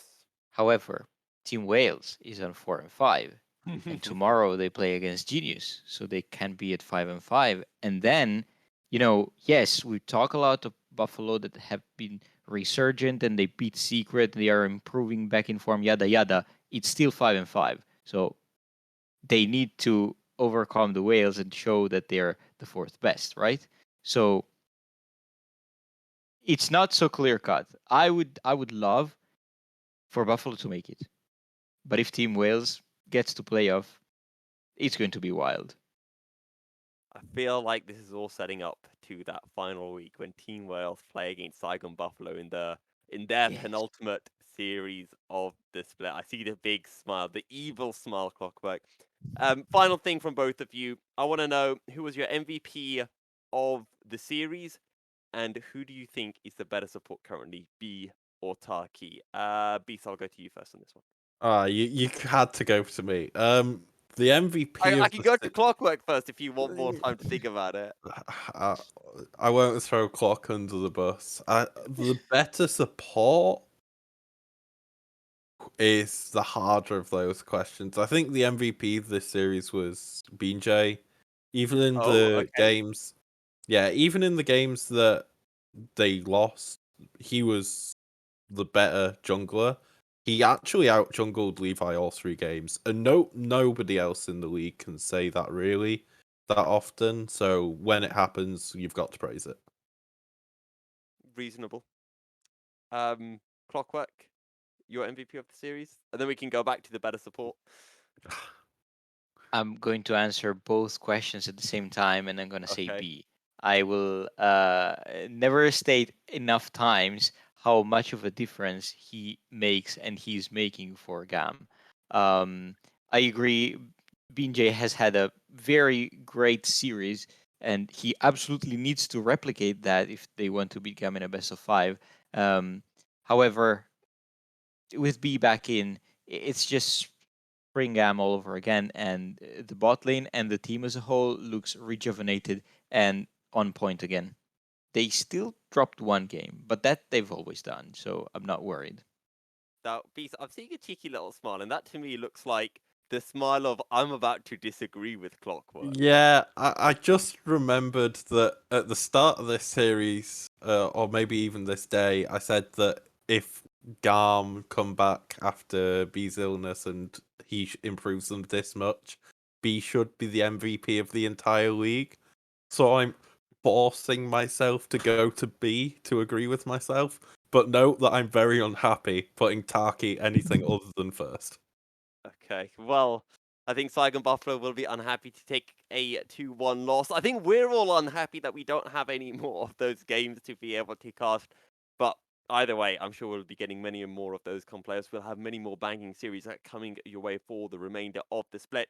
And our final game day of the week will be happening tomorrow. SBTC taking on AS Esports, and Team Wales taking on Genius Esports in our second and final series of Sunday. So until then, have a wonderful Saturday, and we'll see you all tomorrow for more VCS action. Goodbye.